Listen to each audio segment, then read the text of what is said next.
What's going on, guys? It's Dustin and Nick with Two Brothers Comics. Tonight, we're doing our live stream session. We're going to talk comic books, current events, and then we're going to have a special guest at the end. We're going to talk figures, Funkos, and more comic books, so stay tuned. And we're also doing our giveaways tonight. Don't forget. All right, everybody. The giveaway. I'm so sorry. How did I forget the giveaway? This is the giveaway stream, the big giveaway stream. We got a lot of stuff going on. Hope everybody at home is staying safe, doing well. And I'm excited for tonight. This has been an interesting month, a lot of growth, both here and on Instagram. And man, we've had a lot of great conversations this month. I mean, we've had some serious people on. Yeah, absolutely. We've had some really good guests come on. And you know, we've done some cool things on other people's channels too. We've had some cool stuff going on Instagram. So yeah, it's been really cool. So far this past month, what has been your favorite thing? You know, I really enjoyed. I think my favorite live stream we've done this month was probably talking to Mr. I can't say his last name. Savage Bastards. David. What's his last name? Granilo? I'm not even gonna attempt to pronounce it. Yeah, I kept messing up his last name. But that was Galliano. Yep.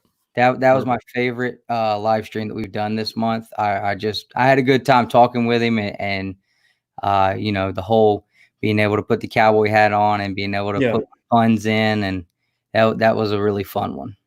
Yeah, I think so far one of my favorite things I've seen is your goofy self being the road dog on Tony Sanders' channel from the other night. So that was pretty funny. What are you talking about? That is this what we're talking about? Oh man! So if you haven't seen that yet, go check it out. It was quite hilarious. It was on on Facebook, Instagram, so you guys can go check it out. Awesome. So the way this is going to work tonight, guys, we're going to spend the first 45 minutes to an hour going over, you know, some different things, some different topics. We're going to throw in the giveaways in between. So we have 4 total giveaways: the Savage Bastards giveaway, the 3 main giveaways from last month, and then towards the end of that segment, we're going to bring on some guests. We have Justin Birch coming on, and we're going to kind of talk a little bit about some other collecting styles. So, Dustin, you want to say hello to the people in the chat? Let's do that. Let's definitely do that. All right. So scrolling way up, we've got Trucking with Comics first in the chat. What's going on? Harsh Life. What's up? We've got Johnny 5 Alive. First like button. Hope everyone's safe and well. Thank you. Guys, please hit the like button. We would definitely appreciate it.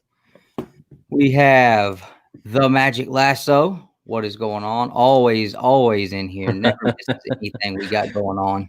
See, he was going to vote for you last night until JD brought out that Lasso comic.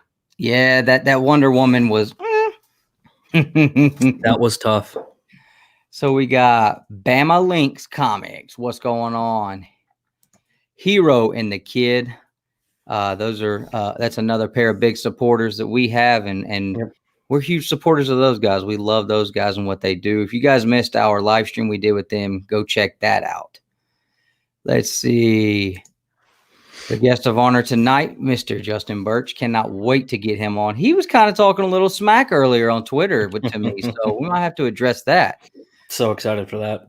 Mr. Brian Silverbacks, thank you, sir, for checking in with us tonight. He is going to play a big part in our giveaway, so I hope he stays here and continues to watch because he's going to be a big part of our giveaway. Super pumped about that. My man, the Captain from Captain Comics. These guys tomorrow are going to be on J Blitz live stream. He's going to have Ray on there with him, and they're going to be selling some books. I will be watching because if y'all ain't heard about Ray and Captain, then y'all are missing out. Make sure you go check that out on J Blitz channel. God Tank, what's going on, bro? Haven't watched your latest cooking video, man, but I'm gonna check it out. Count on Strange, Mr. Compton. Let's see. TK, what's going on, bro? Hope everything is not getting just overly crazy up there in New York. Mr. Mike W. Rogers. My brother Ryan, what's going on, man? I've been talking to him for the past 2 days, all day long, it seems like. Mr. Steve, looking skinnier every day. Hey, man, you know what? I appreciate it, man. You always make sure to tell me that. I appreciate it, man. He ain't doing nothing about it. Huh? Said you ain't making it happen, though. Actually, I am. Thank you. Backseat driver, what's going on? Adrian, that's a dope shirt. DM me on the Instagram if you don't mind letting me know where you get your shirts. All right, so if you guys don't know, now I posted on Instagram when I bought it. This is not my shirt. You can only get this shirt by hitting up the Comic Jabroni. That's how you get this shirt. All right. Oh, excuse me. Wrong sleeve. He's got it on the sleeve too. As soon as I saw that man post this shirt, I think I was probably one of the first ones to buy it. I was so pumped about it. So let's see. And then ours, your shirt. We're gonna put that up on StreamYard first. I'm just doing some quality control check before we start putting them out there. Nick's a little more vain than I am. You know, I like to support other people. Nick just likes to make sure that he just, you know, flashes our stuff. CFAP, what's going on? Thank you so much for your purchases. Anybody who made purchases at Killer Finds this week, they really appreciated that, guys. Yep. And anybody that purchased from me the other night in my live sale, appreciate you too. Carmen, what's going on? Whoa, you just skipped forward. I think StreamYard. So Adrian, see, I'm gonna get the shirt I have on at some point soon. It'll be out. I did hit that. Did you hit that? Okay. And then all right, good. So we're caught up, all good. I think we've got everybody. All right. So man, it's and then Rod just jumped in. How you doing, Rod? Rod, the Comic Weekend. You I think you left the show last night before I came on, Rod. I didn't see you voting for me, bro. Come on now. And we got Comic Murr. Nice channel shirt. Thank you. Thank you, sir. Thank you. Nick did a good job designing those. I'm still working on it. But anyways, real quick, I wanted to talk about one. I'm sorry. Magic Lasso just came up with the greatest thing ever. How have me and you not thought of this already? This is obviously got to happen. Oh. This is obviously got to happen. Okay. I'll make it happen. No problem, Rod. I was just teasing, man. All right. So real quick, I wanted to point out something. Our Instagram page, if you're not on that already, go check it out. We are doing a 500 post giveaway.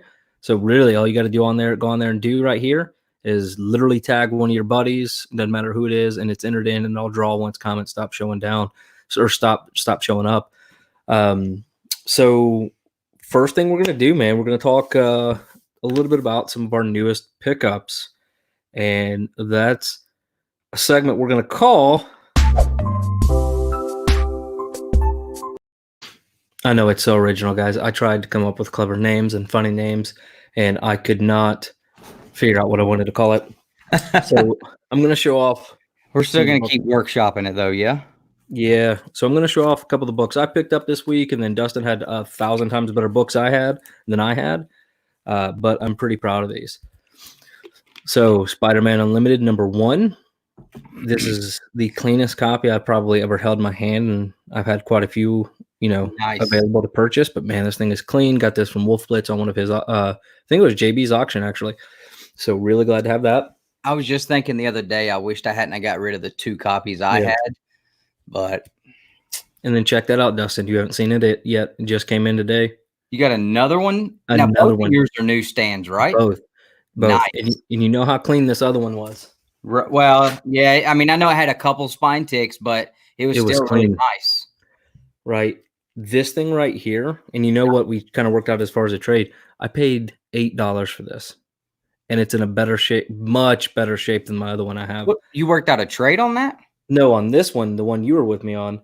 This one I just bought off of eBay. It was on an auction, and I just filtered through kind of like comics that are $8, 12 total with shipping. So that was really cool. And then, of course, I got Folklords #5 that finally came in from Midtown, so I could read that, even though everybody's always spoiled it for me. And then I don't even know what this one is. Let's see what this one is. Okay, so it's Savage Bastards issue #2. Awesome book. And it came in from Midtown too, because my LCS didn't get these in yet. I've already read all the way up through issue 3. Privileges of being a part of the Mad Cave Hub, huh? That's it. I was just about to say. Shout out to Mark London. Thank God for the Mad Cave Hub. All right, so show off your stuff. All right, so you deserve full screen for these. So I picked up a lot of stuff this week, and if Nick, if you don't want me to go through all of them, I won't. I'll just go through the goodies. Yeah, if I go through all of them, it's up to you. No, definitely just go through the good ones. Okay. All right. I'm trying to get down to them. There's so many. All right. So this is the stack we're not going to show you. All right, guys. Let's see. Let me put I'm sorry. I was in order and then everything got messed up. So first one's Iron Fist issue number 12. And that is featuring Captain America. Now this one, I don't know if I've showed on our channel, but I picked this up 2 weeks ago at my local comic shop. Yeah. Fantastic Four, number 112, The Thing and the Hulk. For a black cover to not have spine ticks and be that old, that's sweet. Oh, yeah. That is sweet. All right, guys.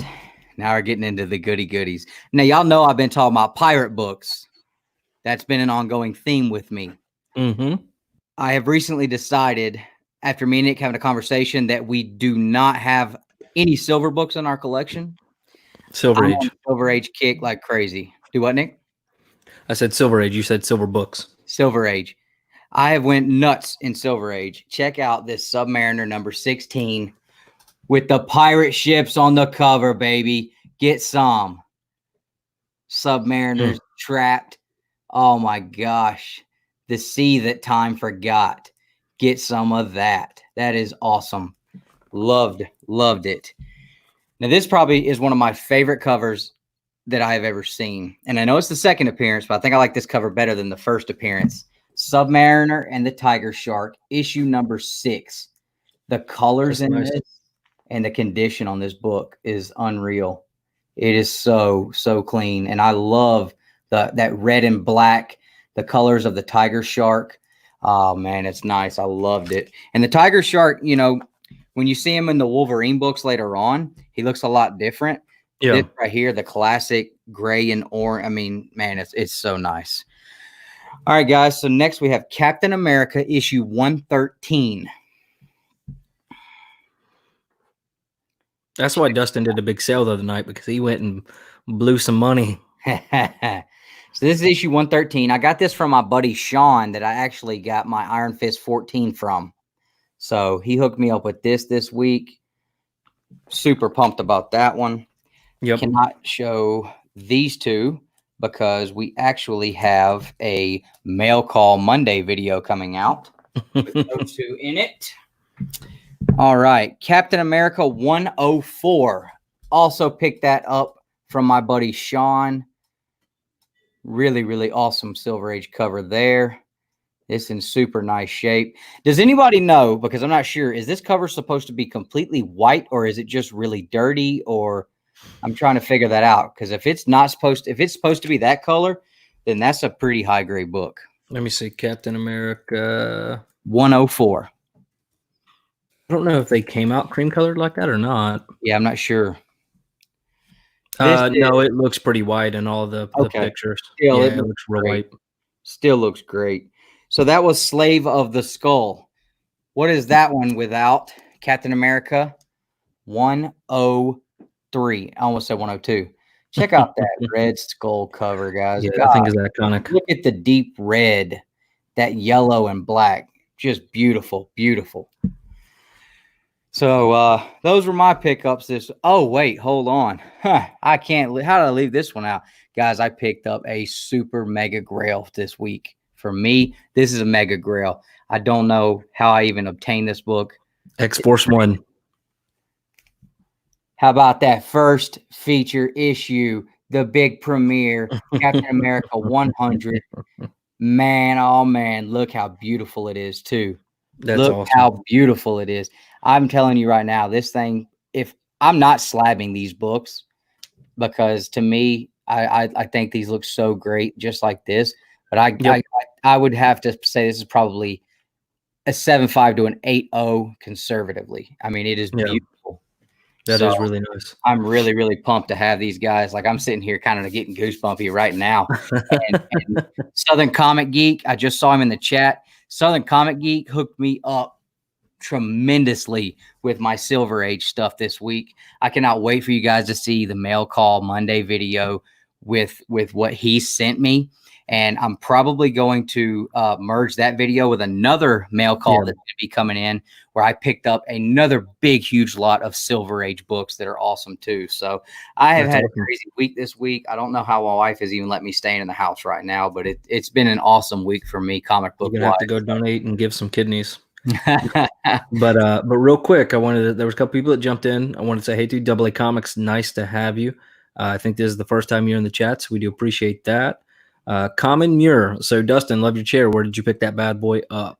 I have no idea. My wife got this for me for Christmas, but Hero and the Kid, Mr. Big Will, is donning the same chair. So I don't know. You might can ask them where they got it, because I have no idea.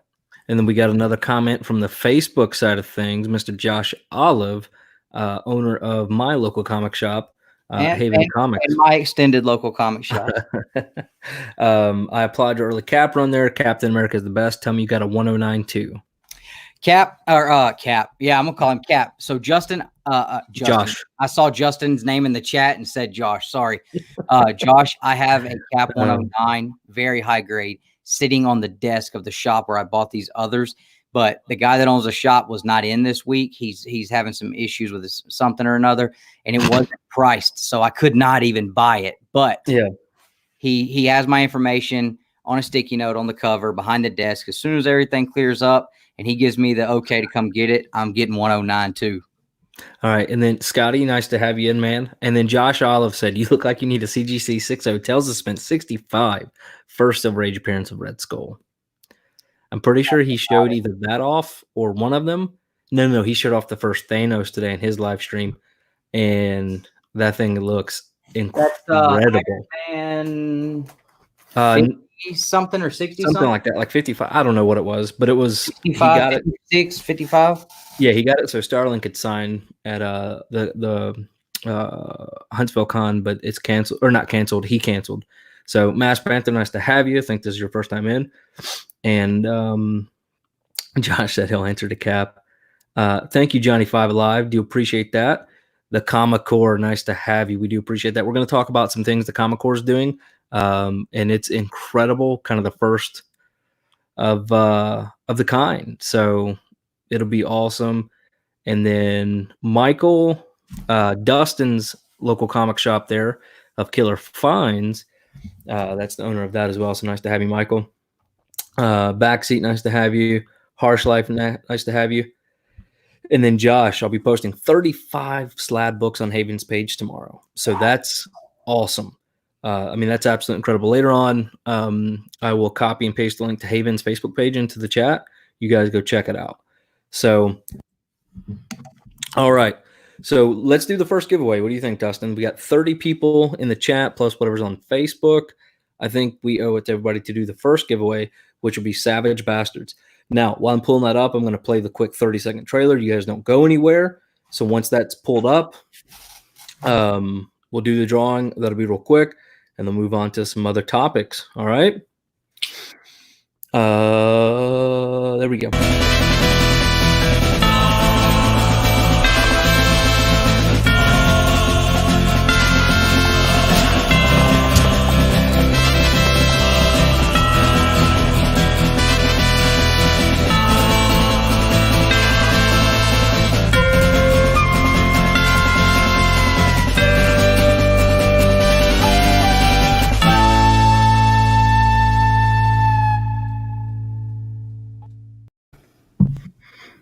All right. Hopefully everybody can see what I'm seeing. So there's the random YouTube comment picker for the Savage Bastards video. We're just going to do it one time, and then I'm going to send you issue 1 and 2 of that series for free. Come on. I hit start. While he's getting that together, I saw a couple What? people ask. For those of you guys who did purchase books with killer finds this week, they have not been mailed out yet. I wasn't able to get by there today to finish getting everything picked up. So I'm going to be by there tomorrow, linking up with Mike, and they'll be going out this week. I've got to package everything up and get some. I got to get a little bit more packing material because it ended up being a lot more books than I expected. So I'm going to get them picked up, and those will be mailed out this week. Yep. So I don't know what's happening, man. It's telling me that the comments are disabled. Oh, well. You want to show off some of the other books you had real quick? I was going to run through the comments while you did that. Yeah, go ahead, do that. Comic Corp said they sent us a message. Yep. So you got that? On the IG or Instagram or email? Because I did get it on IG. Okay. Because if it's on Instagram, I'm good. Okay. All right. Let's see.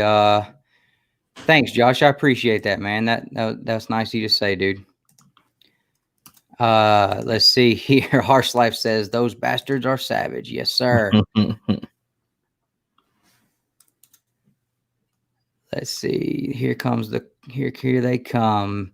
Mad Cave rocks. That is seriously cool publisher. Absolutely. And they are some of the nicest guys we have dealt with. I mean, absolutely. Mm-hmm. Comics and Death Metal. I can't see what that says. Can you? Is that Tiger King? That's Tiger King. Double A. Appreciate the hook. Hey, no problem, man. And I believe that we're gonna try to work on doing some more lives. Go do some live sales with them too on the YouTube channel. Me and Mike have been trying to look at some different venues to continue to be able to try to get books out to you guys. So. All right. So I went to a different one. I don't know. Maybe that one's down. It cannot be me. I know it's not me. Right. All right. So the winner for Savage Bastards, Cap'n Comics. So we're going to send you issue 1 and 2. And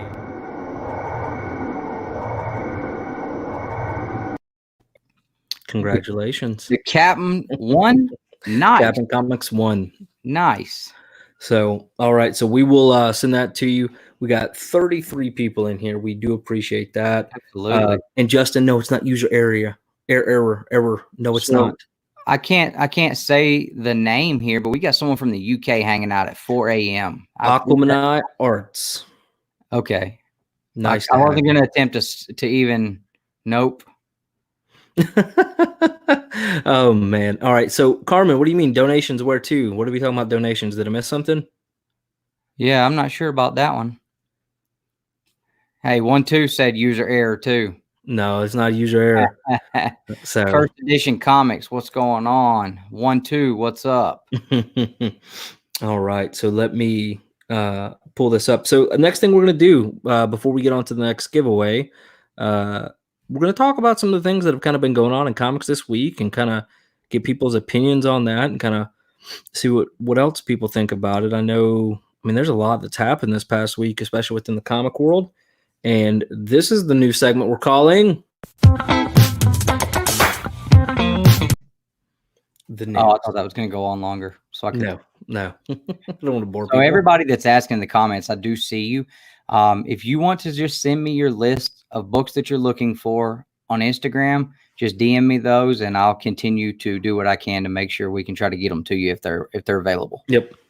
Oh, Carmen. So usually they have a money option. So we don't get the super chat option until later. And then we're not going to do like the Patreon or anything like that until we get, further along. And we'll get that set up at that point. See, I'm good. I should pronounce things for a living. And if Chaos and Comics is in here, homage. That's how you pronounce it. So, all right. So the first thing we're going to talk a little bit about as far as the news go. So one of the big things that came out last week was Comic Hub, right? Comics Hub. Did you get a chance to kind of familiarize yourself with that a little bit? Yeah. So, and really, I read what was available online, but I kind of took my information from what I believe to be a really reliable source in Mr. Bueller. Yep.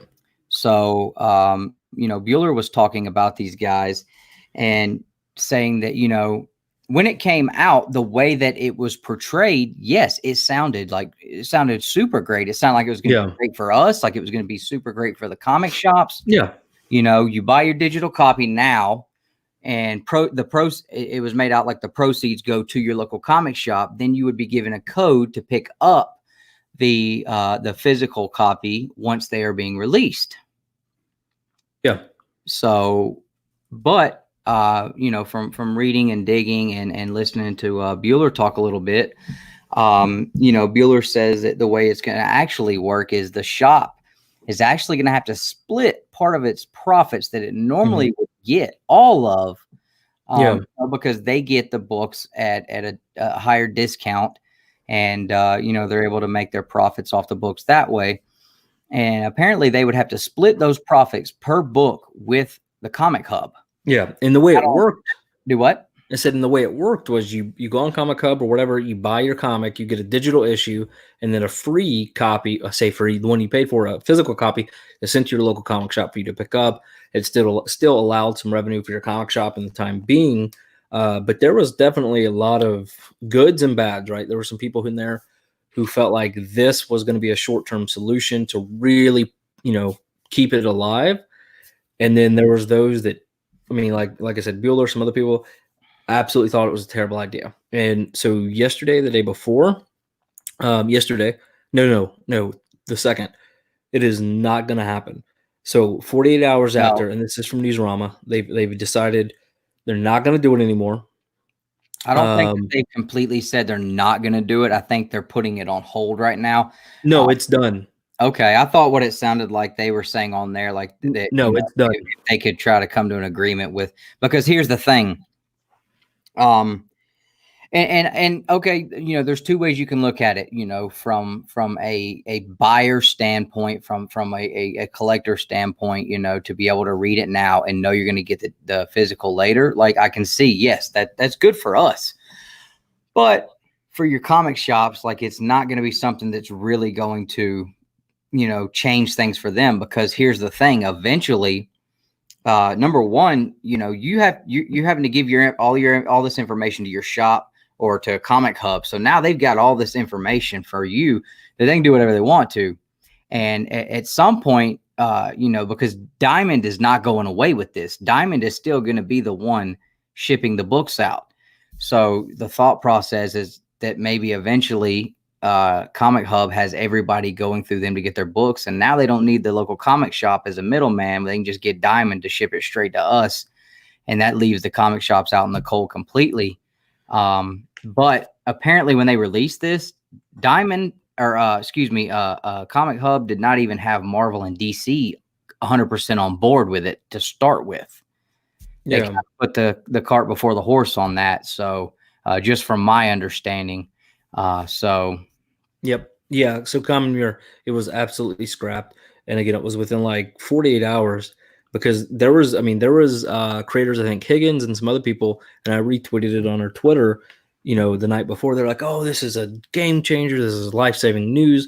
And I wish Michael or Josh was still there, because I'd love to get their opinions, being, LCS owners, kind of what they thought about it. Jumped in and asked what he said. He had to leave and he came back and he was asking what was going on with it. So, so basically what it is, Mike, is they were saying, you can order your books through them for get your digital copy. And then when you buy the digital copy, you'll be given a code where you can go to your local comic shop and receive the floppy when it comes out. And when they portrayed it, it said proceeds will go to the local comic shop that you order from, or you give them, there'll be some kind of code for your shop that you put in when you order. I don't know how exactly that part was going to work, but they were trying to say proceeds would go to the shops. But what it really was going to be is the local comic shops would have to actually split their profits on the books with Comic Hub. And, eventually, there would be the ability for Comic Hub to have Diamond just ship directly to the customers instead of using the LCS to funnel the books out. So it's been completely scrapped at this point. I didn't know that it was completely scrapped, but you know, that's probably for the best for sure, because I don't know that I would have done it anyway. Yeah, like I said, it's completely done. And I mean, within 48 hours. So it's an interesting concept, but I don't know. There's got to be something else, to hopefully maybe help out, move forward, something, right? We need another distributor to come out of this somehow, is what we need. Well, and now a lot of people are on there arguing. And again, this is Twitter, so take it with a grain of salt. You could offer free gold to all the local comic shops, and people are going to come back and be upset about that. But anyways, people are now saying, no, we don't need multi-distributors because that's what caused the 90s crash. Look at Marvel. But there were so many other things involved than just, a second, basically a crash just because of a secondary distributor. And if you're on YouTube, Michael, he's the owner of the LCS, Dustin's Killer Finds. So that didn't sound like a good idea, especially for an LCS. So I'm also interested to see what Josh says. And if Josh, if you're still there, definitely shoot us a comment on there and let me know. Now, real quick, Bama links. Yes, I do. So it's actually somebody. He's actually a lawyer, but I dropped my books off at Haven, and the guy comes and picks them up from there. So shoot me a message on Instagram if you have one, and I'll actually send you his direct contact information. He's done pretty good on all of my books, and the prices are incredibly fair. So, so again, a little bit about Comic Hub. Interesting to kind of see what happened and how quickly that all changed. Now, in other kind of industry news, we'll say DC just decided they're going to donate $250,000, $250,000, which seems pretty significant to help comic book shops stay alive. So what do you think about that? I think $250,000 spread amongst how many thousands of comic shops that are out there. Yeah. I mean, it's nice of them to do that, but how is it going to be split up? Is it going to split up to everybody, or is it only for the big mainstream shops? Yeah. And here's my thing, if it's going to go to these big, huge mainstream shops that are going to make it through this regardless, then I don't really, it's like, at this point, I think DC is just trying to, do something to, and regardless, like it's still a great positive thing, but if it's not going to be something that's going to help the little guys out there, then, I think that they're missing an opportunity. Well, and I think it will. So if you look at what I'm sharing here, I didn't get to read this, so I was just, that was my, no prior knowledge to it. Yeah. So, and again, I use Newsarama just because, there's not a whole, it's not like Bleeding Cool and some of these other places where it's just constant clickbait and garbage. Like, we got this covered and stuff. And if you're a fan of those sites, that's fine. I'm not, because I hate clicking on stuff just to read about how much Bleeding Cool wants to talk about the bad boy of comics, Donny Cates. He don't even like those guys. But anyways, so if you read here, they're not donating it, just to like random comic shops. They're donating it to a nonprofit that is very specific in helping local comic shops. So it's called, what is it called? Book Industry Charitable Foundation, or BINC. And basically they're a nonprofit dedicated to assisting booksellers in need, including comic book sellers. And they've done this, in the past to help with natural disasters and some other things. And another cool thing, if you're not familiar with Jim Lee, he is the CCO and publisher of DC, and he's going to be auctioning off 60 original sketches, and they're going to donate that there. Now, and if you had something to do with one of some comic book in the 90s, I don't know if it was real popular or not, but didn't he have something to do with some? I think he did. I don't remember.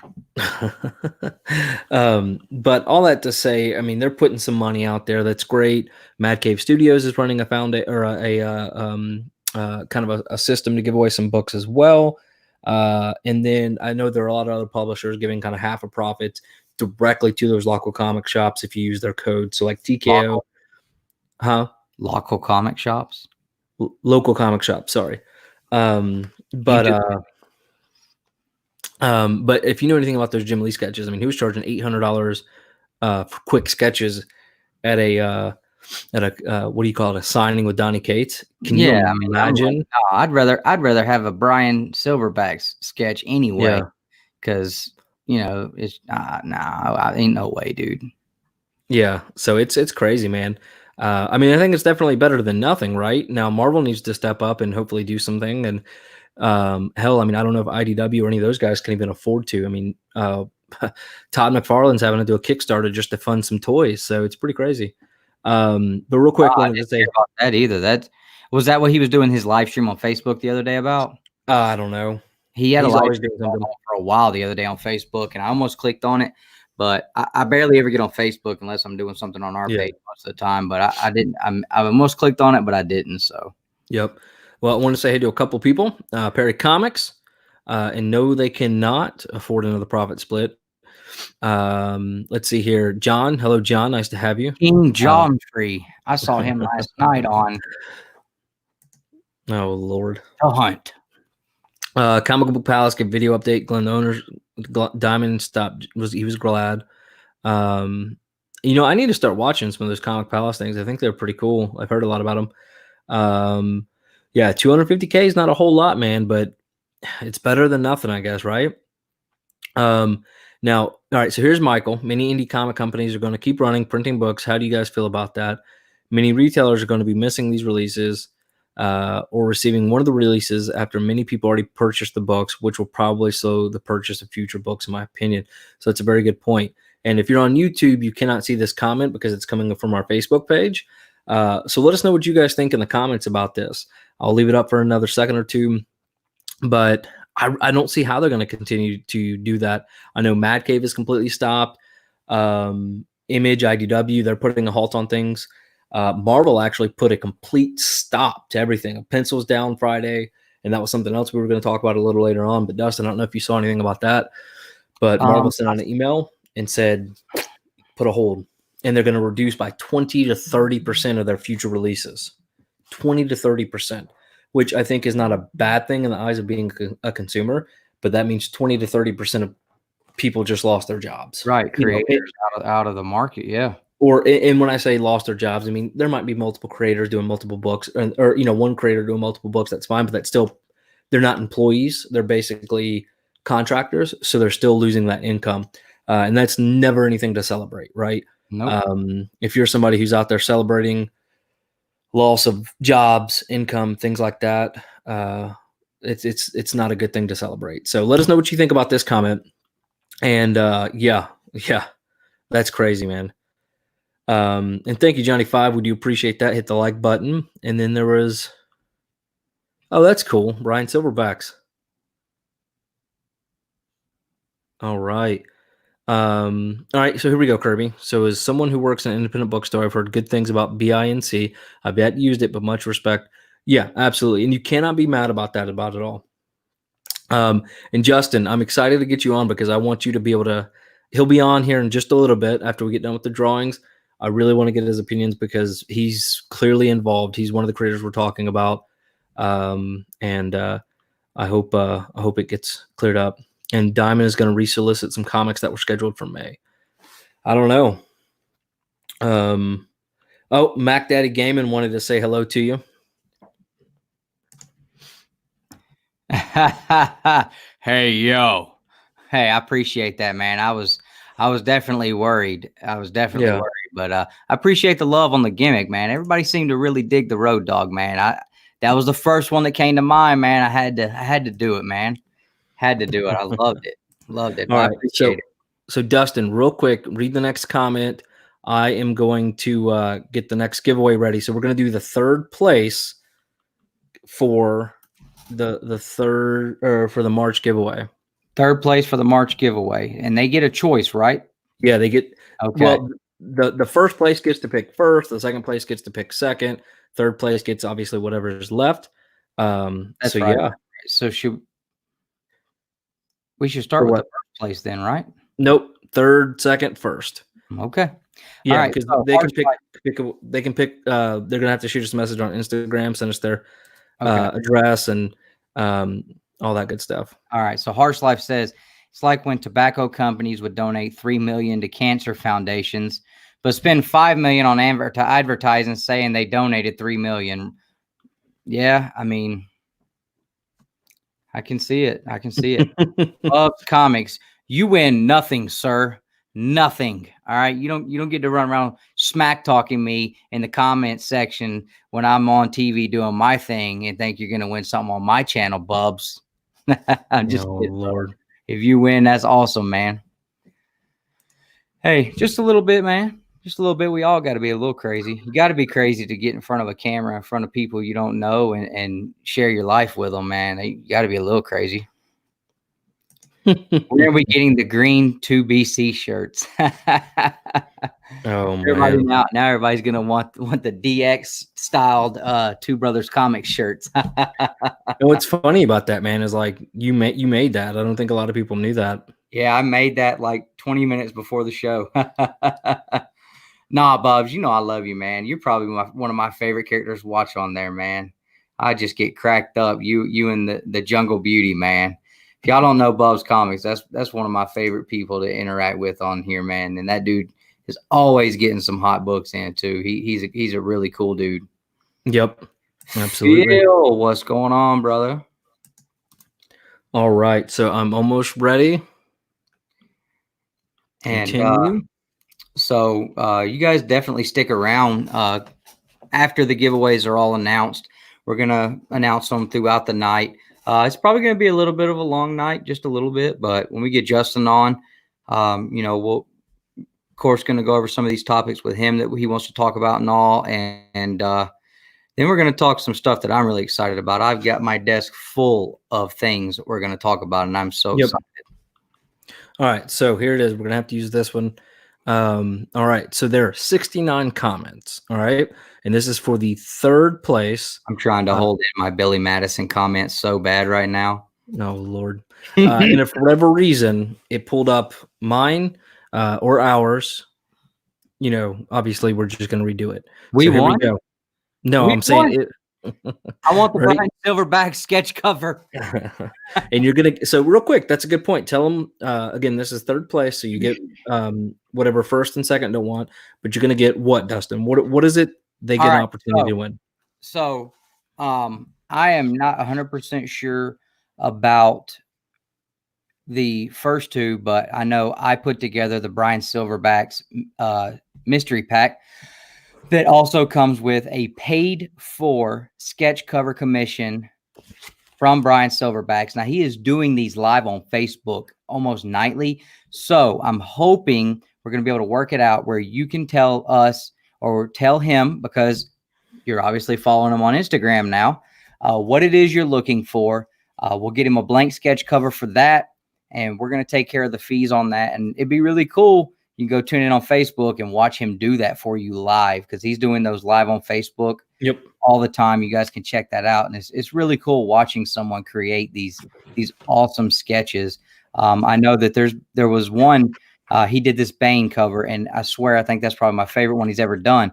But in the middle of it, I'm looking at it thinking, I'm not seeing it. I'm not seeing where he's going with this.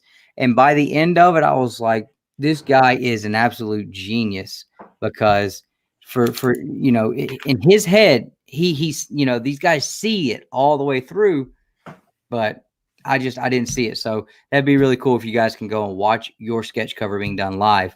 Nick, talk about the other two. All right, I'm going to be faster. So we're going to get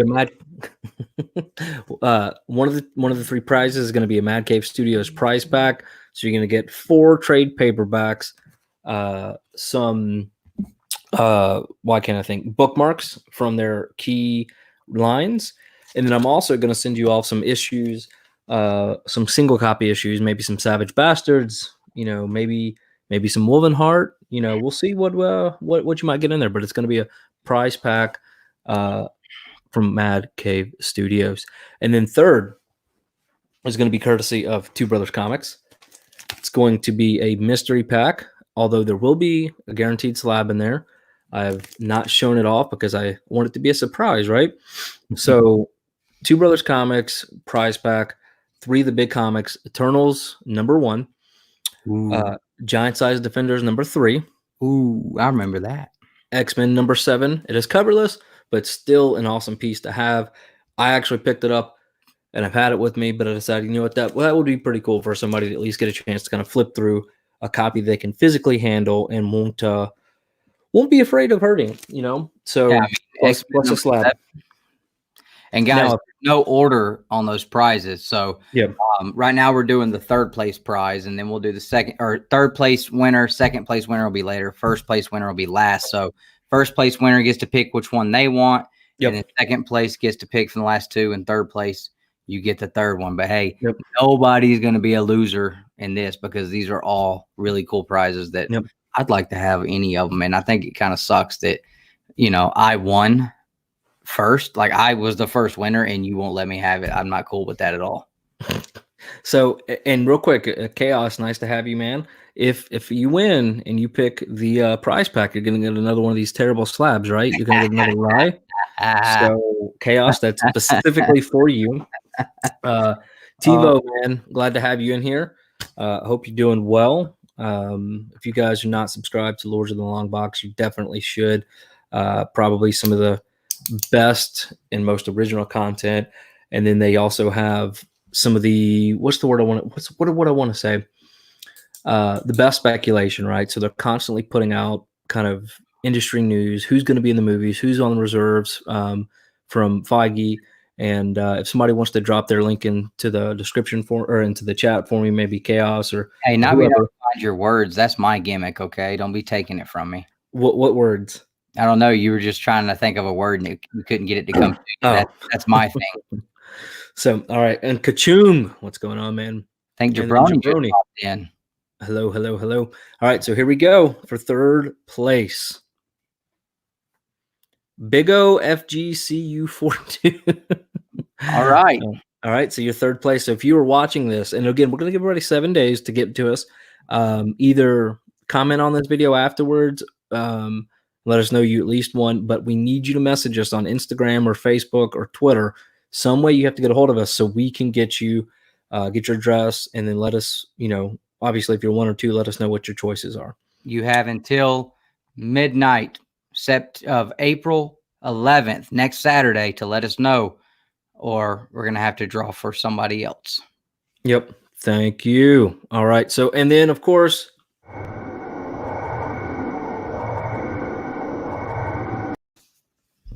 all right. So that's right, Bubs.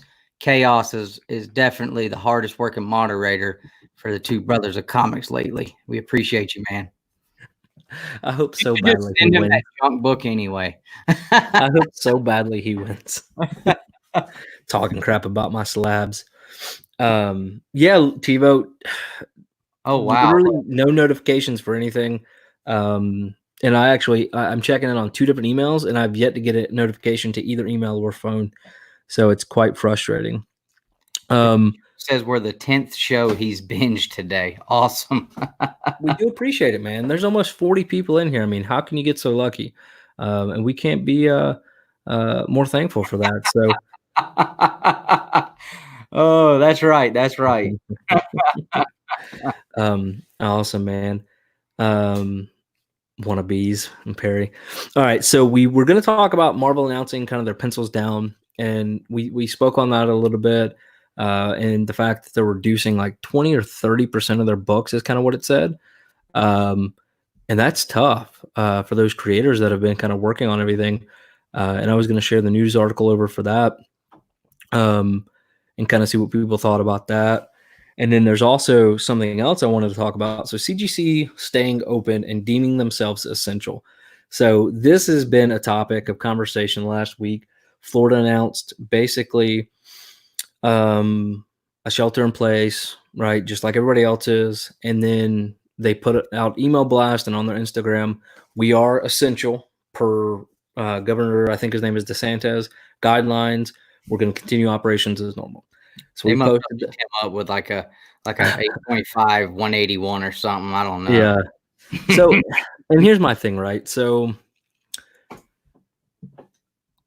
I kind of both ways about it. There were a lot of people that were pretty upset about it. And then there were some people that really were happy about it, right? If you have books there, you want them to continue being graded and sent out. We got feedback that this would be a great opportunity for them to just outright catch up, okay? And maybe get some of the backlog done. But, I mean, what do you think? Do you think they're putting people in danger with Well, all the COVID going on? here's my thing. You know, I think more than anything, I feel for the employees because me and my wife have been lucky enough to not have been hurt by this at all so far. I work for a government, so I'm good. She has a job to do from home every single day, and it's no difference. Even the fact that schools have closed down has helped us out because, you know, the kid's forced to stay at home with her. God bless her. She's going nuts, but it's saving us money. So I can definitely feel for the employees because for them to not be able to make money to support their families, this is their, you know, their livelihood. So I can feel for them and see the positive there. I can also see the positive in CGC taking time to catch up because anybody who sends books to CGC, we have all said it 100 times, you know, and complained about how long it's been taking to get books back. So my thoughts are stop taking books in during this time though. Yeah. Don't take books in right now because yes, at that point you're taking more, there's more risk there for spreading the germs, you know, because how many people are disinfecting their books? How can you disinfect these covers? Because we saw they don't use gloves when they're checking books. So, you know, nobody's going to be wiping down their freaking covers on their X-Men #1 with sanitizer. So for right now, do not take any more books in. But what you have got, maybe you do need to put gloves on if you're going to do it and catch up on what you've got, though. Get those books all finished up and send those out. You know, but once they're in the slab, you can disinfect the slab, mail it off. When you get the slab in, put your gloves on, open it up, sanitize it down, and you should be good to go.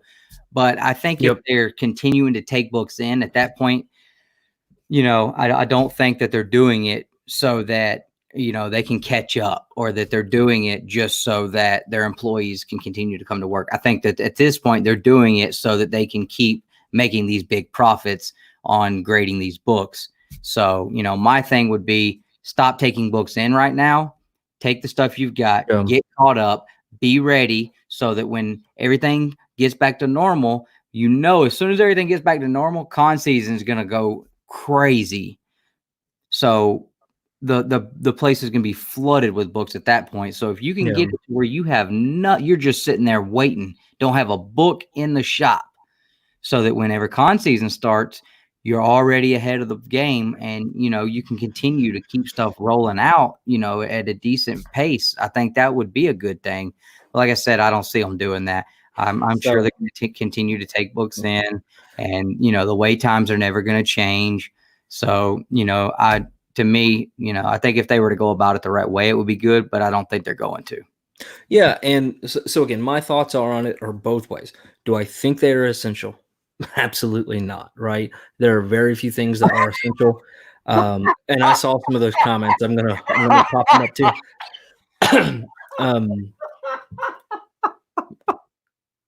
There you go. Thank you, because they can't hear me while you're laughing. But I think you're not essential.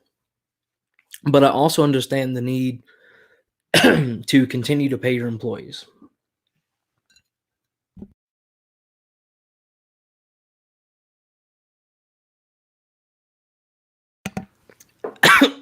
Dustin, you go ahead. Rob, you are absolutely killing both of us right now, I think. Just so you guys know why we're cracking up. I'm so sorry. Rob, I'm telling you, man, you are the man. All right. Sorry. But anyways, I don't think they're essential, but I understand the need to go ahead and continue paying your employees. This is absolutely tough for everybody. I think there's a lot of negative things going on with CGC and just the industry. There's a lot of negatives coming out. So I think this is just another excuse to hate. But at the same time, I mean, Bubs, Rob, you're both right. I mean, do you really think these folks are very excited? I mean, I don't know, right? I'm not there. I'm not the business owner. I'm assuming their margins have got to be pretty decent, right? They basically pay employees and, slabs. So I would think the Well, margins would be decent and there might be a decent backload of money. But again, I'm not involved, right? and here's my thing, like I can understand people getting upset for having to work, but at the same time, if I was sent home right now and told Yeah. we're not working right now, then I'm telling you guys, you're gonna see it because everything I own Yeah. within 2 or 3 days will be gone. I can't afford not to Yeah. work right now. So I have to take that risk and I gotta pay my bills. So, I Yeah. think, if they have employees that feel like me, maybe they should give them the choice. If you want to work, we've got stuff to do. We can catch up on these books.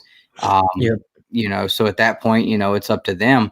But, I think, like I said, if they were to do like I was saying and just don't take any more books in, catch up on what you got, I think at that point, that would put a positive light on them in some aspect to where, at least they're making the best of it and trying to catch up. So when everything starts to operate again, Yeah. hopefully they can be, have a better production rate, which would make people happier and make people have a better feeling, Yeah. their books in and maybe change some people's minds about them. But, I think we all know CGC at this point, it's all about that green stuff. And I ain't talking about Ninja Turtles #4. Yeah. And they're being hit pretty hard already because con season's over and they make a ton of money on con season. So that's definitely a hit. But we'll see. I mean, we'll see if they last. I know Bueller was very specific, had a couple of good points whenever he was talking about his comic shop staying open for a while after it was order shut in. But I don't know. We'll see, right? I mean, you feel for the employees, you feel for and they're not a small company, right? I believe they're backed by a larger company out of the UK. Well, Could and be they wrong, do comics. but So I said, and it's not just comic books that they do. So, I mean, they've got yeah, more than just, us as an yeah. an income source. Yeah, so we'll see. But on a more positive note, this is something I was really excited to talk about. And you can't be mad at this. Mainframe ComiKon, April 25th, 26th. Dustin, you want to talk a little bit about it? Boom. Told you I had that in there, but it's all good. So, guys, this is something you guys can go and check out on the Comic Corp's YouTube channel. They were actually live streaming earlier. And also, and I'm going to drop the link real quick. To what? So here's the link to their Facebook page. They were also live on their Facebook page earlier tonight too. And they were talking about this. So it's a really cool thing that they're doing. It's basically a virtual con. And they're going to offer all kinds of awesome stuff on here. And the first thing that was really cool for me is they're going to have Kevin Smith as the host. Yeah. So how cool is that? And they're going to offer things. There's going to be an artist alley. They're going to have cosplay contest. I don't think they're going to have them getting dressed, in front of the camera. So that's going to be great. They're going to have all kinds of different, they're still working on getting everything and everybody in. They're going to have a nationwide live sale at the end. There's going to be panels. Oh, wow. So you're going to be able to go on there and participate in nationwide comic live sales. So you can still get your comic books. You can still participate in panels. They're going to have Kevin Eastman there, I think is what they were saying. Samuel L. Jackson is going to be reaching out because, and what they said on there is basically, how are you going to have an MF Comic-Con and not have me? Right. So, that it's really cool. They're really, being backed by people in the community and people that have a lot to do with the comic books and pop culture.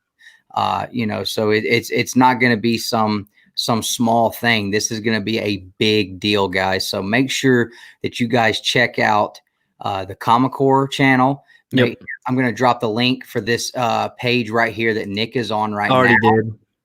Okay, so we've dropped the link for the website. We've dropped the link for the Facebook page. You guys check out ComiKon's channel, and you're going to get everything you need to keep up to date with what's going on with this through those 3 sources. It's going to be super, super cool. But like I'm trying to figure out how we can become a sponsor, obviously monetary wise, I would assume. But that would be pretty cool to be a part of this, like just because. Hey, scroll back down. Yeah. Scroll back down right there. So nope. Go back up a little bit to those 6 guys right there. Oh yeah, I was showing them earlier. Okay, so yeah, so these are the folks right here that you're gonna see were in the live streams earlier today. If you go to the Facebook page or if you go to ComiKon's channel, you're gonna see these guys right here, guys and girls. You know, they're gonna be the ones that are putting this on, taking care of getting the information out to us. It was really solid stuff they were talking about, and I'm super pumped. They're gonna now.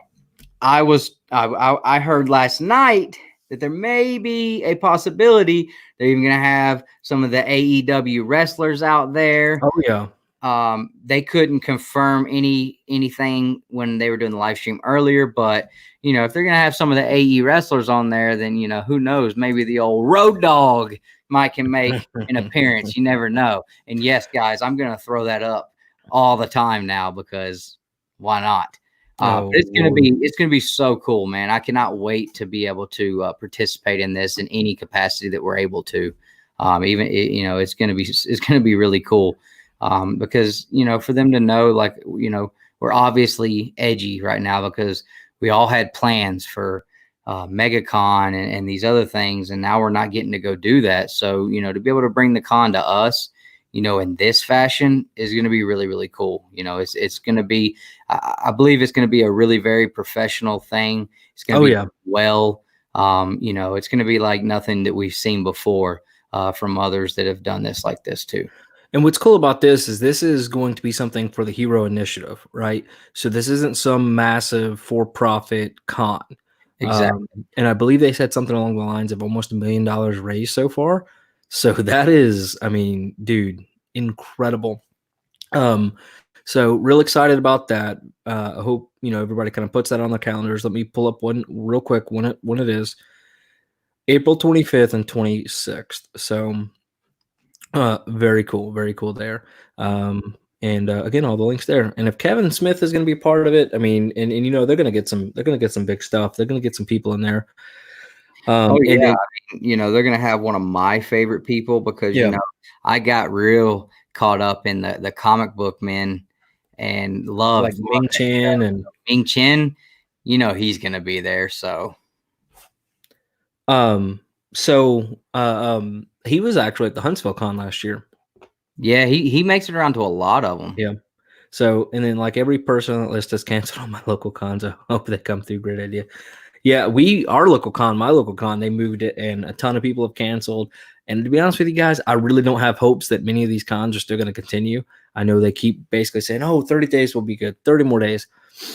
I don't know, guys. I really don't see MegaCon happening. I don't feel it's going to. I just think things are a little bit too crazy.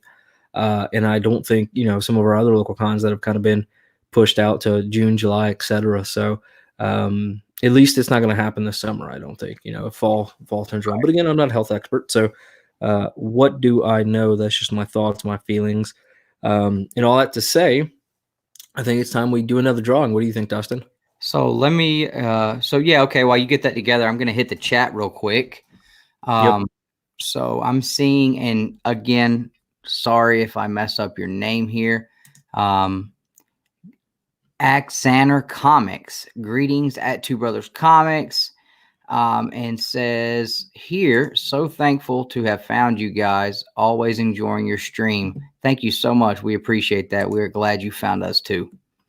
And Adrian, I am not 100% sure on that. I had to cut had to stop watching the stream before I was able to get all the information and ask some more questions so we could get ready. But if you go check out their live stream that they did on their Facebook page and on the Comic Corp YouTube channel, they may talk about it in there. But I really am not sure. I don't want to tell you yes or no because I did not get to finish watching all of the stream yet. Yep, absolutely. All right. So, and then there was a couple other people. Justin, Awesome Con, and DC was smart. They moved to December. Probably not bad. A convention about conning people. I tell you what. What? He's the most positive human being in the world, dude. All right. So, again, we're going to be picking the comment. There's 69 comments. Again, this is from pickwinner.co, so it's not our site. Thank you, Phil. We appreciate it, man. What happened? Watching this. Okay.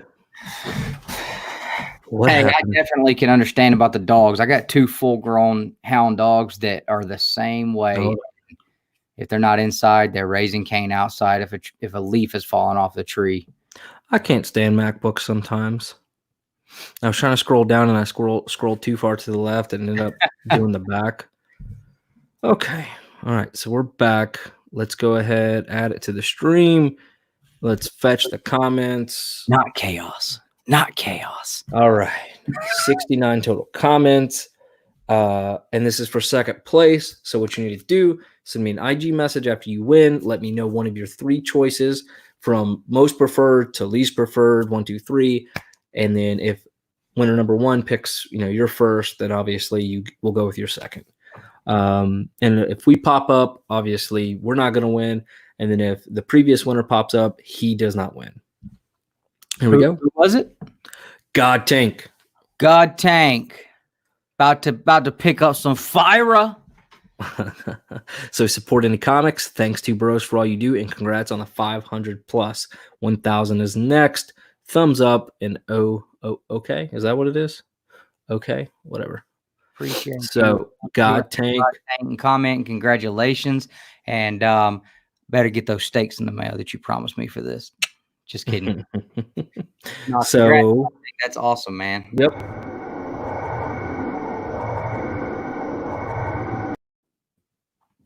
All right. That is freaking cool. So God Tank, I don't remember the last name. I was going to write it down and didn't. But again, hit us up on IG. Let us know from top to bottom. God Tank, you were number 2. We'll draw for number 1 here in just a few minutes. We were going to talk about some other things. Fire in the hole.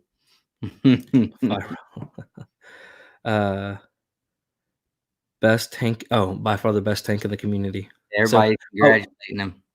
Gore, nice to have you. And then Axanar, where both you guys located, stateside or overseas? Just curious. So we're stateside. Dustin sits in Atlanta.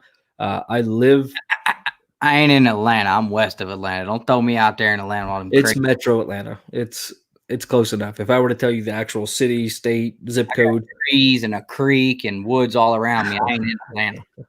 And then I'm in Huntsville, so that's where I sit. All right. So next thing we're going to talk about. So we like to call this one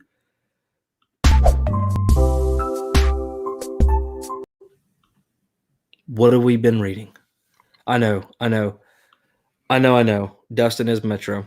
If you didn't see the picture of him or the video of him last night, clearly he's Metro. But what have we been reading? So Dustin, what have you been reading? Hey, you mentioned it. I had to throw it up. So if you guys saw earlier this week, I have been really, really digging Basket Full of Heads. I picked up issue 1 when it came out. Not when it came out. It was a couple weeks afterwards because I started reading it at Nick's. Didn't get to finish it. But I did not pick up 2 and 3 when they came out. So at that point, I was just going to wait and pick them all up or read it in trade. And I ended up being able to get 1 through 6. So I finally read them this last week. And, man, it was awesome. It's a Black Label comic from DC, the Joe Hill House Comics. So if you guys haven't read that, I absolutely recommend it. It was a fantastic storyline. The way that they take turns and make the twists and turns throughout the story, and the way that the characters continue to change. It was really, really, really good. It was very well done. It was probably the first book that I read that was a horror style comic. You And did say horror, not horror.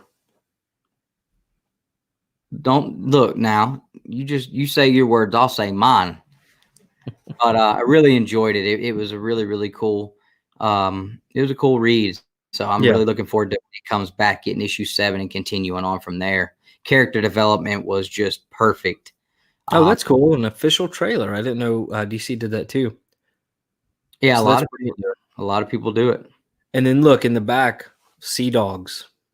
Oh yeah, so that's another thing. In all the Hill House comics, you do get 2 pages of another comic, Sea Dogs, which is a werewolf pirate comic. So, but you have to be reading all of the Hill House comics to get the full story.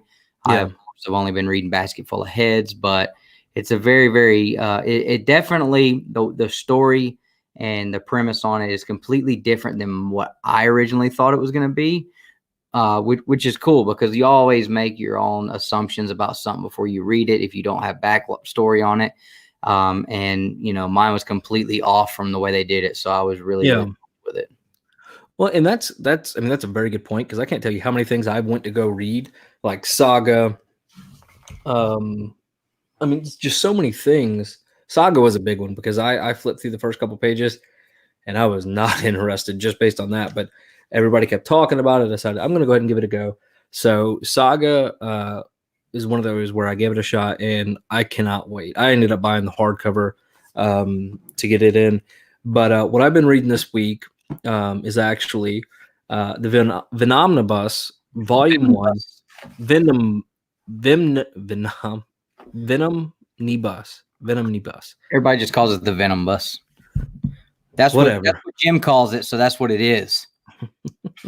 But here's the thing. I have volume 2 sitting back here. I don't want to go spend $80 to $100 on a book right now because even though I'm working now, a week from now, none of us really know. Everything's uncertain. So I have the volume 2 sitting here. So I decided what I was going to do is go to the Marvel Unlimited app, and I'm going to start working my way down the single issues, right? Because essentially it just collects it, and there's some other things that go on. But this past week, I've read Venom Lethal Protectors. So that was really, really cool. Not what I expected at all, the way it was set up. And I think I'm actually Dustin and I are going to do some reviews on some of these books, similar to my Berserk video. But I'm going to let Dustin record the audio. I'm going to do the editing.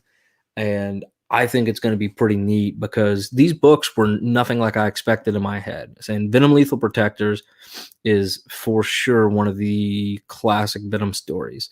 And then I just continued to work my way down the list. Venom Lethal Protectors, Funeral Pyre. Now, Funeral Pyre was pretty neat because back during Absolute Carnage, they did one. It's like Carnage Unleashed, Funeral Pyre. And I didn't realize Pyre was actually a character or a villain, we'll say. And I don't know if that's a spoiler. Hell, the book's been out for 30 years. No more spoiler. Spoiler alert's not needed at this point, I guess. That was the one that involved the Punisher, right? The Funeral Pyre series. Yes, and Punisher was really good in it. Had that really 90s glittery covers. Yeah, and what's cool about this is because you really get to see how much Donny Cates is in his current Venom run. And back then, the writing style is very similar.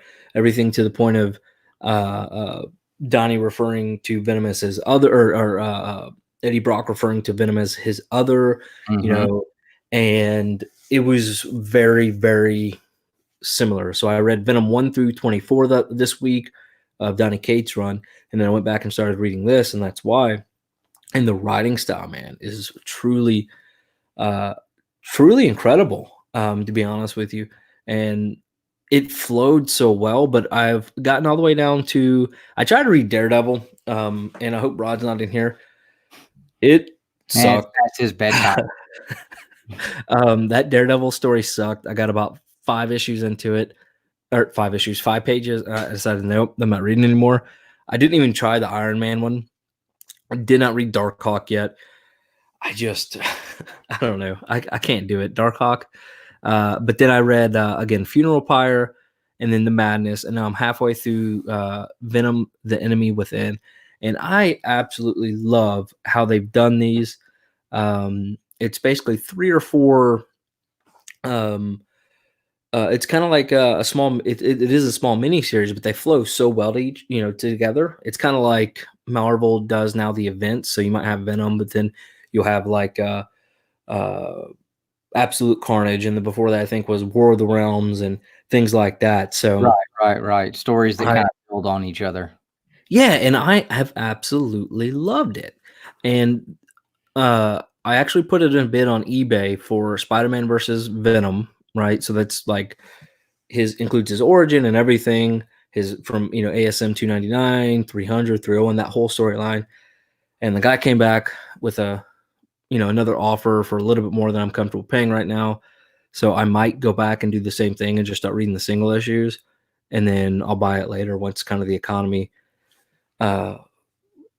calms down a little bit, right? So I know we're kind of all worried about the economy and kind of will we all have jobs the next day, but I am absolutely loving this right now, and I think this is a good way if you want to go back and read a little bit of history on it, on some of these characters. This is a good way to do it, man, and it's right here on the Marvel app. Just type something in you're interested in, it'll tell you what it collects, and Marvel Unlimited app, you can go and read them digitally if you're into that kind of thing. So awesome.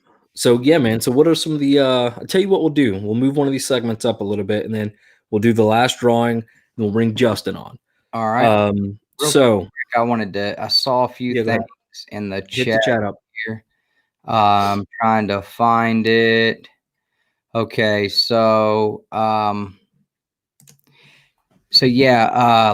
Yeah, I do some work out there every now and then. Definitely familiar with that. Adrian asked, "Are we brothers?" Yeah, we are brothers. Nick moved out to Huntsville a couple of years ago and abandoned me, but we are brothers. So absolutely, which Chaos confirmed. And Rob Wurst threw out something that I actually didn't know because I just don't have the brain and knowledge and the experience that Rob Wurst has. I had no idea. So that's really cool to know. Which sounds like was Joe Hill's plan all along. So that's really cool. And there was a couple other things. What would you get? Yeah, smash the thumbs up. We do appreciate that. Yep. Okay, so Gideon Falls, we're going to talk about that in a second. God Tank, I'm really excited about Saga. And then once I get volume 2 and 3 trade from my local comic shop, since I got the hardcover coming in that collects basically that, I'm going to do a giveaway on IG. Maybe once we had 1,000 followers or something like that. We're only like 30 or 40 away. So if you're not, follow us on Instagram. We give stuff away there for free too. Hey, Burke, nice to have you. Oh, you probably clicked the same thing I did. Yeah, it's going incredible, man. So glad to have you in here, Burke. The cold weather. It's not been too bad. It's been pretty chilly out here all week long. Has it? Yeah, it's not been that bad here. I've been waking up to 40 degrees every morning with really cold winds. I mean, it's been pretty tough. All right. So can y'all go over the prices again, please, when you get a chance? What prices? Prices for what? Or are you talking about prizes? Prizes. Okay. Yeah. So hit yours, Nick. So Mad Cave prize pack. So 4 trades of all of their some of their best stories. It's going to come with a couple of really nice bookmarks. These aren't paper; these are more vinyl feeling. Then I'm also going to throw in some issue number 1s of some of their series that I've enjoyed most, just to kind of pique your interest. So you're talking close to about $80, $85 worth of goods there. Are we going to get an Over the Ropes number 1 in there? I don't own one. I gave mine away. Actually, I might. I'll look. If I have one, I will put it in there. I don't know if I have one either, but I was going to say if you don't and I have one, I'll try to get it to you or something. And then we have our mystery pack from Two Brothers Comics that will include a slab. There is Eternals number 1, Giant Size Defenders number 3, as well as X-Men number 7. It is coverless. I'm going to let you know up front, but it's really, again, an awesome piece of history to be able to have that, hold it in your hands, and honestly be able to flip through it and not feel like you're harming the book too much. So that's why I ended up buying it myself. And then Dustin, talk about yours. All right, so and just to throw it in there real quick, because just in case Jay watches it later, I do have issue ones. I was meaning an extra because I can't give mine up. And on that, you're gonna get a slab too. Sorry. There you go. You don't know what it is yet. So for the other prize, and you guys can pick any one of these if whoever wins the first place prize and then second place gets to pick. So this is brand new. They just started hitting the shops. Whoever is choosing this one is going to get one of these brand new cookies and cream king size Twix bars. They are very delicious. I try to limit myself on candy, but my wife did bring this home, so you guys are going to get one of these. You're so full of crap. Oh, just kidding, guys. No, so for real, you guys are going to get the Brian Silverback's prize pack. That's going to include one of the Brian Silverback's mystery packs that we have here. Plus, you're going to be getting a paid-for commission done on a sketch cover. So you're going to get to pick what your commission is going to be. We'll find a sketch cover and get it to him. We're going to take care of that for you, and he's going to do the work. And he also does the live on his Facebook right now. So hopefully we can get him to do yours live on Facebook, and you can go actually watch him do your commission for you. Yep, absolutely. So you said the commission, but then also his art pack. Did you say that? I did. That was the first thing I said. So God Tank and whoever won. I can't remember the guy's name. I can't remember either. So God Tank, you're going to get second pick. So whoever wins the next random draw, they're going to get first pick out of the three, and God Tank will get what to pick between the last two, and then the third place winner that we announced earlier will get what the last one is that's available. Yep, absolutely. Rogers, now he wants the candy bar. Oh my God. No problem, God Tank. Oh man. So there was another comment in there I wanted to talk, or a couple things. So I know people were hating on me on the Daredevil in the comments. That wasn't the first and only issue of Daredevil I ran. I had some just red. He wasn't talking about that whole Daredevil series. He was just talking about that one comic issue. Yeah. So don't hate on me. If you would like to, shoot me a message on IG. Maybe some good Daredevil runs to pick up. I know the Zdarsky is pretty good right now, but let me know kind of what you think, because I'm not opposed to reading. I think he's an awesome character. So don't hate on me. Don't think I'm saying he's terrible. All in all, wants the candy bar. That's ridiculous. Maybe next time we'll just do a candy bar giveaway. Justin Birch, I just sent you the link to join. I'll shoot you a Twitter message when to hop on, okay? But you should have it. And then I just saw Hunter Thompson jumped in. What's going on? Yep. I don't think I noticed him earlier. Did you? Don't think so. All right. So the next topic before we draw is going to be so cleverly called. I know, I'm trying. It is what it is. So we're going to talk about 4 or 5 books that we're either going to pick up or try to read ourselves, and some we recommend you to as kind of, while you're sitting at home. So, so first one. Before you even say that, you've actually already been given by Mr. Gore. These are the Daredevils you need to read. Chaos said that he dropped this in here. So there is you a Daredevil reading list. And Rob Worth says give Zdarsky another try, and make sure you check out the Bendis run too. That one I know everybody talks highly of as well. And then just to clarify, I've not read any Daredevil other than the issue 323 that was a part of the Ven Omnibus that I've been kind of doing, and it was really bad. And hey, everybody has that one. Everybody has a bad issue every now and then they write. So, but again, I'm not opposed to Daredevil. I'm totally on board with reading more of them. It was the one issue I read. I'm like, man, this was not for me. So I stopped like halfway through the book. So again, top reads for next week, kind of what we were recommending while you're sitting at home, hanging out, and then we'll draw for the first prize winner. So for me, I'm obviously going to suggest Saga. I do have the hardback coming in, so I'm going to be reading volume 2 and volume 3. And if you haven't, I know it seems odd. We talked about it previously. It's different, but the story is phenomenal, and I bet you anybody that has read it will highly recommend it, even though it's odd. And I bet you Chaos is going to jump on here and say Saga was great, and some other people will too.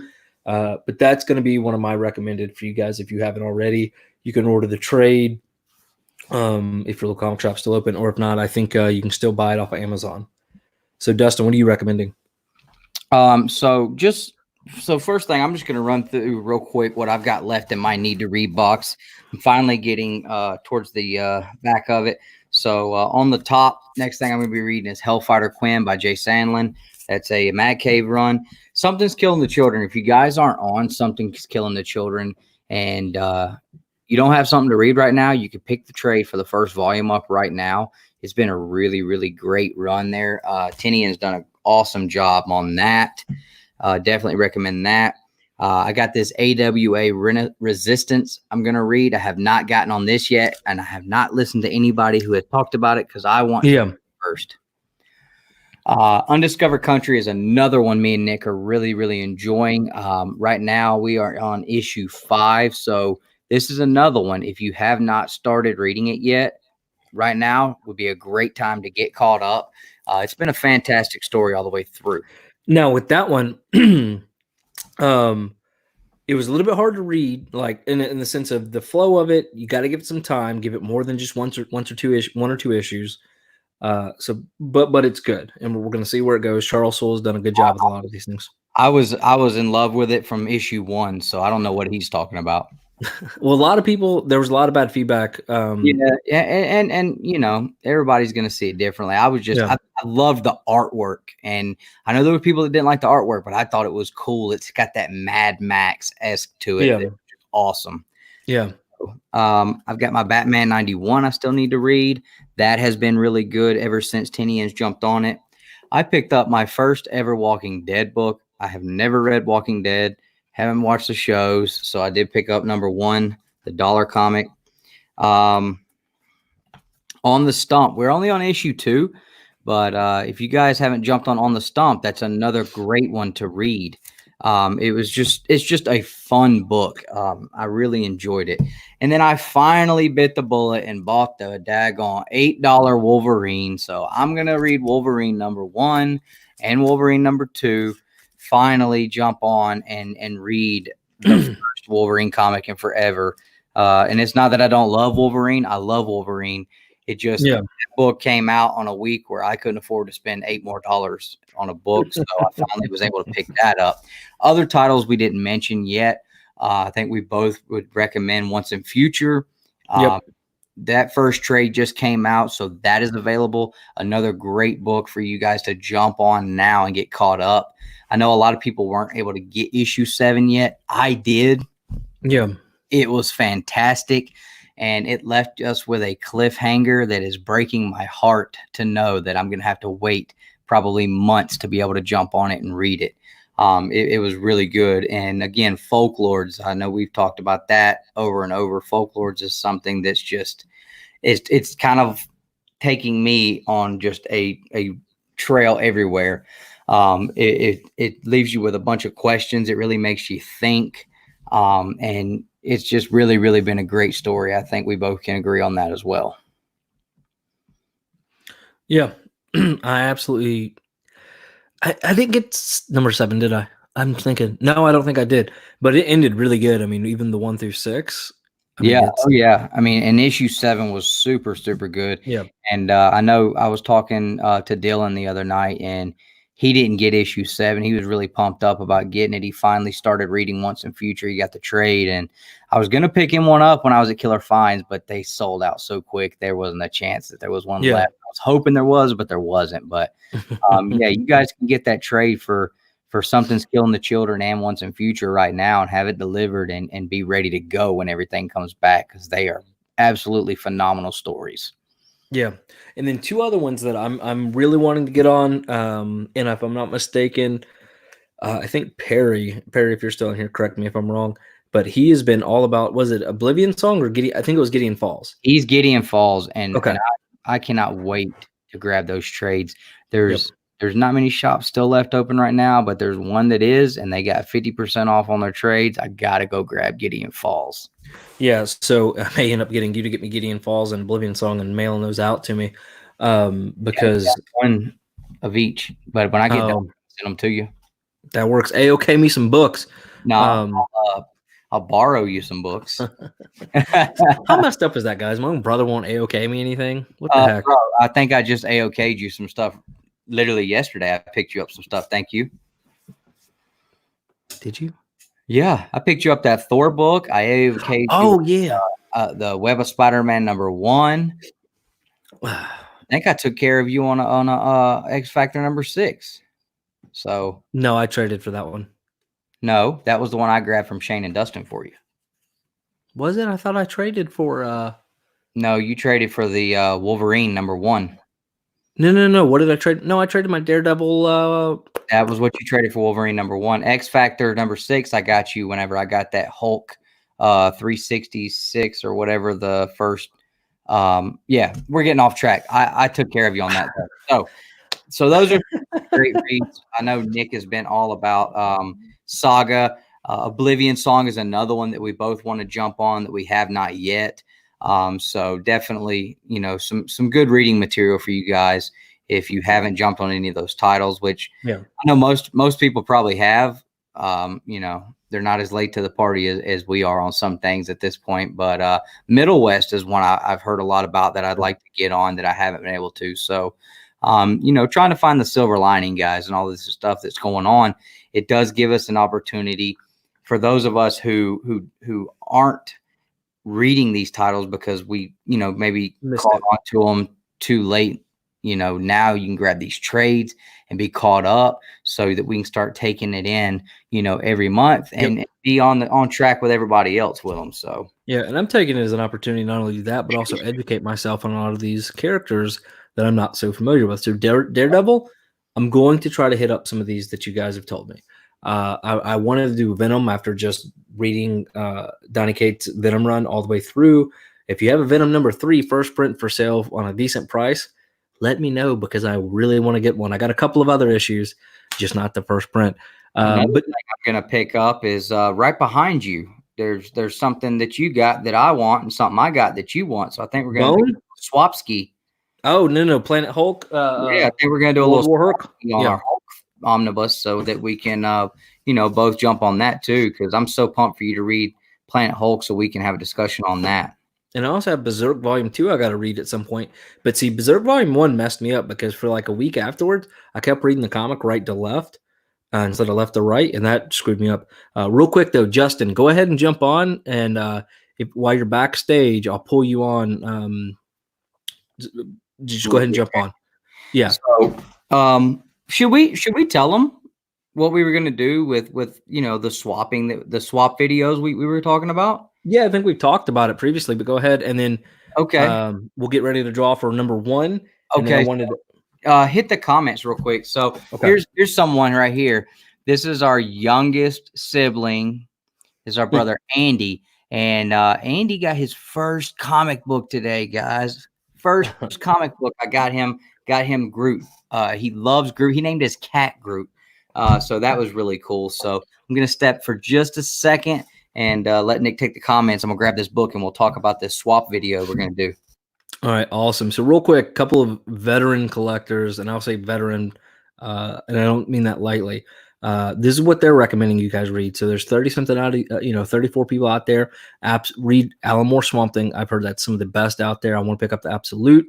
And then Why the Last Man. That is a book that I've been hearing pop up the last week and a half that I'm probably going to pick up pretty soon. Justin, I read Something's Killing the Children.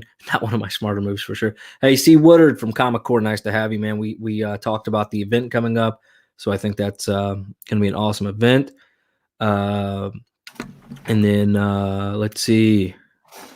All right, Nick, what Venom do you need? So I'm looking for Venom issue #3, but the first print. I have the con exclusive that looks very similar, and then I have like the second print up here in a slab, and that's what's going on.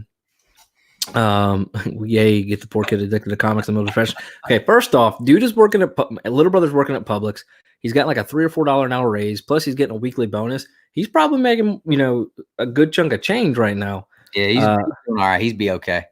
Yeah, so sweet Andy.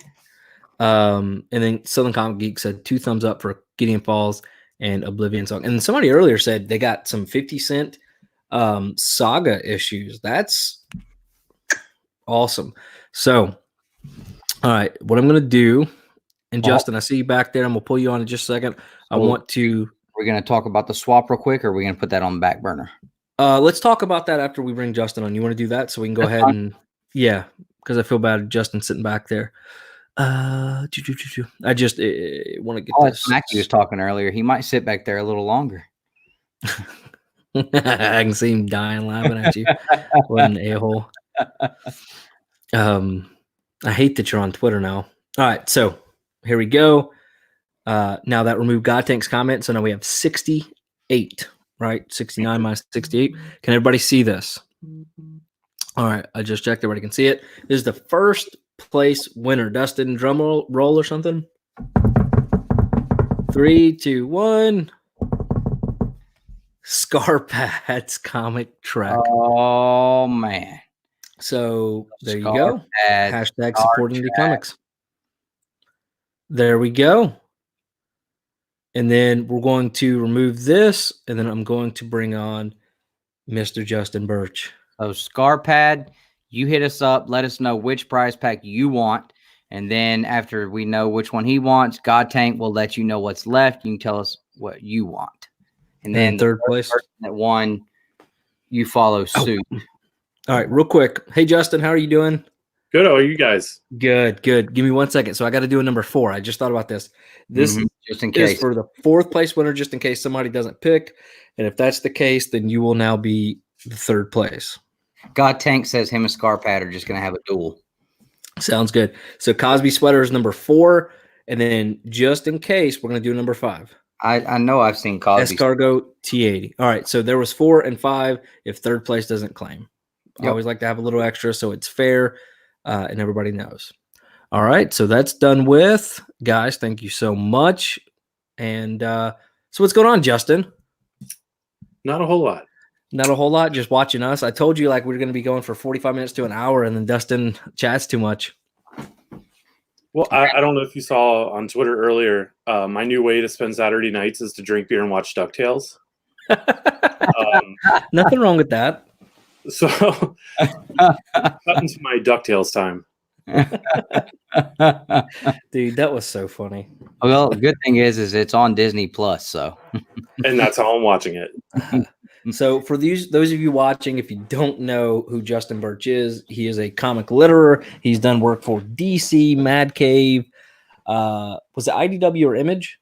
IDW. IDW. I think originally when I put the title up, I did Image, but that's fine. I didn't correct you. I'll take the Image credit. And you're a nominee for an award right now too, right? Yeah, in 2018, I was nominated for a Ringo Award.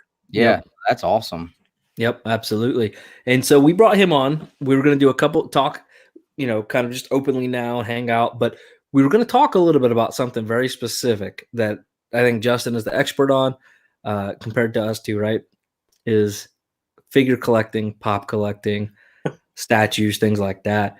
And that's kind of a little bit something new, but something we can still kind of do now that comic shops are closed.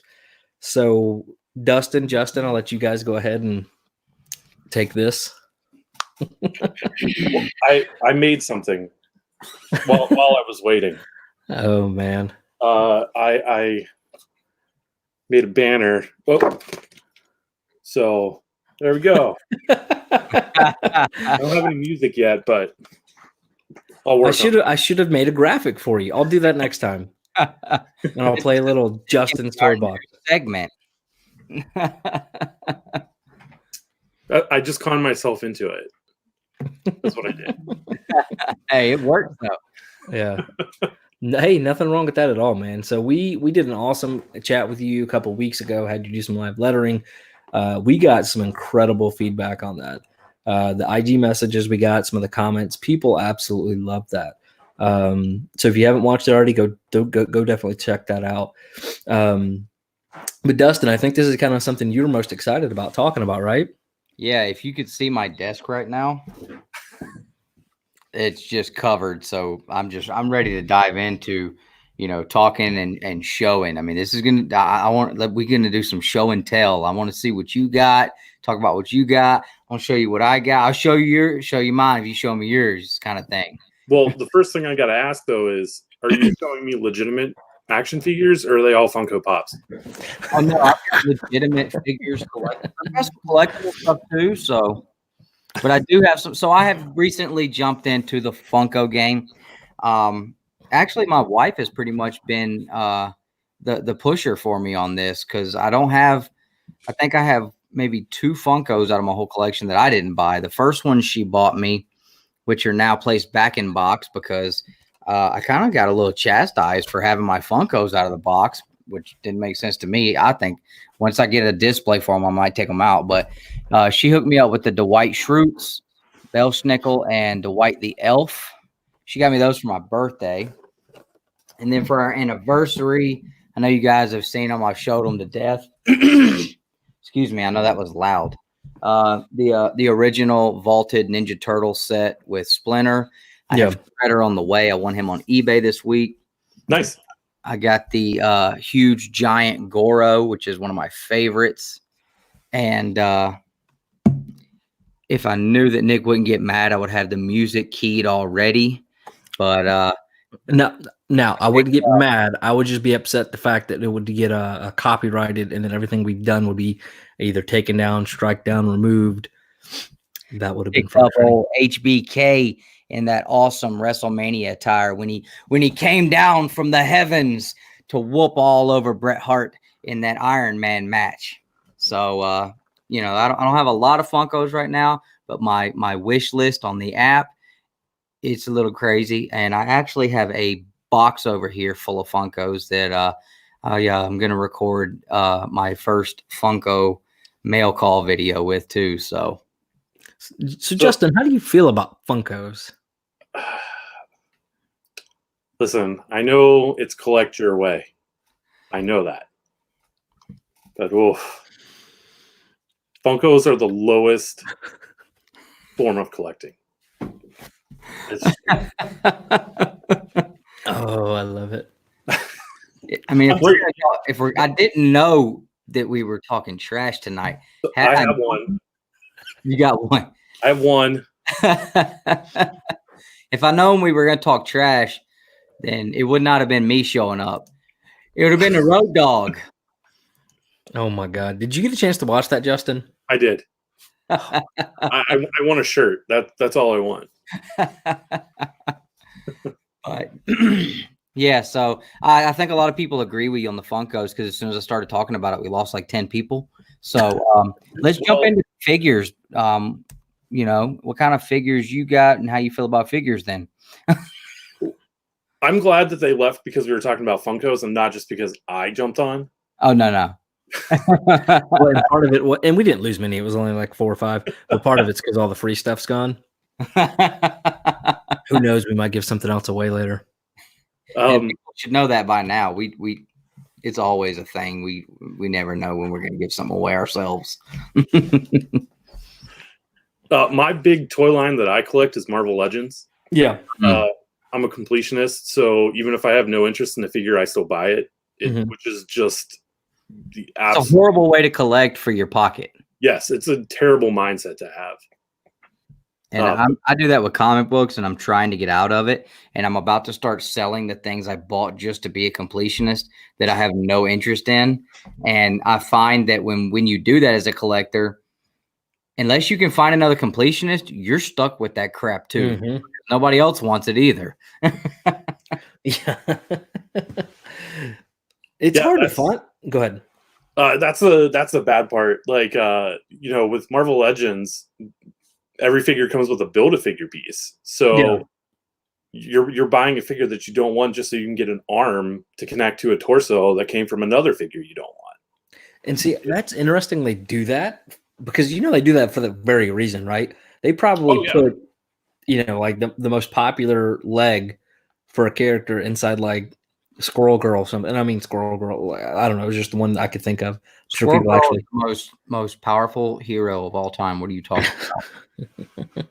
And I don't understand that either, but that apparently is a thing. But I mean, I guess it's smart marketing. But I mean, heck, if the character's not popular, why even make it? Well, that's the other thing you'll notice is every wave will either have an Iron Man, a Wolverine, or a Spider-Man, because those are the figures that. So if you have a random kid who just walks down the toy aisle, that's the one they're going to pick up and buy. Yep, every time. And see, I have actually, I know we're under lockdown. We didn't actually get put under lockdown until 5 o'clock tonight, but I've been going ever since you and I we chatted the last time. I've been going to these Targets, and I've been looking for these Marvel Legends because there's like Target exclusives, and I'm still looking for that Red Hulk. If you find a second one, let me know. Well, at this point, if I found one, I'd probably call you or message you and say, do you want it? Because I think you would enjoy it more than I would. That's why hey, you better just hit him up with it first. Yeah. Oh, for sure. But to you, it'd be like Justin finding a freaking Funko that he knew I wanted. What is he going to do with it? Just probably buy it, burn it, and throw it in the trash where it belongs. Like Carl would say, buy 2 of them, one to crap on, one to cover it up with. No, and all that to say, I mean, I have Funkos, right? I don't really care. But they're just the Dragon or the Goku line. I have all of them, but I think the red one. But I'm not. I mean, that's like a $400 pop or something. I think I don't know. So with Marvel Legends, like, do they have like chase figures or what are some of the more collectible, hard to find ones? Because I know I keep seeing people talking about the Dr. Doom one like it's hard to find, but I see it all the time at my Target. So. Which ones are hard to find and like what's like the big ones to get? Right now, the hardest ones to get are the Walgreens exclusive ones, just because the distribution to Walgreens is so sporadic. It's so hit or miss. And what they do for the Walgreens ones is they'll put in just a basic body with 3 different head sculpts. So if you bought 3 of them, you could make 3 different characters. So you're already taking something that's not getting the best distribution and cutting it down even more, because if I find them, I'm going to buy all 3 so I can have all 3 characters. So those are the hard ones to find. Luckily, Hasbro has gotten away from making variants. Yeah. They used to make variants when the Marvel Legends line started back up. I think in the I think it was around 2012-ish. Okay. So some of the dumbest ones they did were they made 2 members of the Wrecking Crew. One was, I think it was Pile Driver, and I can't remember the other one. But what they would do is they would send the main one out, and then a few weeks later they would send out the variant, and you would just hope and pray that you came across it. But luckily they've gotten away from that. Yeah. And I knew like Walgreens had like, a toy section, but I swear I never would have thought that they would have like exclusive toys. I walk through there every now and then when I've got my kid with me because we always have to go down the toy aisle. But I never knew they had exclusive there. Well, that's how my kid's going to feel about me. We have to go down the toy aisle because you're here? Well, there was a couple of times when I was actually looking for a figure. I know that they carried the Power Rangers Lightning figure line for a long time, and I remembered seeing that they had a White Ranger in there one time, and I didn't buy it, but I went back later looking for it there. But they also the new why can't I think of the name of who's got the Power Rangers now? Oh, Hasbro. So Hasbro's the shielded Black Ranger was there. Yep. And so I ran and picked one of those up because I saw people freaking out like it was a big deal. And go to my Walgreens, they got like 4 of them sitting there. And I was like, well, I got me one. And now I was going to keep that one like, in the box or display it with my other ones. And I saw it, and now it's in the bottom of his toy box in there, probably dismantled and destroyed. But so I knew that they did have like some cool figures, but I did not know that about the exclusives. So that's really cool. I'll have to be on the lookout for that. Does it actually say, is there like a special branding on it that lets you know it's the exclusive, or you just have to know what you're looking for? I think they put a little Walgreens sticker on it. If I can run and grab one real quick because I still have one in the box, but I can do that in a little bit. Yeah. I think there's just still a Walgreens sticker on there. That's all it is. I may be able to Google an image of it real quick. So, Dustin, that was lame that you're going to blame your kid for being on the toy aisle. Be a man, collect your pop way. Now, if I'm going into Walmart, yeah, I'll walk down the toy aisle, but Walgreens, like, I mean, other than those 2 occasions, like, I've never had, like I said, I had no idea they had anything worth a crap. Yeah, I didn't either, but pops do that, all kind of stuff do that. But an Axonar, man, I appreciate this comment right there. That means a lot, and we do appreciate it for sure. Both of those actually, and Chaos, absolutely. So the Marvel Legends. Every time I go to a Target now, I look and I've seen basically 3. I've seen a Fantastic Four, and it's the same girl from the Fantastic Four. And then I've seen the Ghost Rider. The Cosmic Ghost. Is that like a chase or a popular one? Because I've only seen it at one Target, but I had a couple there. It's the one with where he comes with the bike and everything. That just came out within the past month. Okay. And it's like a subline of Marvel Legends where they call it the Rider series. So it comes with a motorcycle or a biker or something like that. The other one that's in that wave is Squirrel Girl, of all things. Yeah. So you only saw Ghost Rider. You didn't see Squirrel Girl on the shelf. That's right. And I saw multiple Ghost Riders. Ghost Rider would be cool, I think. What's the Cosmic Ghost Rider? I almost bought it, but I didn't like the way the head looked. It looked stupid to me. I can't believe everybody in the chat just let you slide on calling Sue Richards the Fantastic Four girl. Well, I don't know. I mean, I don't care. I don't know much about the Fantastic. Whatever. There was like 15 boxes, and that was it, dude. Clearly, me and I don't know. I'm assuming you probably do. So you collect all Marvel Legends, like absolutely all of them, or just very specific runs? No, all of them. That's insane. So you have the Cosmic Ghost Rider?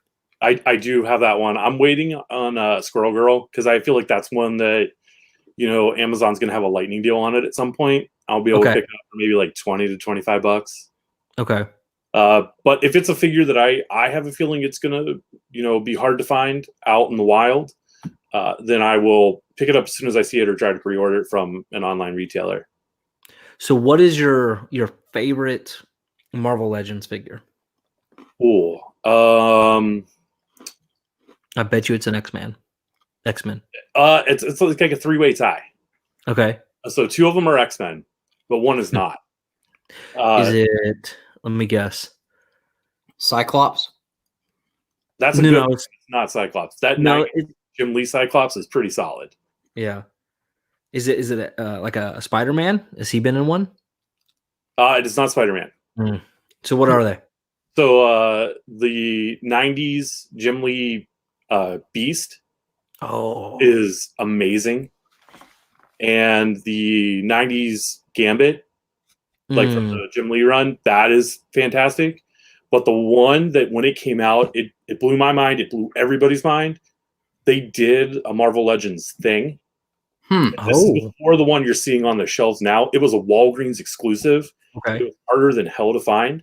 Really? It's probably the greatest Marvel Legend they've ever made. Really? Yeah, That'd be really cool. Fantastic. So was that like your now value on these things? I mean, what do the values get up to? And do they kind of go out of print, so to speak, or out of being able to find them out of stores? What is like the most valuable one out there? So a lot of the more valuable ones are before Hasbro was making them, they were made by Toy Biz. Okay. So the most valuable ones are old Toy Biz Build-A-Figures. Okay.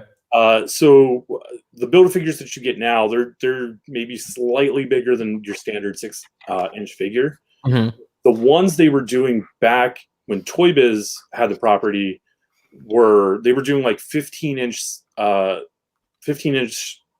Sentinels. That would be cool. I think you could easily. I mean, I have a Sentinel. If I sold it now, I would probably be able to get anywhere from $150 to $200 for it. Holy cow! Now, didn't you say that there was a Sentinel, but then there was also the what was the other one very similar to that, same size and stuff? Was it Apocalypse? Yeah, there was a apocalypse. So what Hasbro is doing now is they realized that some of the older figures are really up there in price, and people who are just jumping into the line now can't really afford to pick it up. So they're re-releasing these older figures with better paint and better articulation, better molds. Ooh. So it's kind of, I don't want to say tanking the market, but it's undercutting for sure. It is. Yeah. It's kind of like with these omnibus. I mean, there's some of them that are 300, 400, 500. I mean, heck, you look at like Spawn, his first collection, it's like a $1,500-$1,600 minimum. And then Power Rangers. That book, example, this book, when I bought it, was selling at over $700 to $800. Yeah. There were a couple of them on eBay at a time, and that was it. And some people were asking over $3,000 for this. I paid $175 for this one, and I thought I had got a killer deal. They have reprinted these, and now you can get the reprints for cover price or less now. Yeah. So it's like to my knowledge, there's no distinction on the reprint and the first print. So, it killed the market on this for sure. Yeah. But when those reprints come out, it definitely sucks. And I guess it helps for the people who want it, right? It removes kind of the barrier to entry, but as a collector, I don't know. I mean, what are your thoughts? My thoughts are, I'm a completionist, so yeah, I'm not going to get rid of any of this stuff. Yeah. So to me, like, sure, it would be nice if the stuff held like high or went up in value. Yeah. And then, later on down the road when my kid needs to go to college, then I could sell it all. Right. But, new people jumping into something and buying new stuff is always a good thing. Absolutely. It means that the line's going to continue to grow and get better. Yeah, absolutely. So obviously, I think one of the comments you made, man, was like Marvel Legends was the greatest toy line ever, right? Isn't that kind of what you said?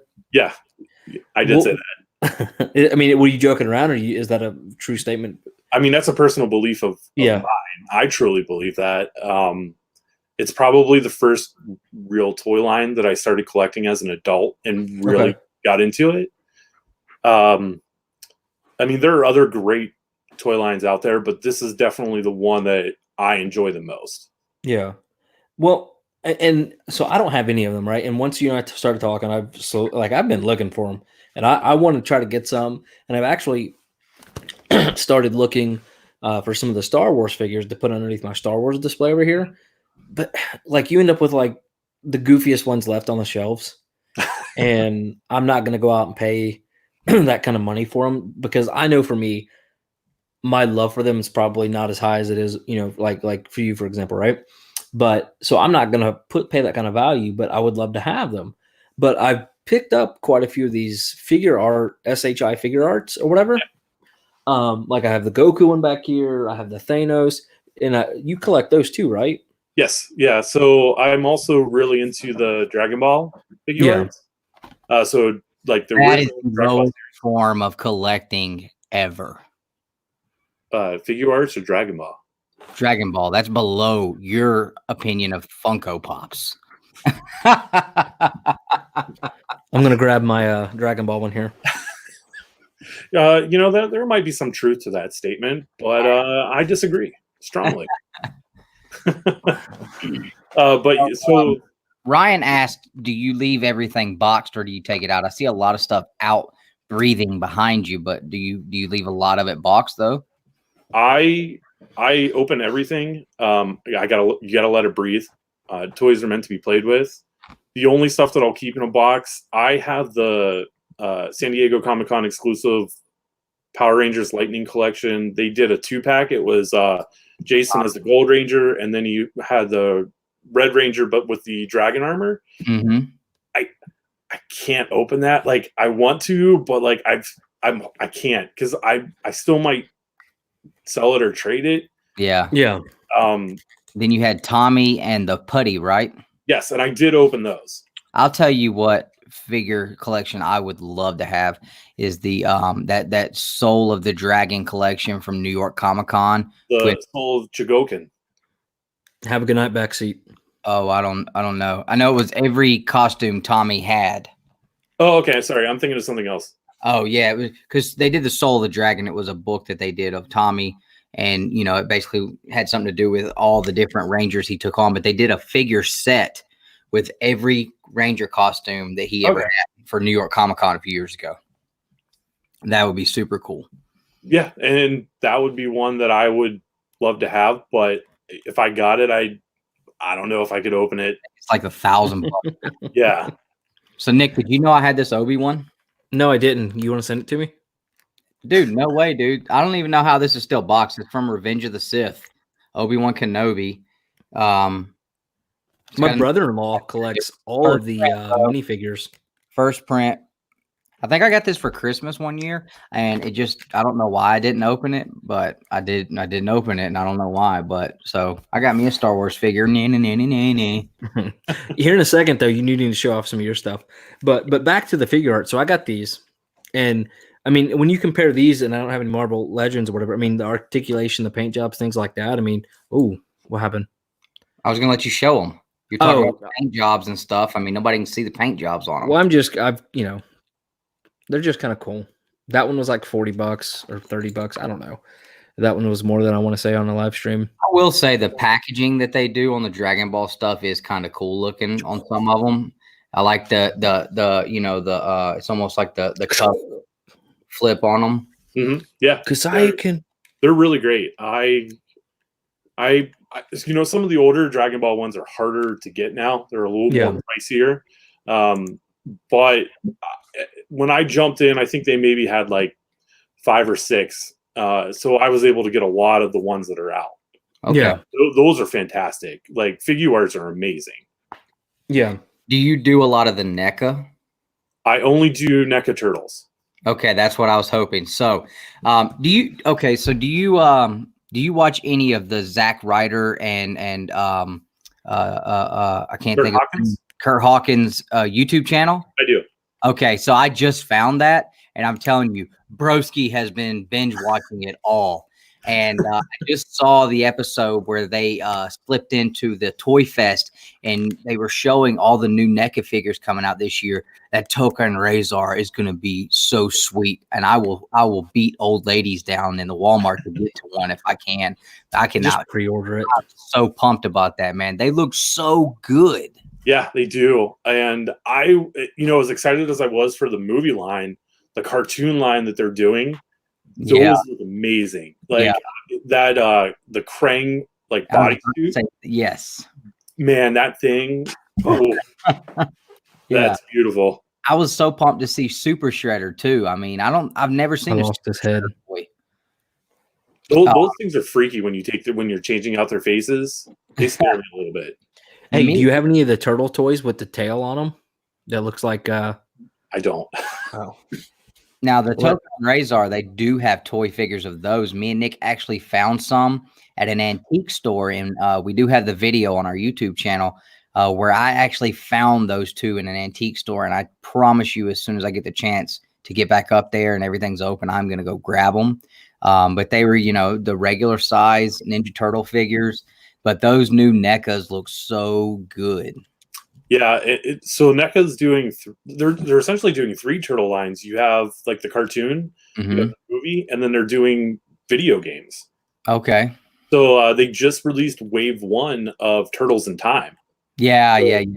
They painted them to look pixelated, so like they're coming straight from the video game. Yep. I saw that too. That was cool. I was at my local comic shop on Friday, and they had a bunch of books that I was helping him go through, and we were doing a live sale, and I noticed in one of the boxes he had a bag full of, and I said, just learn this term from that. What is their YouTube channel called again?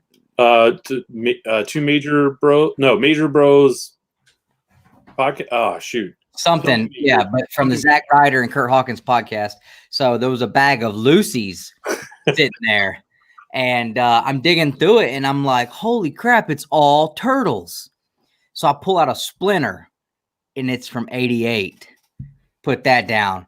I pulled out a Rocksteady 88, put that down.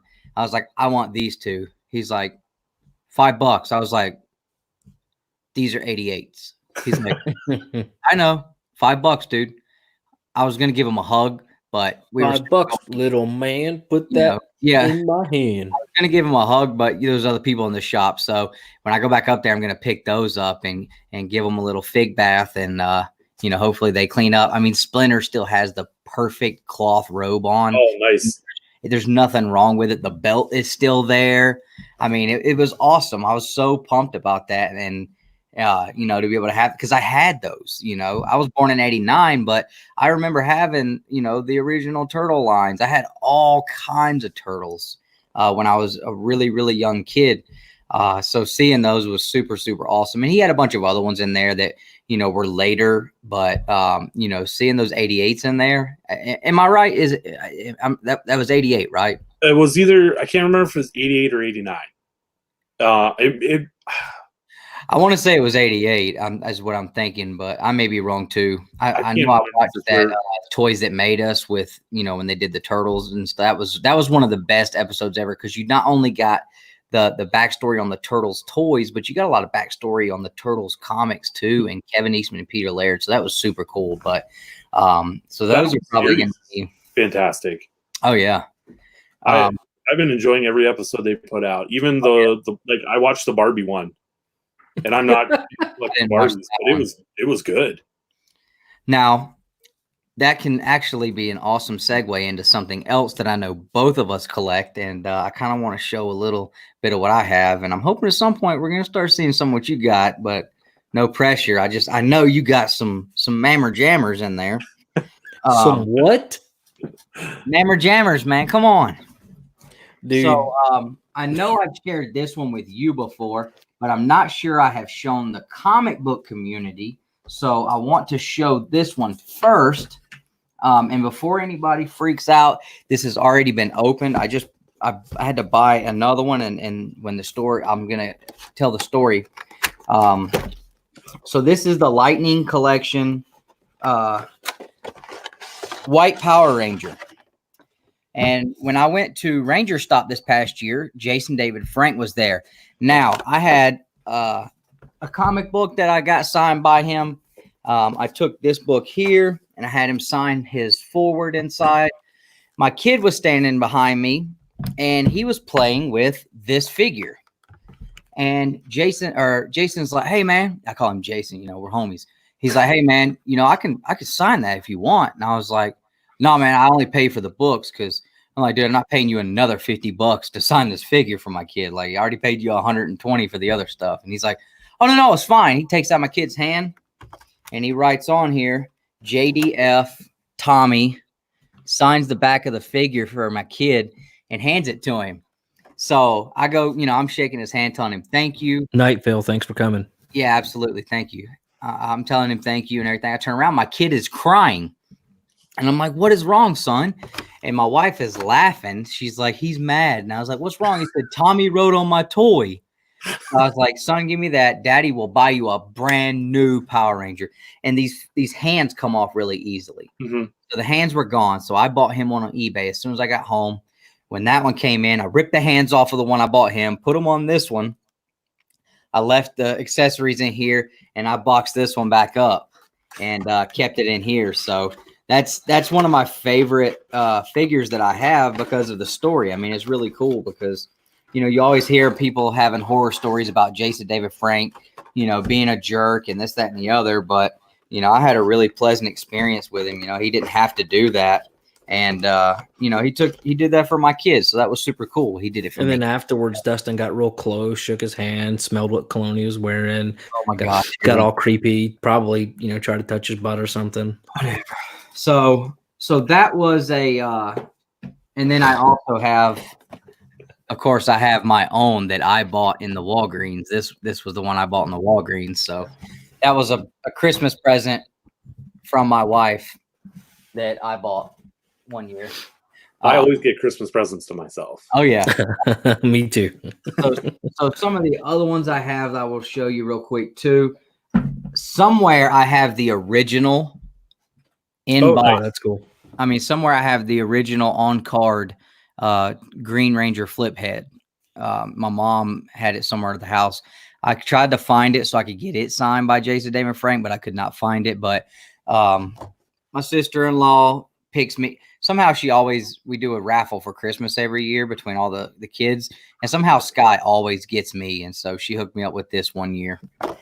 And now I'm going to get into some oldies here. I got a couple of oldies. So do you remember these? Yeah, those are the original, aren't they? Well, I think the flip heads predate these. I may be wrong. Those ones they actually made the monsters in. Yeah. These are the ones. These are actually a little bit more. Show it again. They're a lot bigger, and they have a little more articulation too. The arms, move out, and you can bend there. It looks like the legs turn and the knees bend. So that's pretty cool. And that's the box is still really, really nice shape on that one too. And I believe this one actually came from a local comic shop out by Nick. Oh, nice. And then this one here, I had one that my mom bought me to open and play with, and she bought me another one for as an adult. I don't know if you'll remember them. The box is trash, but it's still attached. The plastic head plush toys. This is the first time I'm ever seeing those. So it's like a stuffed animal, but it's an actual hard plastic head. And they did the full line. I had a green one and I had a white one, and my mom saved me a green one, and I still got this, and it's cool. It's you got the collector's edition on the side. I hate the box is trash, but yeah, it says Tommy Collector's Edition up top. It's got some really cool graphics down there. He almost looks blue because it's all faded. On the back, it's got the story of Tommy. It says soft, adorable, fun-filled action pal Tommy, the Green Ranger plush toy. And it's really cool on the back. You get, the Tommy's origin story. So it's really neat. I hate the box is all trashed, and I almost took it off and had him sign this. But I don't know. I'm not a big toy collector. Would I be doing better to leave it on here or no? For value-wise. In my opinion, since the box is trashed, just open it fully, let it breathe. Well, it's open. I mean, you can touch him. He's breathing. Yeah, but he's still attached to the... Yeah, I hear you. If you were going to get it signed, I would leave it in the box. Yeah, I mean, that's my thing. Like, I want to get it signed eventually. But if I get it signed, like, I thought I'd probably get him signed the head or something and not the box, but I don't know. But it's neat because, the shield here is made of, like, a different material, and it's kind of cool that you can hear it.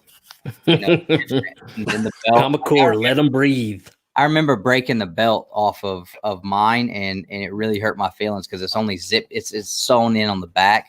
But yeah, I think she had a white one at one point she held for me too.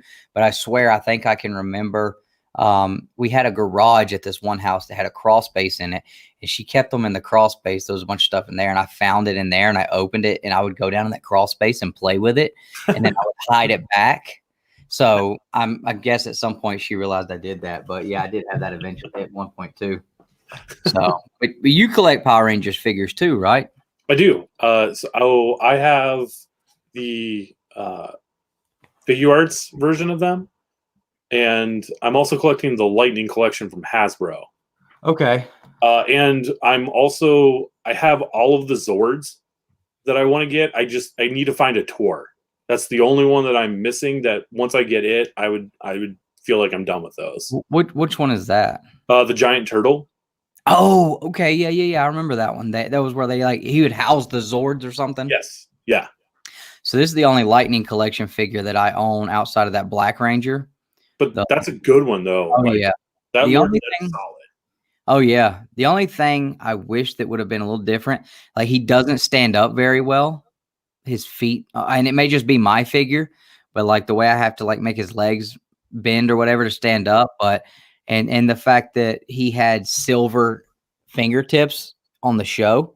But I've actually seen people take like paint or like a silver Sharpie and fix that, and but I mean, still outside of that, this is a ridiculous figure. I mean, the detail that went into this, because Lord Zed's basically like just like a dude with no skin, and so you see all the veins and all the indentions. So yeah, the figure was absolutely awesome.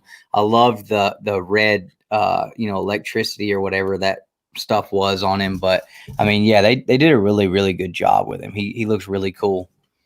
And the best part about that Lord Zed figure is that you're going to get to buy it again in August when GameStop releases their GameStop exclusive Rita and Lord Zed 2-pack. Are they still essential figure? I'm sorry. Has GameStop ever been essential? That's my answer to that one. I'm sorry, Dustin. I didn't hear your question. I said, is it going to be the same exact Lord Zed figure?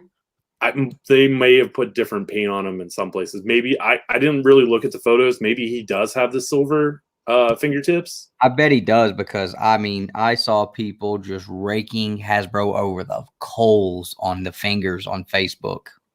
That's such a trivial, like, it's a $20 toy. Like, I mean, for $20, they knocked it out of the park. I'm not going to complain because his fingernails aren't silver. Yeah, honestly, I think it was more people like me who are not figure collectors and that are just Power Ranger fanatics. So looking at it like, dude, I'm paying $20 for a figure, dude. You better paint his freaking fingernails. So I mean, absolutely, I can definitely see, where you're coming from on that, because I know now how expensive figures get. This one here, there's people that would want to cut my head off because I opened it, because this is one of the harder to find Lightning collections. I guess because when I showed it on Facebook that I had it open in one of the groups, people were like, why would you open that? What's wrong with you? I've been looking for that for years. I'm like, hey, Killer Finds had it sitting on the shelf and I made a trade, homie. That was one of the first things I got from them was this. I mean, this figure is probably one of my favorite Power Rangers figures. Real quick, I'm going to add some value to this conversation. And I noticed the other night, because Southern Comic Geek just made a comment that Justin made the other day. He was like, the best part of this whole stream is Nick just zoning out, not paying any attention. Oh, man. And that's all happens. Power Rangers talk. I got other stuff to move into next, because I'm trying to figure out where Burke is. Burke, Downright Nerdy was doing a stream today, and Burke jumped in, and his first question was, what's your favorite Power Ranger? And then I think he just showed the book that we sent him. It's like this one. It's like, I don't know. But anyway, so JDF is Dustin's second favorite Ranger. Pretty sure it's the blue one is the first one. And then Nick is about to fall asleep with all the Power Rangers talk. So let's talk about McFarlane then. Do you collect McFarlane toys? The only McFarlane toys I collect are the My Hero Academia ones. Is that those goofy ones you like, Nick? That's right. And I almost bought the other one today. But after I paid full price for these, I found them on Amazon or somewhere for like half price. So I decided I'm not doing that again. So that guy, there's going to be somebody at Ranger Stop Atlanta for that guy. I guess whoever voices him or whatever. Yeah. You talking about Chris Sabat, the same guy that did Vegeta up there? Okay, yeah. I knew he was coming. So yeah, he's going to be there. Okay. So Katie and I are actually supposed to go to My Hero Academia Con in October if it actually happens. So this is one that my little sister, when I say Katie, she actually got me watching this, and I mean, they're not bad for $20. I mean, yeah, and you can find them on Amazon for like 13 even. Yeah. So like for $13, it's a great toy. Yeah, I mean, the articulation looks fine. The paint looks pretty good. Yeah. I will say the heads on these things suck. I tried to change the face out on this, and I could not get the hair off. And then I don't know. Do you know what this little hole is for? Whatever mold they had used for that specific body, like chest part. Yeah. They may have made it before, and it had come with a stand. So you would plug a stand right in there, so look like he's flying or something. But I don't have. But can you buy a stand? You can buy different stands. There are different. Yeah, they got all kind of different figures. Okay, but they've got stands that are like clear, and you can clip them on the waist of your figures. No, I've seen that, but like this stand, yeah, they supposed to come in the box like that too, dude. No, I know, but what I'm trying to ask is like I didn't throw away the stand by accident, did I? It doesn't come with. No, it didn't come with. Okay, Okay. You're good. You're good. Because I know, like, for this one, I was gonna buy one for this one and set it up. Hold on, his head wrong, but I don't know. I feel like I got to be careful, man. Too many hobbies is a dangerous thing, and this omnibus thing is really the thing I'm like really focused on right now. And like this economy and stuff's going on, it's got me scared. When I'm not even paying half price for an omnibus, that's when you know Nick is nervous. I just want to add that I talked to my wife like the next day after our first live. Yeah. I kind of like played the line that you said about the stimulus check. I'm like, no, we have to stimulate the economy, so we have to buy stuff too. And she like looked at me and she was like, okay, I guess that makes sense. Like, oh, so you're I welcome. Part of it and buy a hot toy. Are you okay with that? And she just looked at me. Oh, I guess that's okay. You're welcome. I want to see some of those hot toys in a second, but before we get off the McFarlane toys, and Nick kind of already touched on it. So hold on, I'm still cracking up about the stimulus check thing too. And I know you've probably seen the McFarlane Mortal Kombat run too. They look great, and these are $20 figures as well. Now I can get over Lord Zed's fingers for a $20 finger. What I cannot get over, Todd freaking McFarlane. I think he goes by T. McFarlane. On a figure, and I pull it out of the box on Christmas, and this happens. What is that? What is that, Todd McFarlane? Explain how a $20 figure straight out the box and the head is gone. I'm not cool with that at all. So I can't even buy any more of them because of fear of this. And now Nick's having problems with the head on his. So it's not falling off. I just can't get the hair off to change the face to the angry face because I like the angry face better with their heads on their toys. So I do not recommend anybody buying a Todd McFarlane toy ever. Unless you can get them for $13. But look, I'm pulling hard and I cannot get that off. Well, I had the complete opposite option. Or listen, so it evens out. One just falls off out of the package. One can't be taken off. That's even. Dude, like I'm Googling and YouTubing and I could. Have you tried hot water or a hair dryer? For mine? No, but that makes a lot of sense. To pop the head off. Oh. That makes a lot of sense because like in high school, our dad's works in construction and does welding and stuff like that. And that was like the number one way to get lug nuts off of these trucks whenever you're changing the tires on them. Heat them up with a torch. I can't tell you how many times I caught my leg on fire sitting there in 30-degree weather in the winter because that's when I'd work with him, having a torch going. And I'm like, oh, man, it's getting warm now. I got the torch. And Dad come over, what are you doing? Your leg's on fire. And, that's what he sounds like. And I'd just be sitting there with my double insulated blue jeans on fire. Dustin's, I'm sure, done the same thing. But no, hair dryer's a good idea. You've never caught your leg on fire? Do you even live life? I didn't have to use a torch to get the lug nuts off because I'm a grown ass man. But oh shoot! But I think I broke him. That head for that figure just went all the way across the room. I don't think I'll ever find it again. That part where you just throw it down. If you ever get like a what grinds my gears like intro segment, that just well, and see, that's a great idea because Nick always throws up like this Dustin's rants thing when I start going on things. So like he could make that into like an intro bumper for that. We'll make sure to put credit for you on there because that's going to happen now. Because like whenever he was doing the Silverbacks discussion earlier, like I swear to God, he talked for 15 minutes about Brian Silverbacks and the giveaway. And I'm like, oh, here's the other two. Let's go.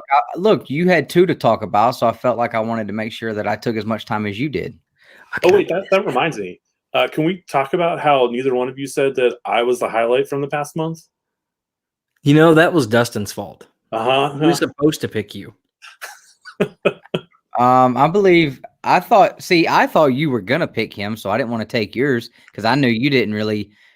Well, whenever you started talking about who did you even pick? I picked the Savage Basket. Was it David?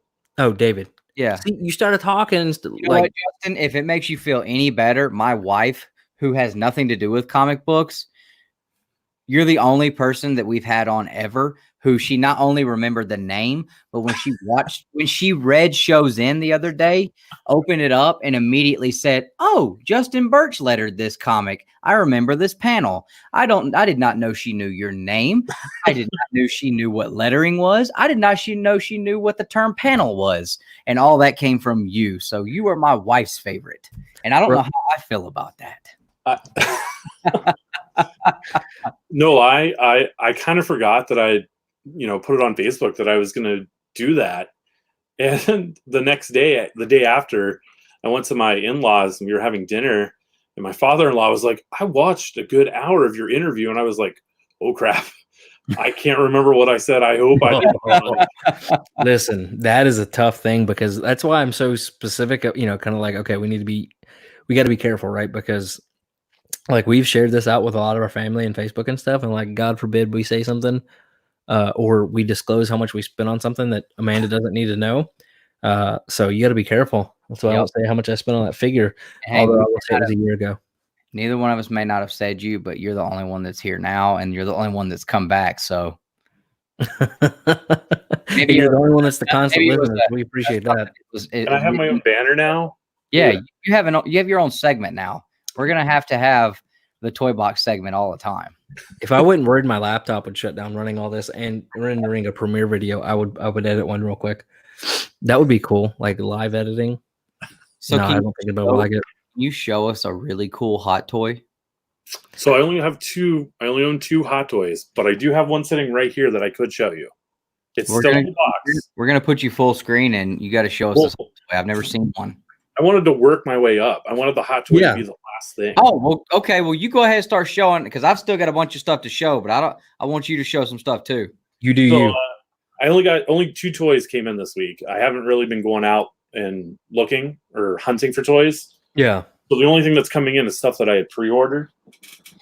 So these are the only two toys that came in this week for me.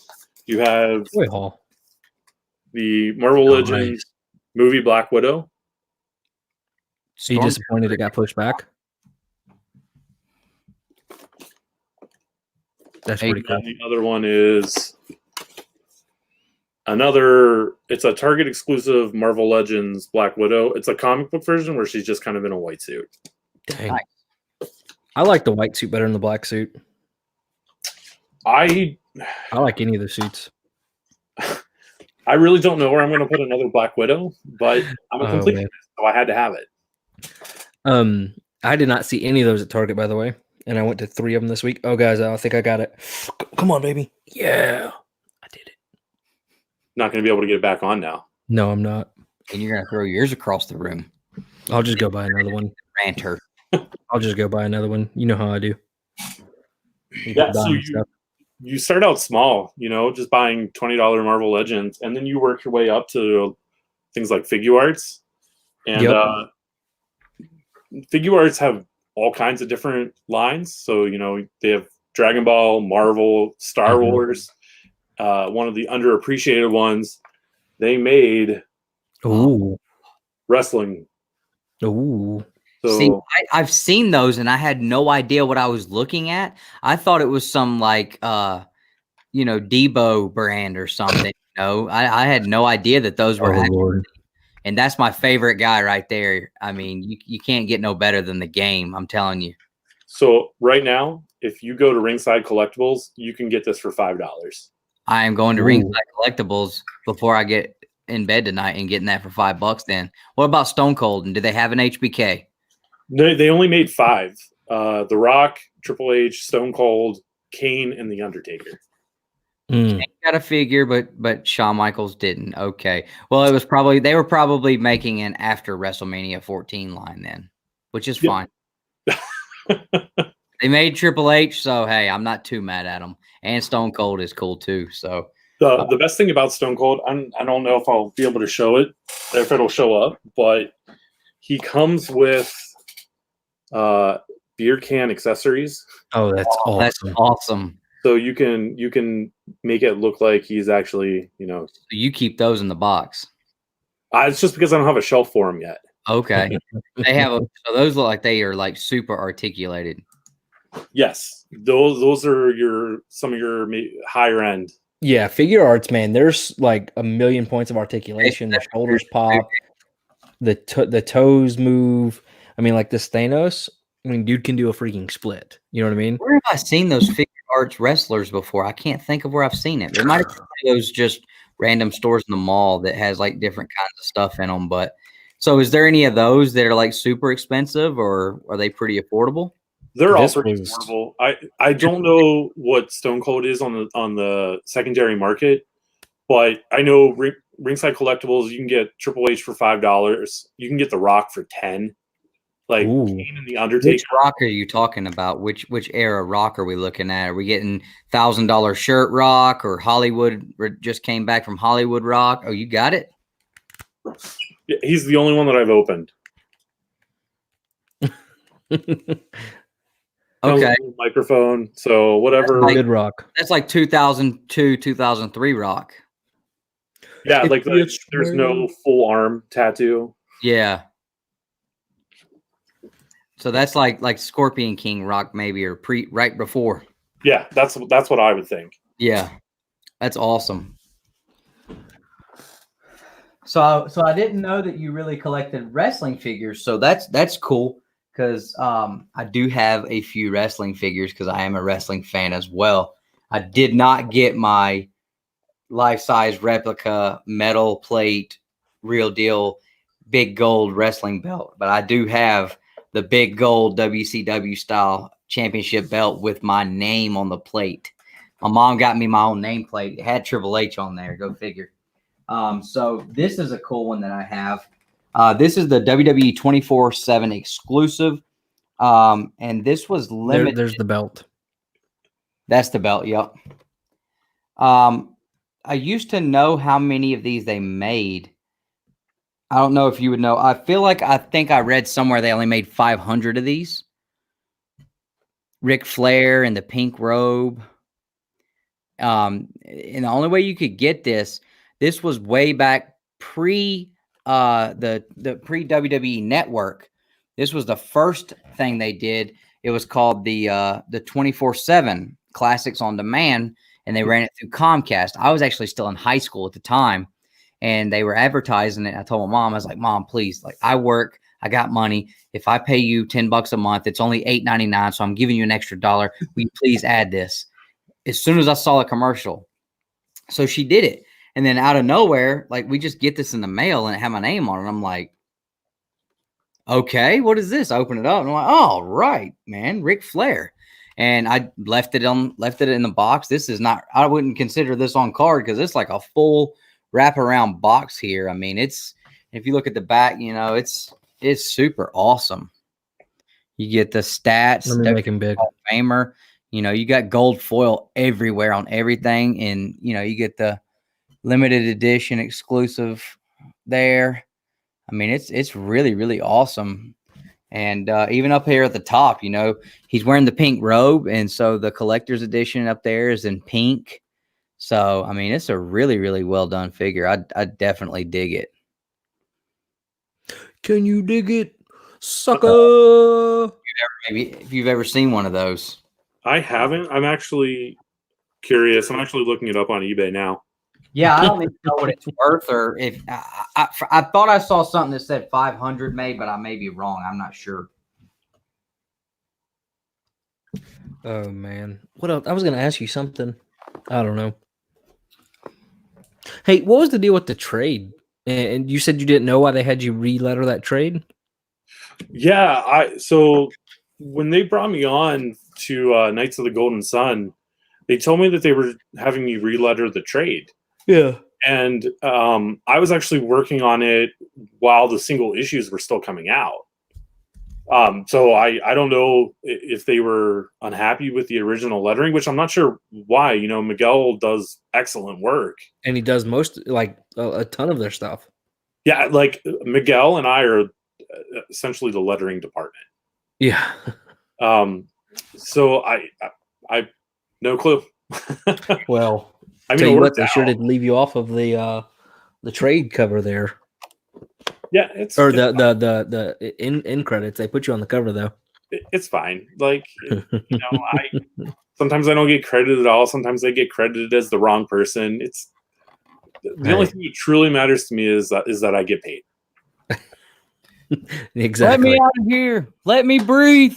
Let me breathe. I've been in here for 25 years. Let me breathe. Let him breathe. Look at Bubs coming and still hanging out. So you remember these, the push action WCW figures? The push action. That's push action. I had the Ring. Wow. I had that Giant. Who is that? Diamond Dallas Page, Sting. I had everybody on the back of the card except Raven. But I had the Ring. I had Mach, Luger, Hogan, Scott Hall. we have that steel cage? Yeah. And I got this figure right here for Christmas. My mom and dad got me like 30 of these one year for Christmas between the WCW figures and the WWF figures. This was the only one I didn't open because my mom explained to me, I was still really young. I didn't really, to me at that time, Ric Flair wasn't like Ric Flair don't even wrestle. Like, why do I care to have this figure? My mom was like, let me explain to you what you have here. You can open it if you want to, son, but you may want to leave this one in the box. And I swear to you, I debated on it so much. I actually flipped it up this much. Oh, just do it. Commit to it. Eased it up over the years a little bit at a time. And I was like, oh, I can't do it. I can't do it. And I'm still hoping I can meet the man and get him to sign it at some point. But I mean, the card is, it's busted up a little bit and the plastic's yellowed. But, I mean, the figure is mint as can be, but I loved these WCW figures when they came out. When I got the Wolfpack Sting and the Goldberg, the world was turning fast for me that day. I loved them, but, it sucked, though, because I don't know if people are like me. When I played with my wrestlers, like, it was real life. I was Jim Ross doing the announcing. And I can run figures with my fingers and they do real stuff. And I hated the fact that heck out of an action figure. I tell you that much. Well, I hated the fact that I could not play with my WCW figures and have them wrestle my WWF figures because they did not match up in size. And it was completely different. I couldn't have the Undertaker fight Rey Mysterio because Rey Mysterio was freaking bigger than my Undertaker figure. So that was the only thing I hated about them. But I mean, I still loved those WCW figures, even though the articulation was zero. I mean, the arms moved like this and the legs did the same thing.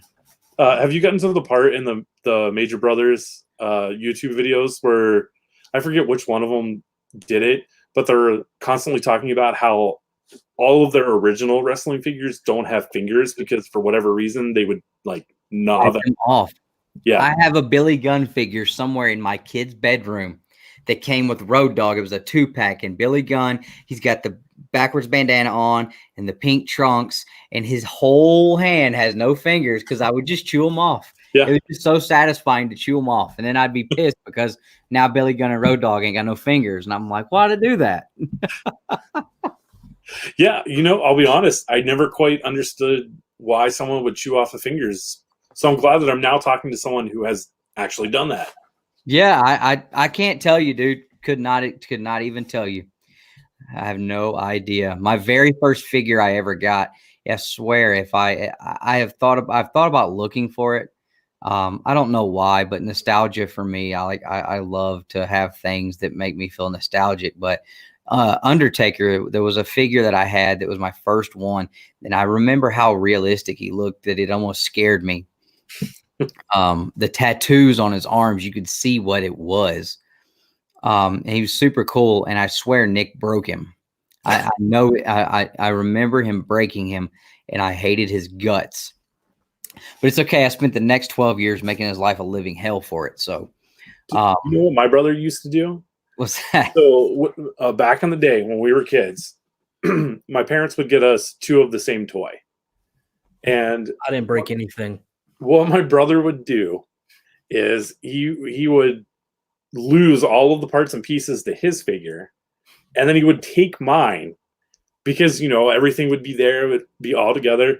He'd take mine. Nope, this one's mine. This one is mine. No, it's not. You pieces to yours. Right. That's probably the same stuff Dustin would do to me. Well, we didn't play with the same stuff, and you weren't allowed to play wrestlers with me because you didn't know how to play right.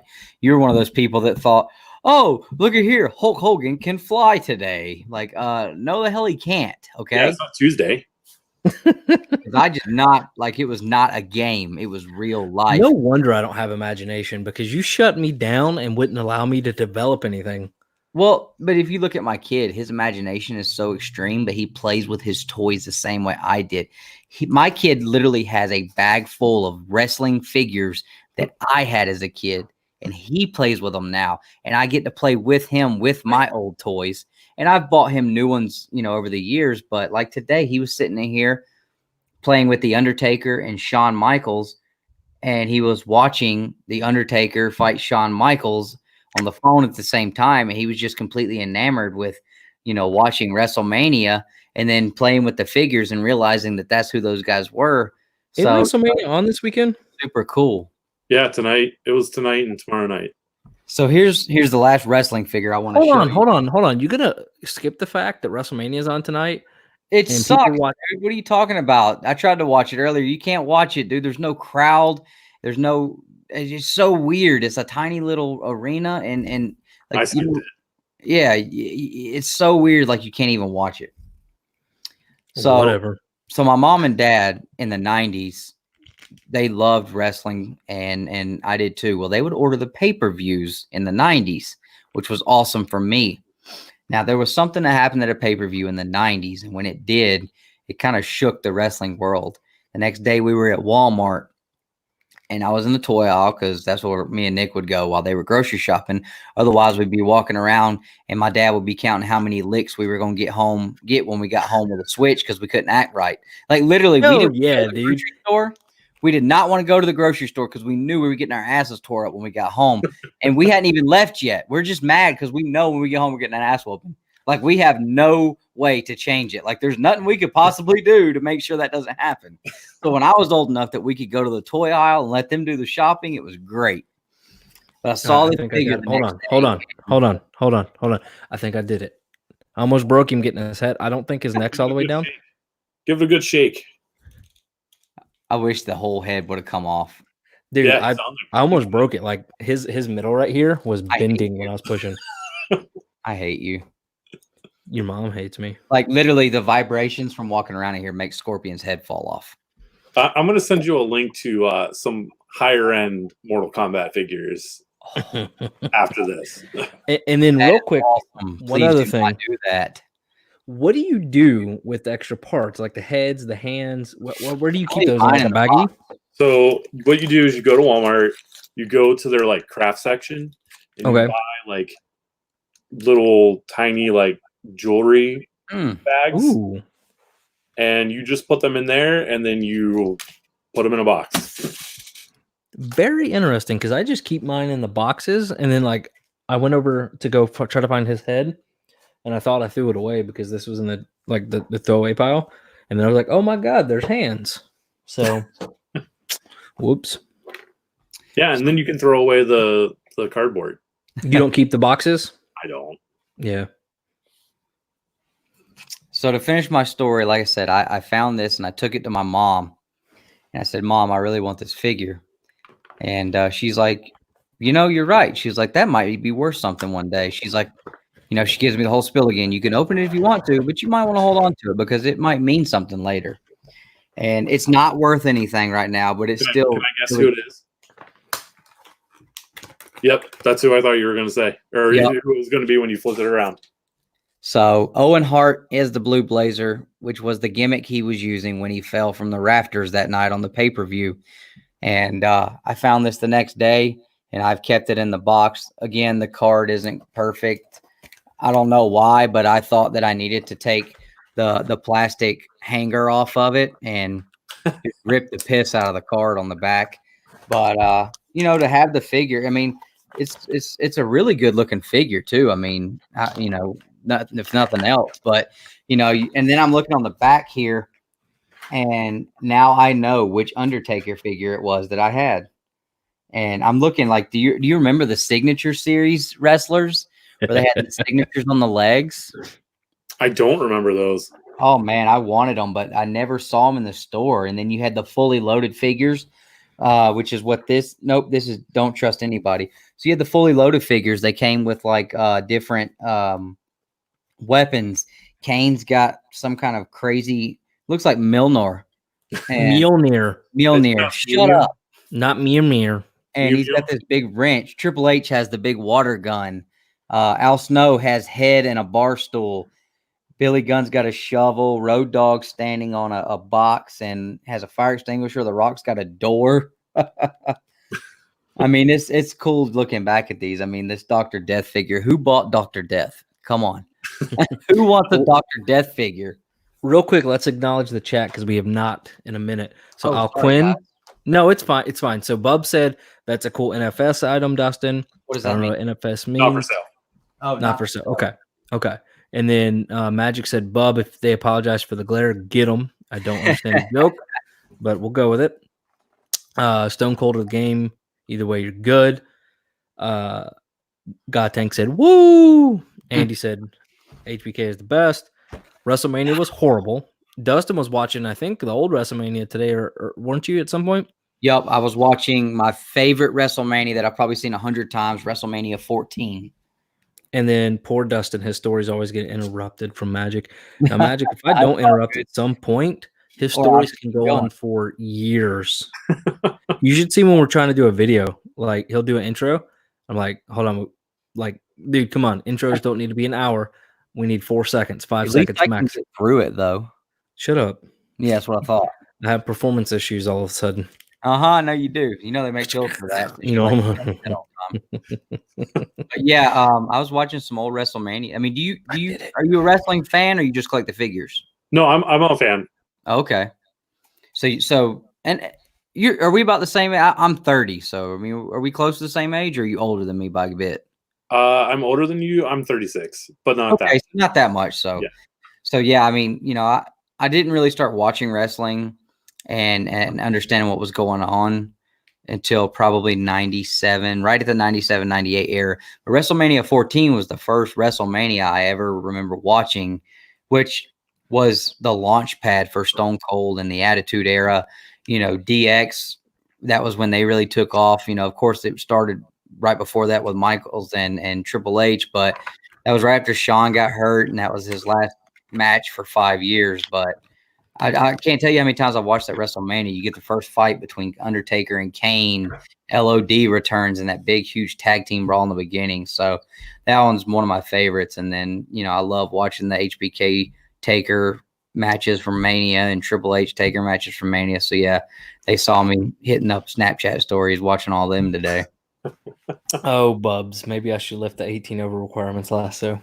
I get it. You're calling me young. I understand the joke. That is funny. And then Al said, my favorite WrestleManias are 3, 4, 5, and 6. Isn't that one like The Undertaker? One of those ones The Undertaker debuted in? He debuted at Survivor Series, dude, in 1992.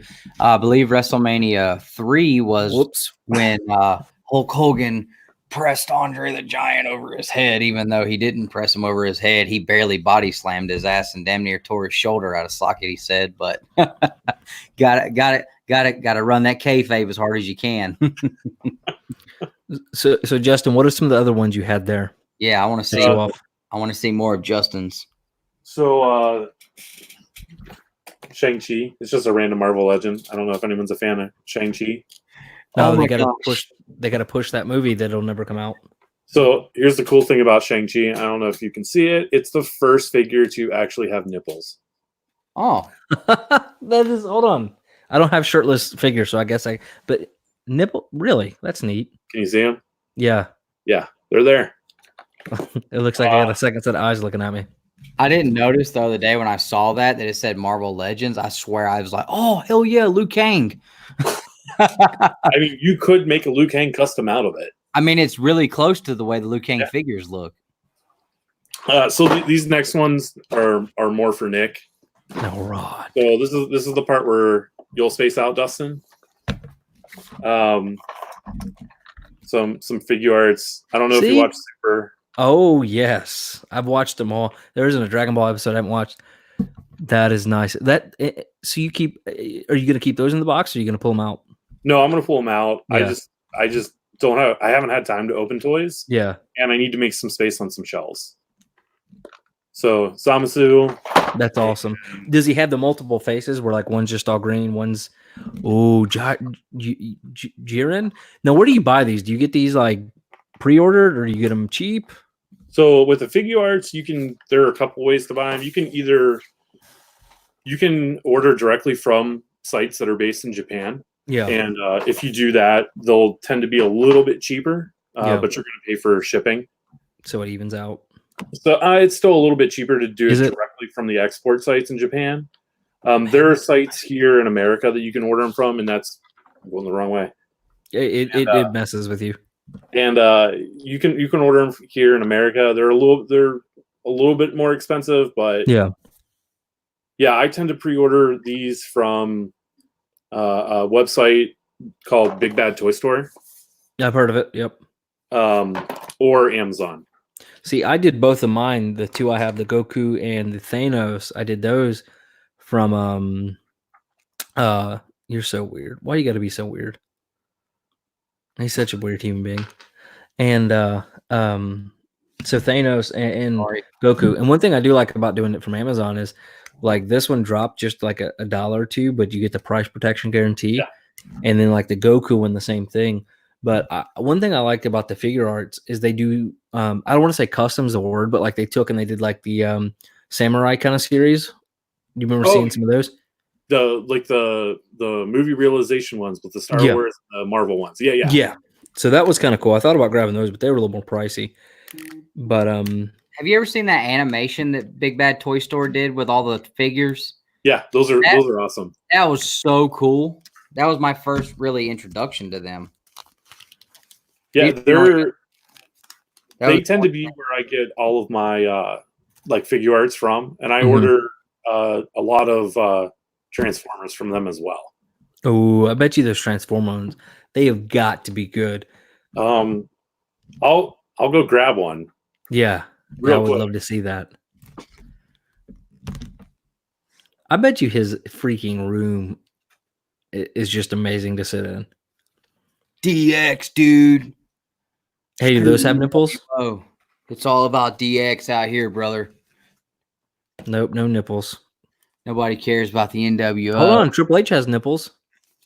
No, he's just dirty because he was laying out in that big shed at Dad's old house where you used to live. It's all about DX, dude. 2 words for you. Oh, he brought. I don't know what kind of figures these are, but I love them. My mom bought me these just to put in my room when I was a teenager. I still got them. So this is nice. This is the Masterpiece line. It is high end, or I don't want to say high end, but highly articulate. It's meant for adult collectors. You can transform him into the actual cab. Whoa!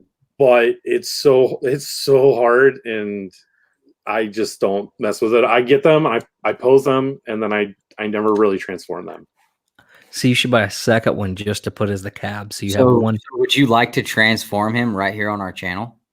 I would have to watch YouTube videos on how to do it. It's really that crazy? Yeah, it's that complicated. Oh, wow. Okay, never mind. Oh, man. Don't force the man. This is an older version of Optimus Prime. They just released a new version of Optimus Prime it looks way more sleeker than this one.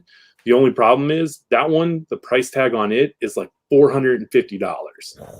And I'm like, that run. This one? Yeah. When it originally came out, I think it was maybe 150. Oh no. Dang. Yeah. So deep in the game, bro. Yeah. I had to, I don't know. I started collecting Masterpiece Transformers, and I was like, I can't buy like regular Transformers that you find at Walmart and these. Like, I was just like, I'm only gonna do these. I mean, how could you do Walmart and have those? That'd be like, there's no way. So Bluefin, have you ever heard of Bluefin? Yeah, they're the ones who distribute figure arts to America, I believe. Okay, so that's what he was saying. And then he said 150 sounds right. And then Bubs came back and said NW no. That's right, brother. Oh my god. I'm gonna have to. Well, the audio was really bad in that other one. You need to do a voiceover, and that way I can pull your intro from the other night, and I'll, interchange them so we can use that clip or something. So you've been showing your Marvel Legends, talking about Marvel Legends. Oh, what do you got there? So these are, I just started buying these. Hold on. These are Mezco 112. So they're 6-inch scale, but the costumes are like cloth fabric. These Hold on. Who was I was watching somebody and they pulled out this canary black. It was a white suit. What was it? Oh, was it Moon Knight? Moon Knight. That's what it was. Josh, the LCS owner, was doing a live stream today. That's what it was, and he was talking about that. It was the Moon Knight, and he said it's actually cloth. Yeah, that's awesome. How much do those run? They run between $80 and $100. Hopefully, his wife and all is not watching. Really, that's crazy.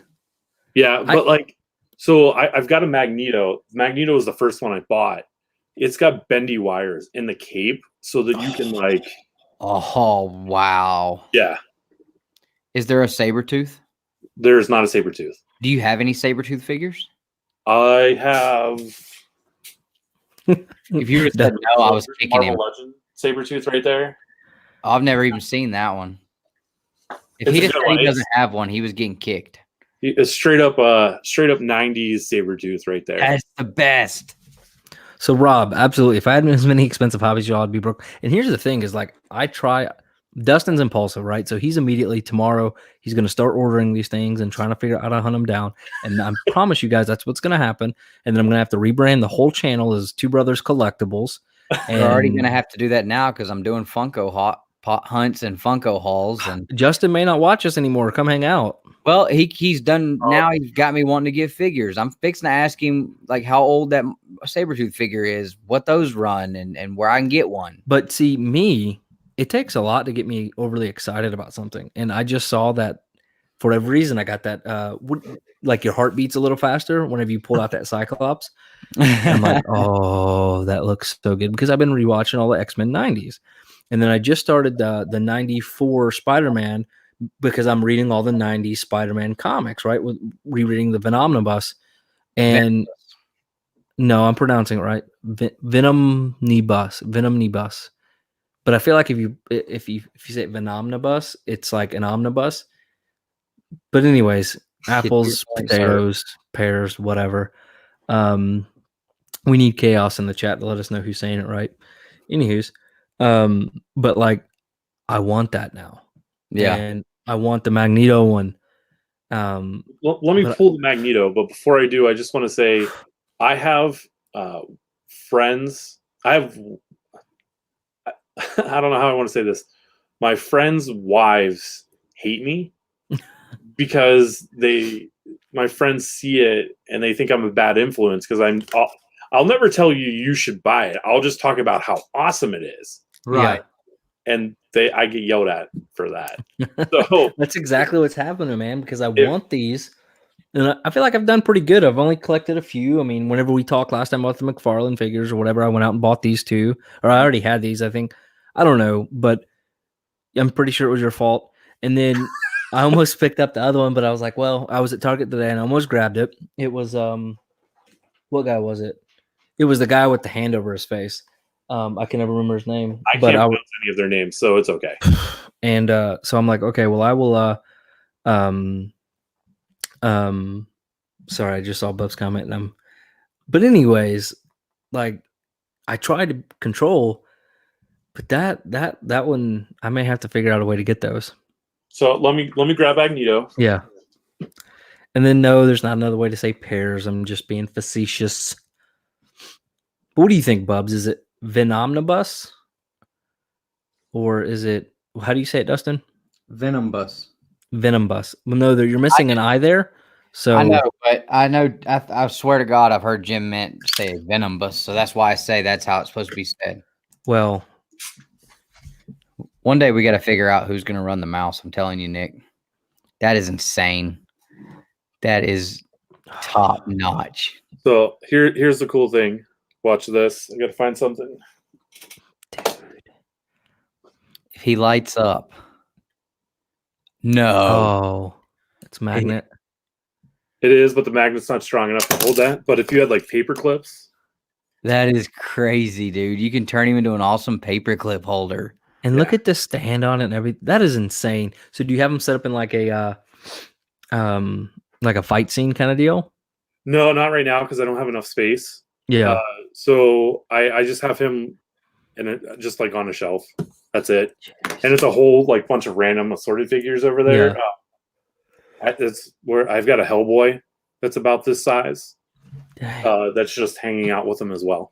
And what are those called one more time? Mezco 112. Mezco 112. Yeah, Mezco 112. Thank you for ruining my life. Yeah, future apologies to your wife. Listen, if I can, I don't know. What are you talking about, Bubs? We are subscribed to you. No. So let me go back because you missed all of it, Dustin. So he made a reference to a glare comment, and I guess that's a joke, and I don't get it, and I'm not sure why. Oh, I get it. Never mind. So that's right. Okay, I got you, Bubs. And I said I didn't understand, and Magic said he must not watch your videos, and I do watch them, but clearly I've missed something along the way.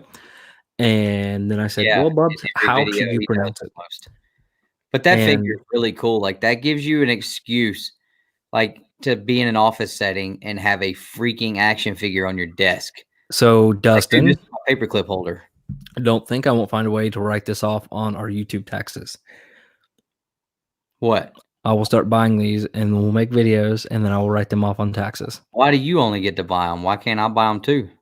You can buy them, and I'll still write them off on my taxes. I don't care. I mean, as long as it's making, I don't know, whatever. I don't care. Dustin doesn't know how taxes work. He don't care. Yeah. I didn't do taxes or even get my taxes done for like 6 years. So I just was like, what are they going to do? Come take my crap? I'll help them look for something that's worth a damn. Like, we find something, we'll split it. Oh my God. Real quick, I've caused other people's relationship crash and burn because of comics. Tell them YouTube or IGI auctions are on, the girlfriends break up and then find out how much they spent. Yeah, auctions on Facebook, YouTube, things like that are really bad for the pocketbook because they add up quick. So real quick, let Justin show his first. Nobody cares what you got over there, Dustin.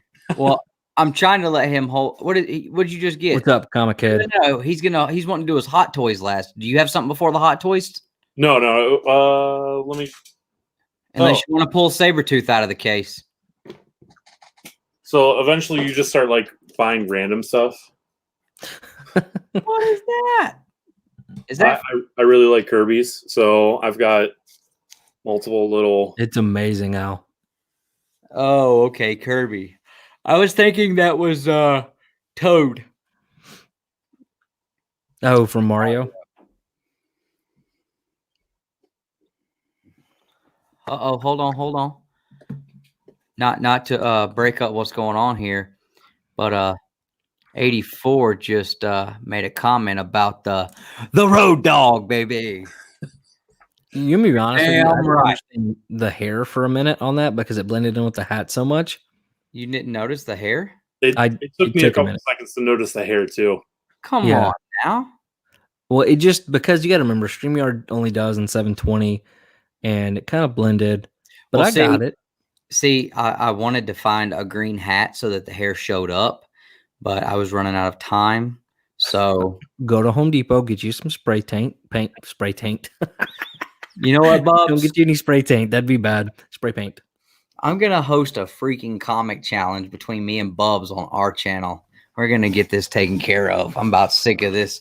Look, I would be afraid if I were you. Here talking crap about me. He's nothing but a freaking comic book jobber anyway. I'm going to hit this Joker with the finger poke of doom, make him lay down. Oh my God. I could not believe that was a real Anyways, I digress.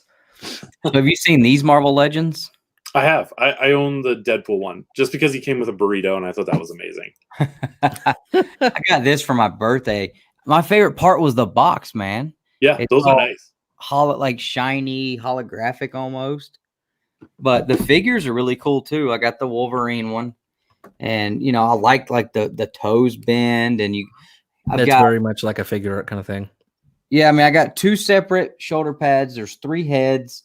He's got a maskless head, but they actually have a mask that like hangs off the back of his neck. So that was pretty cool. But this is one of 2. I know this isn't the same Marvel Legends that you collect, but it said Marvel Legends on there, so I counted it. Does that one come with bone claws, or am I imagining that? No. So Aubrey, I think this is probably the first time we've seen you too. Glad to have you here. At least in the chat anyways, right? The finger poke of doom, really? Oh yeah. Bubs, I ain't never been able to go up against you. The finger poke of doom. And if you don't know what we're talking about, it came from You're better off. You're better off not knowing what it is. Or no, I'm thinking when I said the lay down, I'm thinking Bash at the Beach with That was even worse. So what is that? This is it's the Beast. Marvel Legends series. Have you seen these? I have. Those are harder to find. So I know the Beast is amazing. Is that Gray Beast? Yeah. So I set him up with my Amazing Adventures 11, 12, and 13. It's Gray Beast, but the problem is if you look at his head, this is the same head they used on the Beast Blue figure, and even the hair is painted blue. So I really hate that. Like that really burned it for me. And I think this is the trunks that they used on the Blue Beast, because I know in Amazing Adventures when he was Gray Beast, he had a blue set of trunks and there was no X member sign on it. But it still looks really cool. It's super opposable. You know, I mean, all the way down to the point where his big toe moves separately from the rest of the foot. That's insane, isn't it? Right. I mean, it's like single toe articulation. It's So yeah, this was one I was looking like crazy when I was doing my setup the first time for the YouTube channel, and I was looking like crazy to find a figure because my setup looked a little bare. And one of the guys on Facebook was like, "Man, you need some figures to set with your things." And I was like, "Figures? Like, yeah, I guess." And I was like, "It'd be hard to, you know, see the little figures." And I was given that Wolverine figure for my birthday. I was like, I wonder if they got a beast like that, a Gray Beast. I Googled and I could not. That figure right there did not pull up on Google when I Googled it. Well. Got it into the Google machine and it did not come up. Well, yeah. So one of the comic shops, not local to me, it's an hour and a half away. It's actually the place I picked up all those Silver Age keys. They actually had a big sale at Christmas this year, and they posted a picture of that, and everything was 50% off. So I got that figure for like $25. That's a steal. And in the box, it comes with this awesome Beast book here. It's almost like a comic, but it's just all pictures inside, like different pictures, and basically it goes through all the different forms of Beast through the years. So that was super cool too. But I would have never known about it if they hadn't posted on their Facebook page. It just worked out that they had it, and I couldn't believe it. You know, I ended up picking that up and this little PVC black suit Spider-Man, because that's the only Spider-Man I like. Picked that up. And the Beast figure for the price of the Beast figure, full price that they had, because they only had it at like maybe $65, $70 for the Beast figure. And then this was like 40 or something. But I think I literally came out of pocket like less than $30 on that Beast figure. That's a good price. So yeah, that's pretty much the extent of my figure collection, though. Nothing like you have. You definitely. But and yeah, Bubs, I don't know how to repaint figures, so I would be terrified to try that. My idea of repainting figures as a child was taking my Rocky Maivia figure that still had white boots and the white tribal trunks and getting a Sharpie after it so that he looked like the people's champ. So I don't think that would be something I would want to try my hand at. And then Comic Head was commending you on your intro from the other night. Oh, I appreciate that, man. I tell you, it was something I worked on for sure. you know, I definitely I was preparing for last night quite a bit, and I actually sat and wrote all that stuff down. So it was all original, but it was stuff I sat here and wrote down while I was in the office here. So appreciate it though. All right, yeah, so Bob, I know I'll never end up getting to go against you. I freaking get knocked out in the first round, but I don't know. I feel like that one was a little bit rigged, but we'll let it slide. all right. So let's see him. Let's see what you got. Give him the full screen now. We're doing Oh, freaking Hot Toys, dude. What are you even thinking, Nick? So Bro. I only own 2 Hot Toys, and the way I convinced my wife to, sign off and approve it was I could only get Spider-Man figures. You poor thing. So what do we have here? Oh, I love it. Scarlet Spider. Mm. Like I don't even know if you can see. Just Wow. The detail and the texture on the pants. yeah, and the ink or the web cartridges on the wrist. Yeah. Mm-hmm. I'm sitting here thinking that's awesome looking. And because it's the 90s, pouches. Man, that's awesome. Like this is all fabric. So I may have to use some of that MAGA money coming for something like that then. What I've never looked at the prices on Hot Toys because I don't want to even know. But I know those are like a couple $100 at least. They're definitely the most expensive toy that I have in my collection. Just below statues, right? I can't do No, I don't want to do statues. No, but I'm saying like these would be the top before you hit a statue. Yes. Yeah.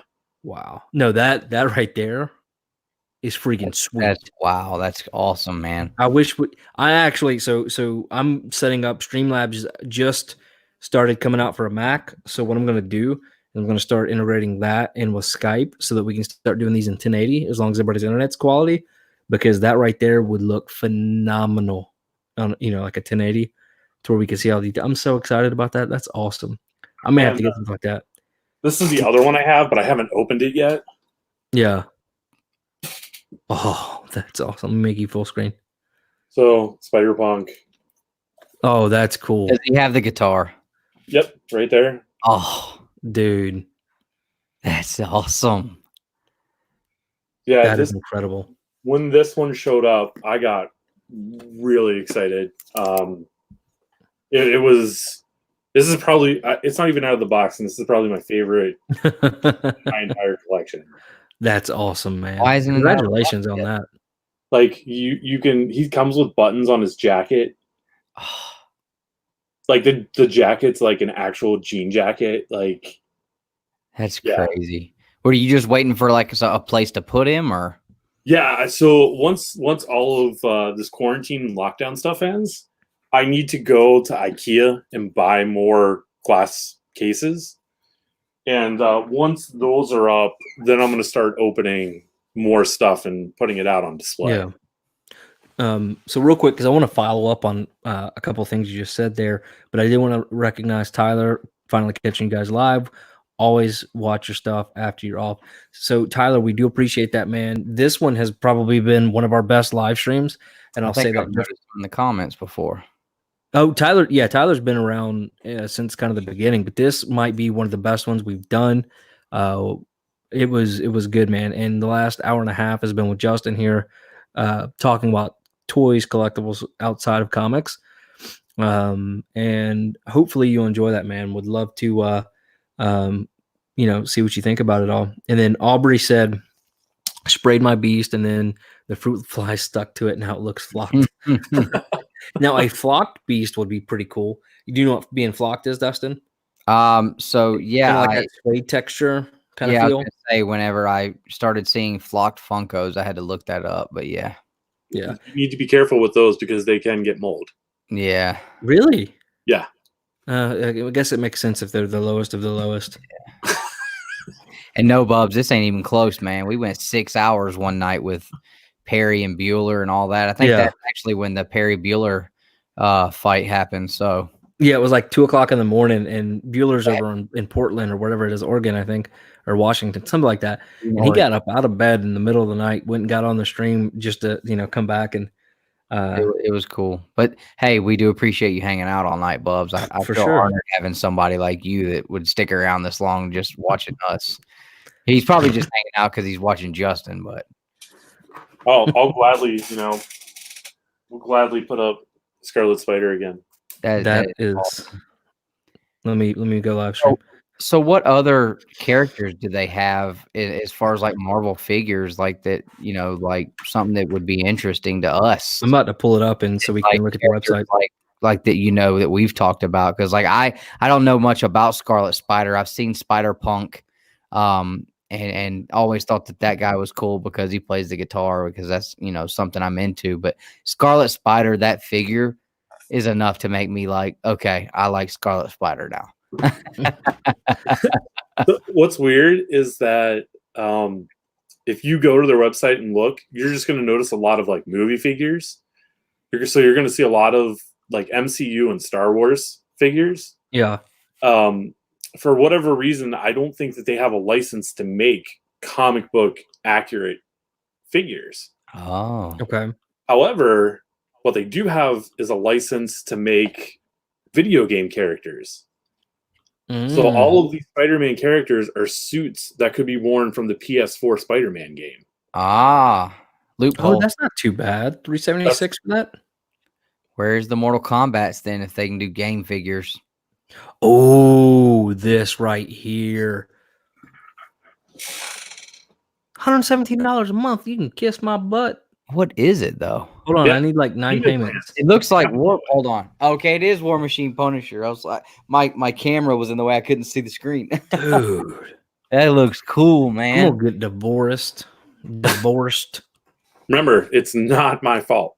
No, dude, I've already worked in the stimulus check. I knew about Hot Toys when I was watching the comic book guys or the comic book man. People would bring in Hot Toys or ask for Hot Toys, and now what? There's another toy line, and I'm ashamed because I can't remember the name of it, but they were like really like way back when, and they were the cloth stuff on them too. I'm trying to think. What do you know? What size they were? I don't know. They were like this big. I mean, they came in a real plain box. They were like old figures. Everybody loves to collect them. It was like they weren't original GI Joes, were they? No, it was like Marvel figures. I think it was like some of the first Marvel figures. Dude. So, spoiler alert, that will be at my house on Tuesday. Oh, no way. Yeah. So, are you trying to come hang out next Saturday? Yeah, I could. If we do another one Saturday? Oh, we're going to make sure you're taken care of, man. You don't have to worry about that. That is awesome. Yeah, Tyler, we did see that and I retweeted it. Very excited about the Kanto stuff, and he'll be on with us in a couple weeks. Hopefully, I think we're still scheduled, but I am going to reach back out to Drew because he is a Migo.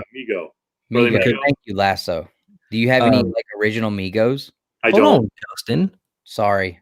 I'm going to reach back out to Drew because he's a first responder, and I know they got a lot of stuff going on. So I want to make sure that we're, he is probably overwhelmed, and I want to make sure that he's still okay, or if we need to push it a little, because they're going through a lot of crazy stuff. But anyways, continue your Migo. Sorry, I didn't mean to cut you off. I got excited because I saw. Now I'm like Dylan over here, butthead. Right.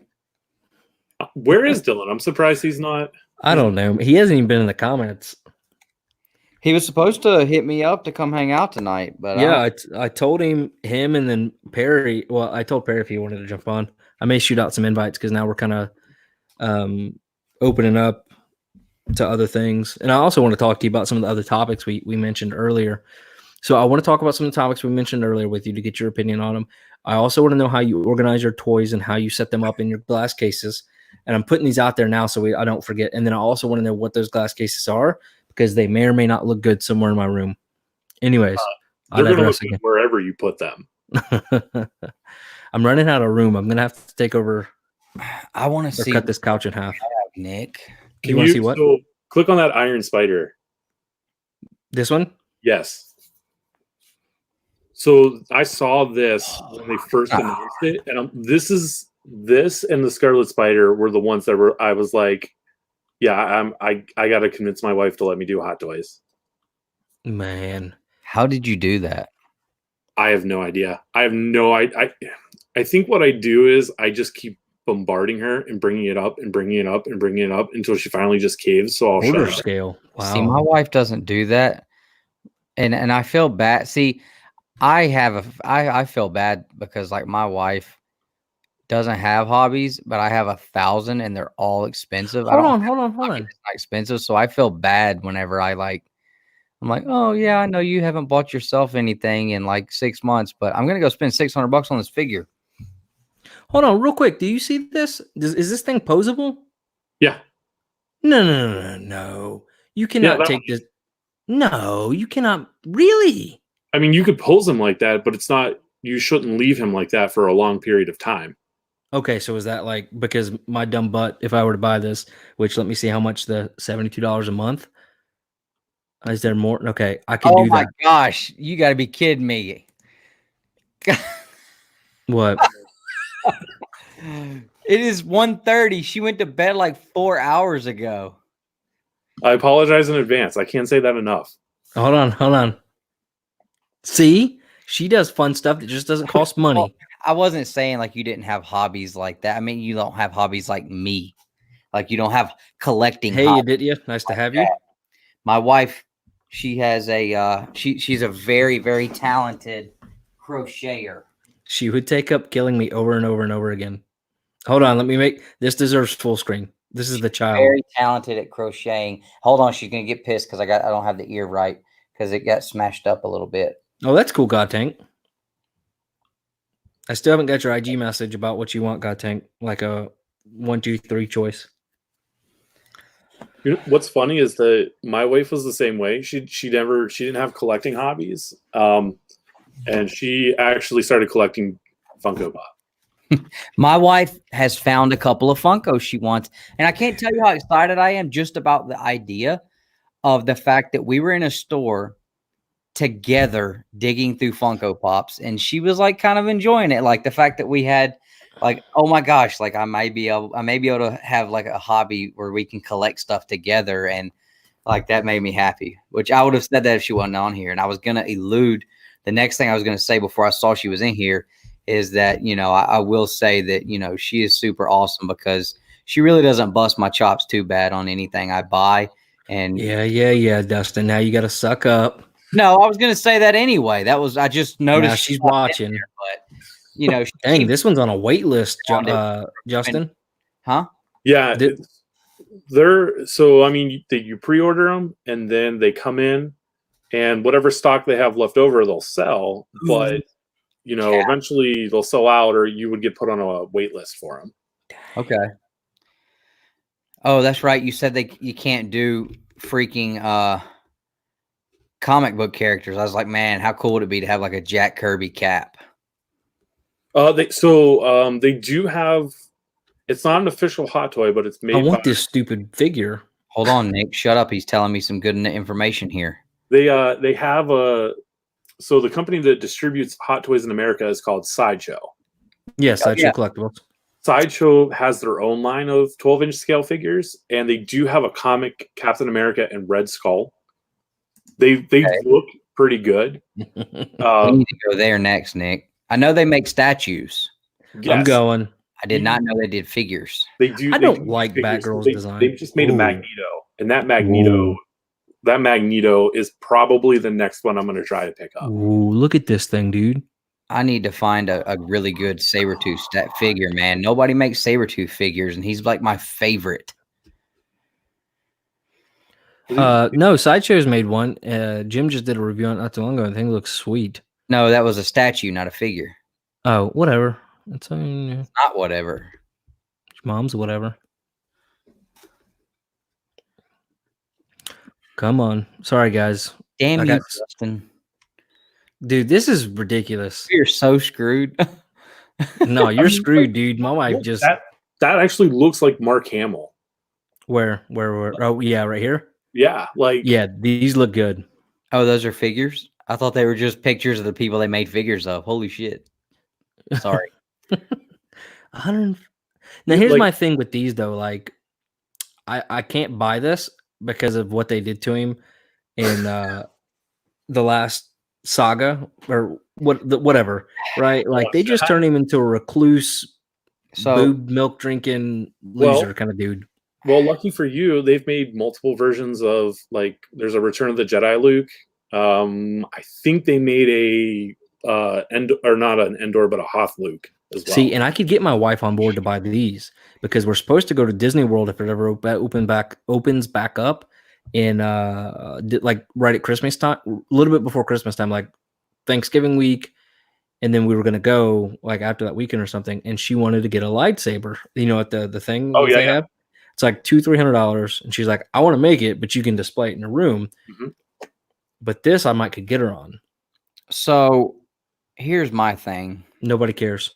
I finally watched all the Star Wars movies when I was on vacation after Christmas. I finally have watched the other ones. Luke Skywalker is a big ass crybaby, horrible hero.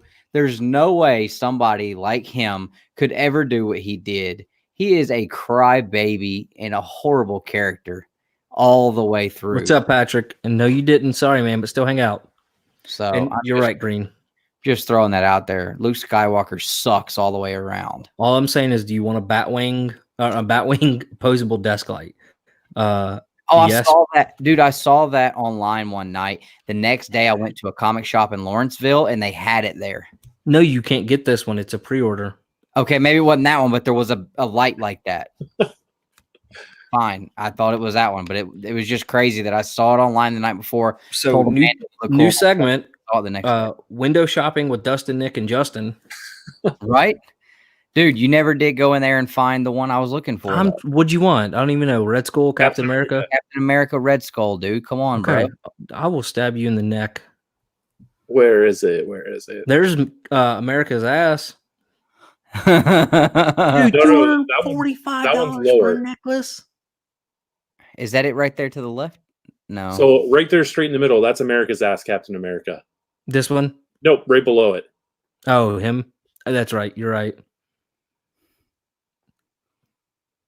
That's pretty cool. I actually like that. Nick, I think it was up further. You're getting down into the prints that Lasso was talking about. All right, let me just go to Hot Toys. It's not a Hot Toys. Don't do Hot Toys. Do 6 scale figure. What the hell? It's not there. What the heck? What if I just Googled Red Skull? Let me see. I wanted to see the cap one too, Nick, but I thought I saw one that looked kind of like the old school cap, but it may have not been. I'm looking at a TV that's 8 feet away from me, and I don't have glasses. Oh, that's cool. $125 for this thing? Actually, dude, I need like a much another view, and I can see. I need a much bigger payment plan, right? This thing is not coming. It ships out in May. Dang. Like, I don't want to pay $50 a month for a $100 statue. Just might as well pay $100 for it. All right. Can I share my screen? Yeah. You got it queued up? I do. All right, give me 1 second. Let me. Oh yeah, he's got a ranch. Well, he don't have to have. All right, so let me do this, and then all right. So click on the share screen thing. At least I didn't put Justin in time out, blame it on my wife. Oh wait, it won't let me. Oh wait, here we go. So my wife the next day actually felt really bad about that. She's like, "I'm really sorry. I didn't mean to ruin everything." Blah blah. I was like, "No, it's really okay. It was comical. It kind of." Well, I know she was gonna feel like that because I know how you are, and you're a horrible person. So I didn't say a word to her about it. I didn't care. Yeah, but I know she probably thought she was gonna get beat again. Okay, you need to stop that right now because that's not even anything to joke about. You know for a fact I'm the most kind-hearted human being you've ever met. You're just an a-hole or a butthole. I saw her like brush one of his comics for timing, and he started throwing coffee cups out the window that those Ray Dunn. You better quit right now because you're gonna get people thinking I'm something I'm not. And the furthest thing from. I will kick you out right now. Oh man. Anyways, and then is so mad at me. Yeah, dude, that's nothing to joke. There's certain things you joke about. That's not one of them. I was okay. I'm sorry. Oh All my! right, now enjoy Justin's Red Hulk. Wow. Red Hulk. Things Red just Skull. got really awkward. Thanks, guys.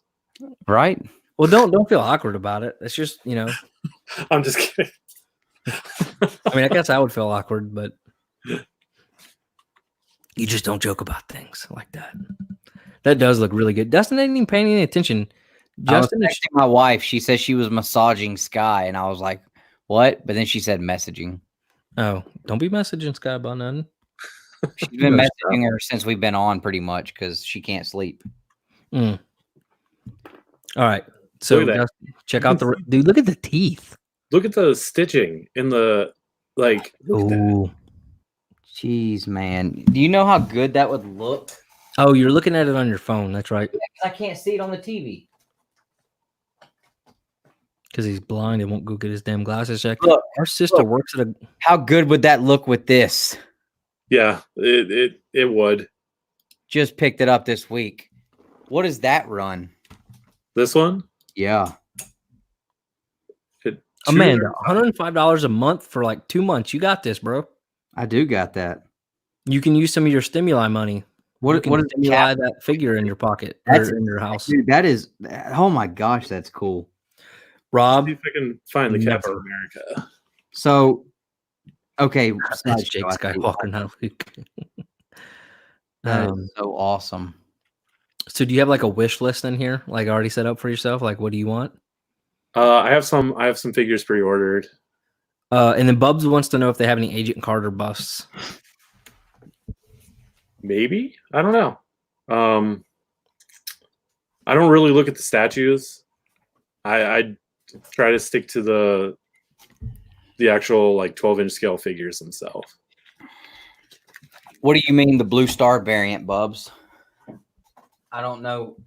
Literally, Bubs, this is the first time I've ever had Silver Age books in my collection when I bought these books this week. I don't know if you missed out earlier when I showed them all off, but I don't know anything about the Blue Star. Oh, what was it? Oh, never mind. I can look at these later and then get in trouble. Look at that Wolverine one, dude. That looks so good. I have it pre-ordered. Oh, you suck. I do. I have it pre-ordered. Which one?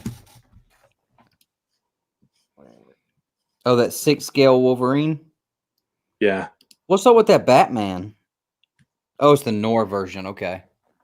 That's cool. Honestly, dude, I think I would rather have these than maybe some of those statues. Oh, yeah, the shield is blue, Cap. I mean, blue, Bubs.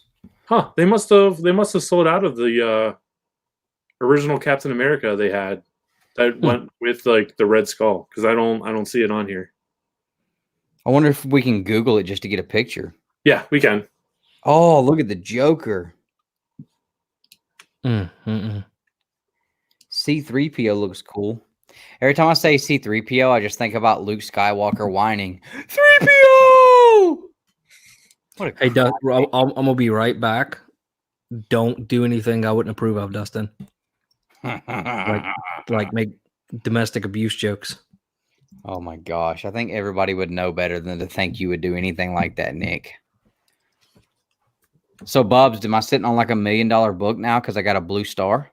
Because this thing's in really nice shape, man. It's probably better than, I don't know, it's probably very fine.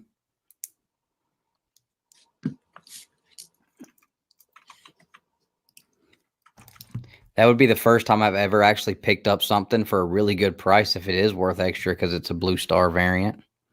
I usually never get that kind of luck. Oh, look at that. Yep, this is it. That is awesome.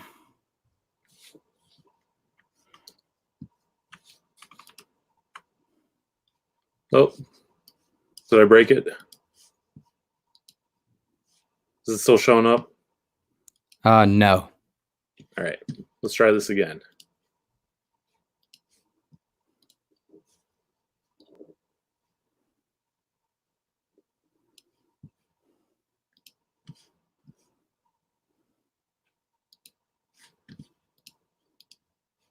Yes, no?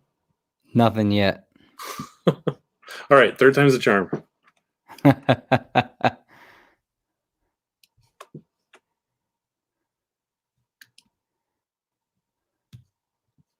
Oh, there it comes.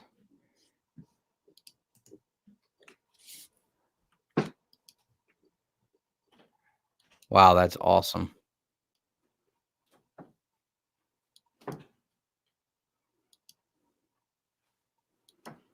I tell you what, I think still, if I had to pick between the two, I would probably still go with the Red Skull. Yeah, I think Red Skull and Magneto are newer. Okay. So they're a little bit better looking. Like the Magneto is just Cause see, like with that cap, like I would want him to have the bigger collars coming off the boots. Mm-hmm. But oh man, look at that. So is that that I didn't know that. Okay, so they got interchangeable heads and everything. Yeah. That is awesome. It'd be cool if like he had like real hair where you could take the helmet on and off and like I think they have a little like, far into it. If you got like movie like Scarlett Johansson Black Widows, I think some of those the hair is real. Wow.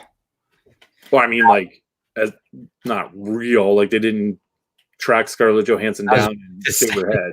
I want one with Scarlett Johansson's hair trimmings after a haircut on mine.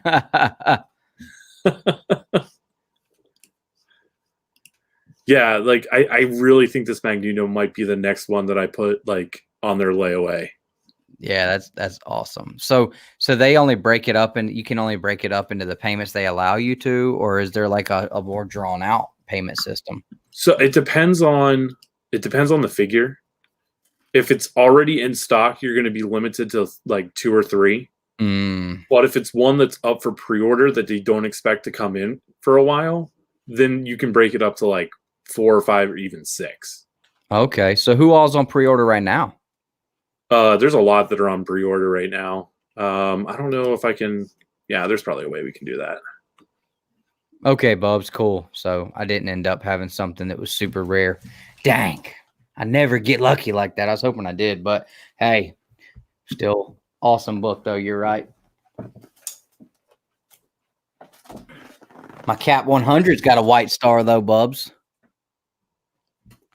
Okay, this is showing us everything, and I don't want to do that.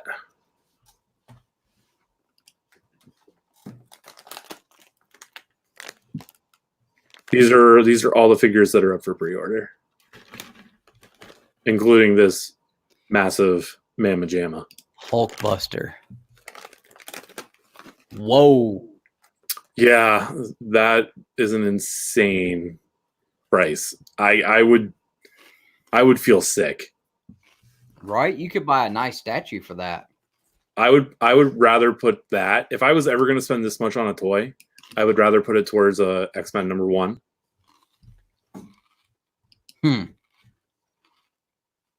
That is cool though. Yeah, but these are all the ones that are up for pre-order right now.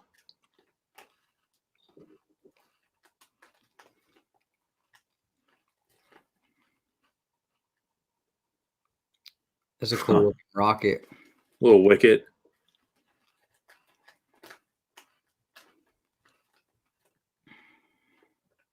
Yeah, I keep staring at the Mandalorian ones.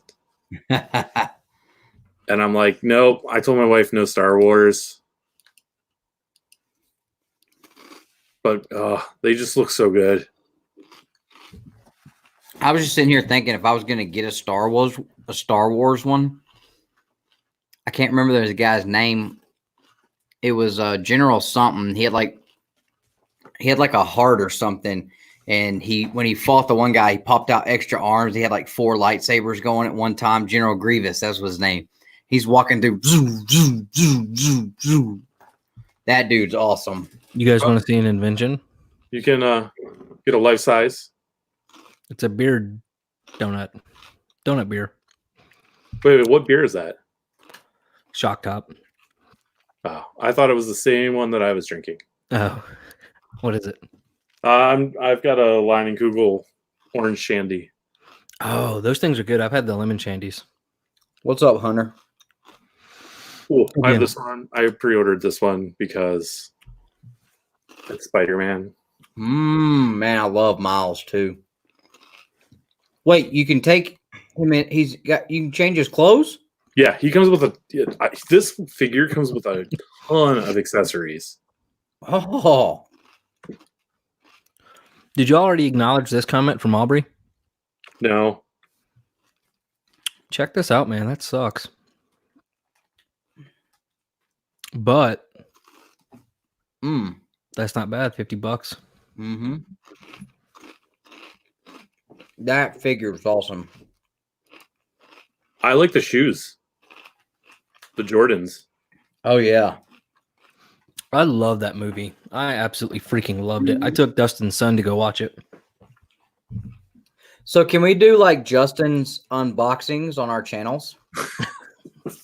Dude, you know how many he would do one video and we'd upload it and it'd get like 1,000 views in the day, and then he'd be like, no, I gotta go start my own YouTube channel. You guys suck. Thinking, like, if you don't have a channel or plan on starting one, like, man, that would be something we would love to see. I mean, we don't have to do it on the channel. I just want to at least like or at least video chat you while you do it and watch you do it.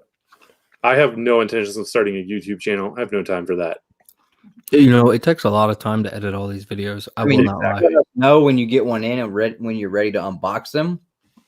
We don't have to let everybody else see it if you don't want to, but I want to at least video chat you and watch. Dustin over here's like a weird. He's got like a weird fetish. Like, can I see your feet? I mean, Negative Suit Spider-Man's coming on Tuesday, so I will open it and take it out of the box, but I won't take the figure out. And I can save that for next weekend because I'm that nice of a guy. So that one you are going to take out of the box. Yeah, like I plan on taking all of these out of the box eventually when I get shelves.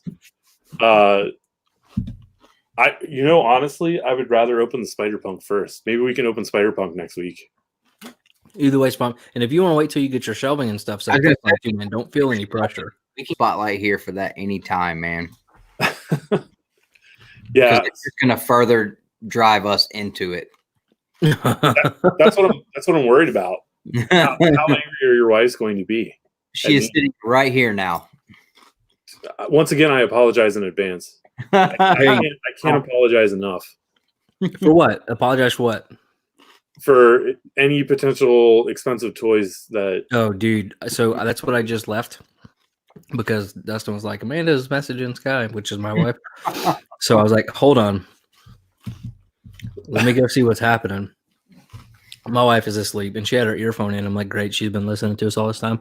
I said, you still listen to us? She looked at me like I was stupid. No. What do you mean? But anyway, so she's not heard anything. She has seen nothing. Do I think she'll go back and rewatch? Nope. So Nick is in the clear. But when I'm face like is she still up there with you? Right now, yeah. Amanda, you better not. She's giving me Muddy Buddies, the little Chex Mix with stuff inside. Your wife is so nice. An offer, Justin. Oh, that sounds like a great deal. We might have to consider that at some point down the road. What I am going to do though is I'm thinking I'm going to download this stream and have the first half, just me and you, and leave that, and then re-edit the second half to be Justin's toy box. And you might want to make sure he's okay with us using his footage because I guess we own this footage. Yeah, it's on our channel, dude. Yeah. Real quick, ComiKon just reached out. ComiKon reached out and asked if we wanted to participate, and he said he could use us in Artist Alley. I might get to talk to Kevin Eastman. Oh, I'm so down. Yeah, so I'm. Chad was like, "Hey, you let me know." All those super chats do add value, but again, I digress. So we saw both the hot toys, which I'll talk about while I was gone. Did I miss anything fun? Oh, we were just going through, looking at Hulkbuster, and we were looking at that Captain America and trying to look at which ones are all up for pre-order. Oh, you know what? While I've got this pulled up, Dustin, let me show you this right now. While I'm thinking about it, I'm gonna order a $5 Triple H next week, babe. I know I said I wouldn't order anything this week, but I was talking about comics. Ooh. What is it? Storm. Hey, so do these things get cheaper on the aftermarket? Can No. they? No. That's what I figured. Come on, Nick. It's a collector's item. What do you? Oh, shit. All right. I'm not ignoring you. I'm looking at it on the phone so I can see it. Mm. Oh, Yeah, well, those are not priced bad at all. That's like the price of 3 crappy McFarlane Scorpions, and I bet $4 flat rate shipping. There's no way. Yeah, so they do this thing. It's called a pile of loot. So you can literally just like buy stuff, and they just hold it for you until you get a whole crap ton of it, and then they send it all to you for $4. I know. that is game number 1 Scorpion there. Oh my gosh. Oh me. Yeah, My they've screen's lagging on my phone. Check. Can I see Goro? Can you hit Yeah. Goro? Oh my gosh. Dude, that looks brutal. How tall are these? Are these 6 inches? no, they're 6-inch scale, but I think Goro's like 11. Goro's 11 inches tall. Dustin wouldn't know 11 inches if it hit him in the face. Y'all, I'm about to sell this Cap 100 yesterday, boy. I'm telling you what.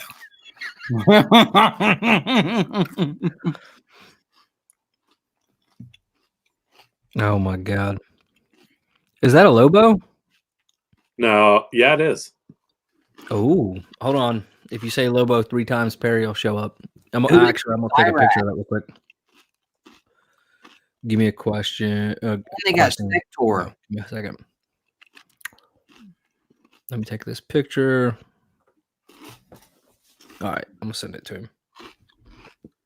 That thing looks sweet. So this is the one line I haven't gotten into. I need a second and third job. Line. What's that? Storm Collectibles line. Yep, Storm Collectibles.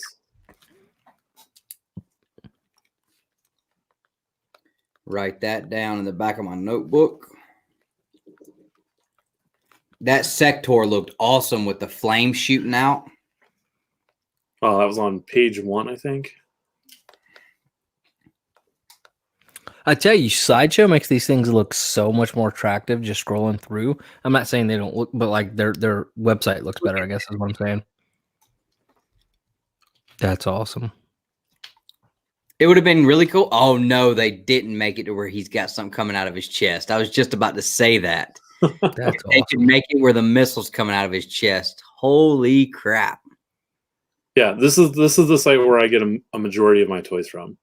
Oh, ooh. All of those. Thundercats. Whoa. There was a time in my life where I would have thought that it sounded really weird for a grown man to say that, but I'm so enamored right now. I think comic books has changed my perspective on so many things because, like, I would have been like, this is where you get your. Whoa. Click on those. The The TMNTs. turtles? Yeah, do they have the tails?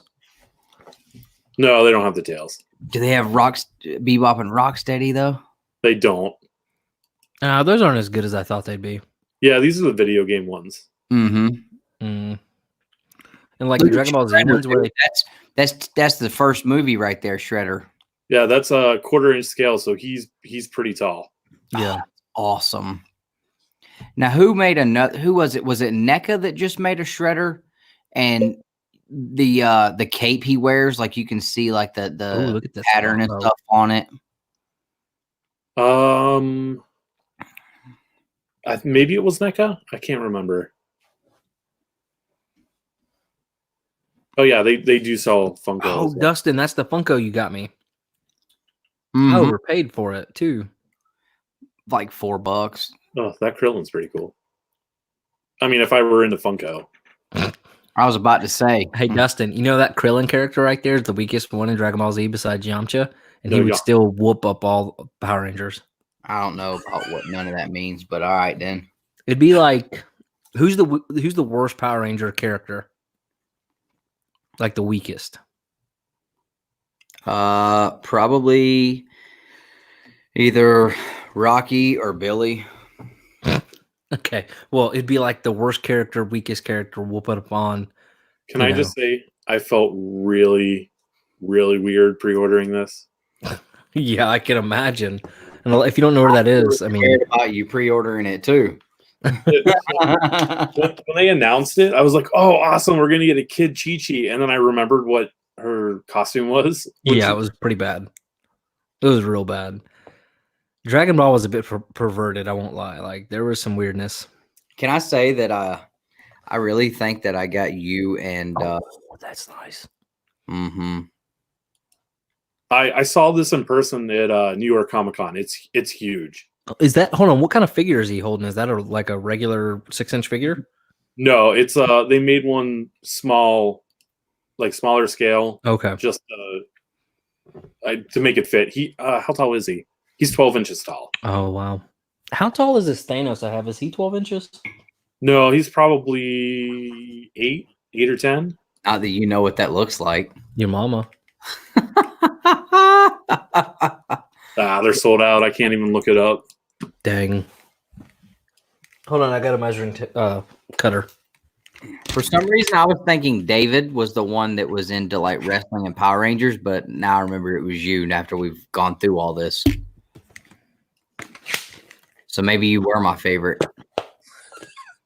It's too you can't go back. Can't retract. So he's about 9 inches. Yeah, it looks about right. Yeah. What are you talking about? Yeah. Dude, this is still really cool though. So our Hot Toys, man, this is really good quality, but then a Hot Toy is technically like a step up from these things, right? Yeah. I would think they're probably 2 steps up. Your mom's 2 steps up. I'm gonna just keep going through your mom jokes. It's kind of like 2 different things because that figure art Thanos is like the highest high-end 6-inch scale you can get. Yeah. And then the Hot Toys are 12-inch, or yeah, they're 12-inch scale. So it apples and oranges. They're both fruit, but they're not the same.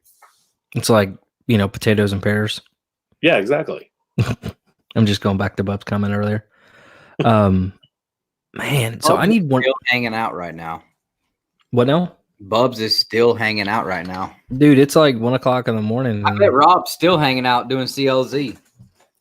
I swear when Rob finishes his CLZ, he needs to like, I want him to go live and I want to be there and I want to watch him hit the last one entered. Like that needs to be like a community wide thing where everybody gets to be involved in it because he's been on everybody's channels in the chats or in the live stream for the last 6 weeks, CLZing it up. And I've just been sitting here every time I see him doing it or hear him saying he's doing it. I'm just like, it's just crazy to me that he's got that many books. I know. And then you have somebody like Very Gary who has he said he had what, like 70 books total? But he has a garage full that he sells. But I bet you the 70 or probably that one of the ones he has. Come on and hang out with us too. I talked to him earlier this week. So we'll have to get him on one weekend too. I'm trying to find some stuff outside of the general market. That one looks cool. What one? Predator. I don't know. I'm not into the Predator stuff. So Justin, is there any other toy lines that does really cool wrestling figures? Storm Collectibles they're starting to do some, but they've only made a Hogan. Of course. And, I don't know if you're familiar with the Japanese wrestler Jushin Thunder Liger. Yep. Those are the only 2 they've ever made. Oh, okay. Yeah, because there's no way Hogan's made enough money on figures. Like every figure that WCW put out, no matter who the frig it was, that rang up as Hogan. So he would get. I didn't know that. You didn't know that? I didn't know that. Yeah. So Chris Jericho talked about it on a podcast. He actually found out why they weren't getting their royalties on their figures. One of his family members bought him one of his figures for Christmas when he was in WCW. When he checked the receipt, it rang up as Hogan, a Hogan figure. And he bought a 2-pack of figures, and neither one of them was Hogan. Those rang up as Hogan. And apparently some of them were ringing up as like Hall and Nash too. But yeah, pretty much everybody's figures were ringing up as Hogan. That's insane. Yeah. And I think it was like mostly like the lower and mid card guys. Like I think Sting still got his, Flair probably got his. But yeah, for the most part, like yeah, Hogan was getting royalties off of other people's figures back then. But I'm just thinking like I had the Shawn Michaels figure where he had that whole thing, you know, going on right there when he fought Bret Hart at WrestleMania. And I've still got the figure, but it had the cloth chaps and the cloth you know, jacket with the strips and stripes all over it. But of course I opened it up and, you know, lost the costume. I've still got the figure, but I'd love to have like a really nice figure like that has that on there. I would even set up firecrackers behind it and have him do the pose and shoot them off. So I'm really shocked at the and I know you're talking wrestling and I completely zoned out, but I am really, really shocked they don't have like anime style figures and stuff. I've seen some. I've seen One Punch Man. I never watched that. And I think that's the only stuff that I'm familiar with. Mm-hmm. Like they might have other stuff, I just don't recognize it. I got you. So the cool thing about Sideshow is they maybe a week or two ago they were doing like, hey, it's our birthday. So what they would do is 4 times a day they would release a code that would give you like $2 off or $2 rewards, $3 rewards, $5 rewards. Mm-hmm. So they did this all week. So 4 codes a day, 5 days a week. If you got all of them, you got $75. That's cool. And you better believe I got all of them. Look, dude, the tail. That's a tail, guys. That's pretty cool. So they don't do that anymore? I think the next one will either be around Halloween or Thanksgiving. Will you let us know? I will. That would look really cool next to my signed Raphael #1. Yeah, it would. You can get it. I've seen it cheaper than the price that they have it. Oh, okay. I saw I think I saw it at GameStop. They released like a, it was like miniature figures, but it was like the grayscaled Ninja Turtles, and they all had the red bandanas on. It was like a whole set.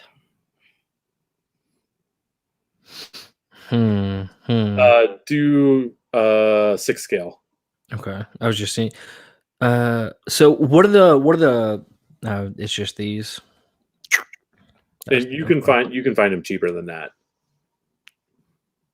Oh, for a second there I was like on here. No, I bet you this is just Sideshow. Oh, I didn't know you were still on Sideshow. I was going to tell you to pull up those NECA, the Tokar and Razor. I haven't seen them up for pre-order anywhere yet. Oh, so we might not even be able to get a picture of them yet. You might be able to get a picture of them from Toy Fair, but I haven't seen them anywhere on any website yet for sale. Okay, so we just got the sneak preview on the Broski channel. Yeah, and those are going to be Walmart exclusive, I think. Yeah. Yeah, the movie line is exclusive at Walmart. Yeah, as soon as I hear those are coming out, I'm telling you, I'll run old ladies over in the store to get to one. Because I'm sure it's going to be one of those things where, like, if you order 65 of the Foot Clan guy, you get 1 Tokar and Razor. I haven't been able to figure out NECA's case assortment yet. Yeah. So yeah, you're probably right. 1 Toka and Razor for every 17 foot soldiers. I'd like to get like a really cool Gladiator Hulk that looks like from the Planet Hulk books. Do I have one somewhere? Like they have a Funko Pop, but it's the Ragnarok Hulk, which still looks a little different. But the Planet Hulk looks cool. So Bub says his CLZ is at 2,451 books, and his 3,000 is his limit. Wow. I still have not bumped over 1,000 since I started. I hit 1,000 and then I started selling and giving away a bunch. I think I'm at like 820 something, or I'm at 835 now. I really don't have much more capacity than about 1,500, I bet. Oh, no, sorry. It's from the movie. Let's see. Oh, that's awesome. I mean, it looks close though. Yeah. I'm sorry, I got your hopes up for nothing. Do you have any cool turtle stuff? Yeah, I can. Give me 1 second. I'll pull it. Magic has an awesome CLZ collection. Under 4,100. Whoa. What was I gonna ask, man? Oh, I still got to talk to him about how he organizes his stuff. Yeah.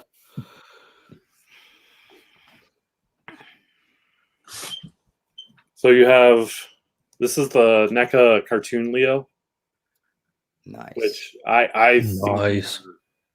amazing. So when did those came out not too long ago, right? Yeah, within the past year or two. You might Yeah. still be able to find them on some shelves. These are Target exclusive. Okay.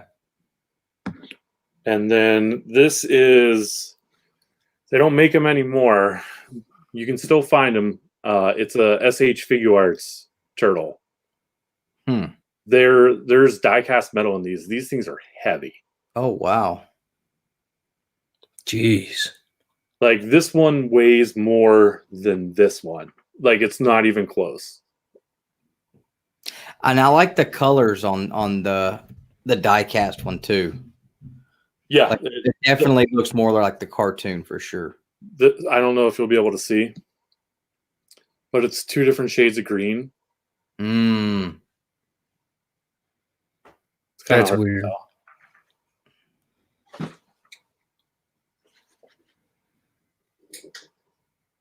Did we just change the name of our channel? Man, we just need to do like Perry and create like a Another channel? Yeah. Two Bros and Justin. And then the NECA movie Leo. no, we'll change it to Two Brothers Admire Justin's collection or something. Oh, that looks really, really good. That does look nice. Now, I've seen these figures before that are the movie figures. I swear they're like 2 feet tall almost. Yeah, those are the quarter scale. Yeah. I saw at a comic shop that's about an hour and a half from me, the Raphael, and he's got the trench coat and the hat. Man, that one looks so awesome. And I've seen the Shredder pretty regularly, and I've seen the Foot Soldiers pretty regularly, but I've only seen the Raphael with the trench coat and hat at one place, and they wanted like $150 for it. I think retail on the quarter-inch scales are like 120, 125. Okay. Dang, that's not bad. I'd love to have that 1/4-inch scale Raphael. That thing looked so real. I mean, it looked super real. This sucks. I need more money. Who makes those? Is that NECA? That's NECA. Also, okay. Yeah. And NECA just released another Turtles line like within the past few weeks too. They were at my comic shop. They look weird. The Turtles in Time? Was it Turtles in Time? I think so. Okay. Yeah. They had like all kind of extra like gizmos and gadgets all over them and everything. Like they were crazy looking. Yeah, I had mine pre-ordered. They're sitting in my pile of loot at Big Bad Toy Store right now. Man. So how far in advance do you do it, and do you do like the payment plans and stuff? Is that how you kind of manage it all? For the Hot Toys, yes, absolutely. I'm trying to figure out how I can get rid of a car and start buying Hot Toys. A car? Well, I got like 3 car payments if you include the Yamaha. Yeah, well, you're never getting rid of that one, so you might as well look at your truck. How are you going to get rid of that one? I do like my truck. The one thing I learned was for the expensive stuff, for the expensive stuff like the Hot Toys, you can't be a completionist. You can't have that mentality. That's why I'm glad that my wife forced me to just go with one specific little thing. Yeah. Look, I'm trying to figure out how to just be a startist. Like, how do I just start? So appreciate you hanging out all night. Yeah, and Thunder God 75. Thank you. He was talking about your turtles, that he loves you. I don't know if you can see the comments, but yeah, he said he loves your turtles. 16 people watching at 1 o'clock in the morning. If you're still here with us, drop a comment and let us know where I'm at. And where you're at. good about myself showing off my toys that you're still here watching me. It's been consistent. Like I was between wondering if like we were gonna be able to get you to like because that was what I was hoping like see some of your stuff because like I know my stuff ain't like this ain't shit what I got. Like I know you got the good stuff. It's I got Walmart toys. well, I do Walmart toys too. Yeah, Like but you do, yeah, but you got better Walmart toys than I do though. But you also got them mm-hms. Well, I have to be conservative with those. Right. Yeah. I can't just buy those all the time. Like there are some YouTube channels out there that I watch where the guy's like, "Oh, the mail came today. What was it?" And it's like, "Oh, a hot toy, awesome." And then the next day, it's like, "Oh, the mail came. What is it?" Yeah. "Oh, it's another hot toy." And I'm just like, "You must have a good job." Yeah, there's another one of us on here that was going through that for a couple of months there, where every day there was another package, and like, oh my god, here's another package, and I'm sitting here like, how are you not dead by now? What are you talking about? Yeah. Right after we found the Facebook auctions, it was. Oh my god, dude! I swear he was going all. You don't even know. You don't even know. I mean, I'm not talking about like he was getting Gemini mailers showing up, like full blown priority mailing boxes, like large ones, the large sizes, bricks, sometimes multiples. I'm like, whoa. But that's the problem I have is whenever I start something new, I just jump right into it, and I immediately have to like buy all of them. My wife is sitting here looking at me and smiling because I'm the exact same way. I had these 5 turtles right here that I got, and the next day I'm in the store and I'm buying this one, and I'm online, I'm buying another one, and same thing with comic books. I bought my first few Power Rangers comic books with Nick one day, and within a month I had like 80 Power Rangers comic books. Plus, I was collecting other stuff now too, and then we built this box that holds probably like what, Nick, like 100 maybe? A little over, probably. It's a little bit bigger than a short box. I'll never fill this up. Now I've got 6 short boxes over here, plus this, plus all the books that are hanging up over here on my other display. Like I need another box already, and I haven't. It's just like, yeah, I'm the same way, man. Same exact way. I bought a Harley. I stripped parts off of it in the parking lot before I even drove it home. I have completely rebuilt, redone everything on it 2 or 3 times. I mean, I definitely agree with you there. Like I'm the same way. I have to go all the way in immediately. And then I'm like, well, I did it. There's nothing else left to do with this one. I guess I'm going to get another hobby. So that's why I like comic books, because like you ain't going to be done. Like there is no done. Yeah, real quick. That's the sad part. Right. Real quick, everybody's starting to chat kind of where they're at and all that good stuff. So I wanted to acknowledge that. And everybody that's still in here, 17 people, do appreciate that. We're having a good time. I hope Justin is. And Justin, at any point, man, you got to get up, move around, shake, bake, stretch, go to use the restroom. You feel free. Look how sick that is. Raphael is his favorite turtles ever. So Thunder God, nice to have you. Jeff, it's nice to see you, bro. That's the Cantonese comic. How does it go? Cantonese comic Wednesday. I know is his. Yeah, is it Cantonese Comic Kid? I think so. Yeah, that's what I think. G Spot got a live stream going on tonight. Aubrey in Calgary. All right, Tyler Glass, I'm here. Happy just to watch live instead of during the day. Well, Tyler, man, we appreciate that. And if any of you guys have any questions, want us to talk about anything, have any questions for Justin, I mean, this is an opportunity for you guys to, kind of freely get to chat with him as well. Not just about toys. I mean, he is a pretty good letterer too for Mad Cave, and he's done stuff NBC for IW and Swap me. You guys are gonna give me an ego. Oakland here, so it's not. It isn't too late. Almost 2:30. Where are you at? I forgot where you said you're at. He's in Wheeling. Yeah, Wheeling, West Virginia. Think Pittsburgh. Okay, that's right. I remember us talking about that. I just couldn't remember. Statue Boys by Maybe we can find like a ComiKon or a toy con between us and you, and we can meet up and you can show us the ropes and we can spend all our money. So no lie, like before all of this happened, I was I was planning on going to a ton of conventions. Yeah, you were talking about it. I was going to MegaCon. Where else was I? I always go to Heroes Con in Charlotte every year. That's a really good show. Oh, that's not far from me or Nick, really. So if MegaCon reschedules and it sticks, are you still going to try to go? Or I think they did pick a new date. I think the date that they picked, I had another convention that week. Like, so if I do MegaCon, I'm just going to go on one day and just walk around for that one day. I think there was another convention in Huntington, West Virginia, the weekend that they rescheduled too, that I'm actually setting up trying to sell books. Wait a second. Huntington, is that where the Huntington Beach is? No, there's no beach in Huntington, West Virginia. No, Huntington is in California. Okay, that's what I was wanting to make sure.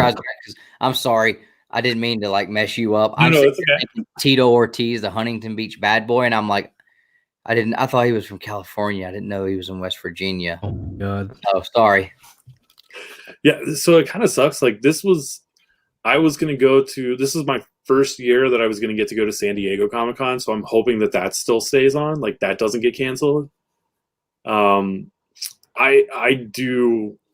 probably do more conventions than my wife would like. Yeah, so she used to go to every single one with me. Oh yeah, that's cool.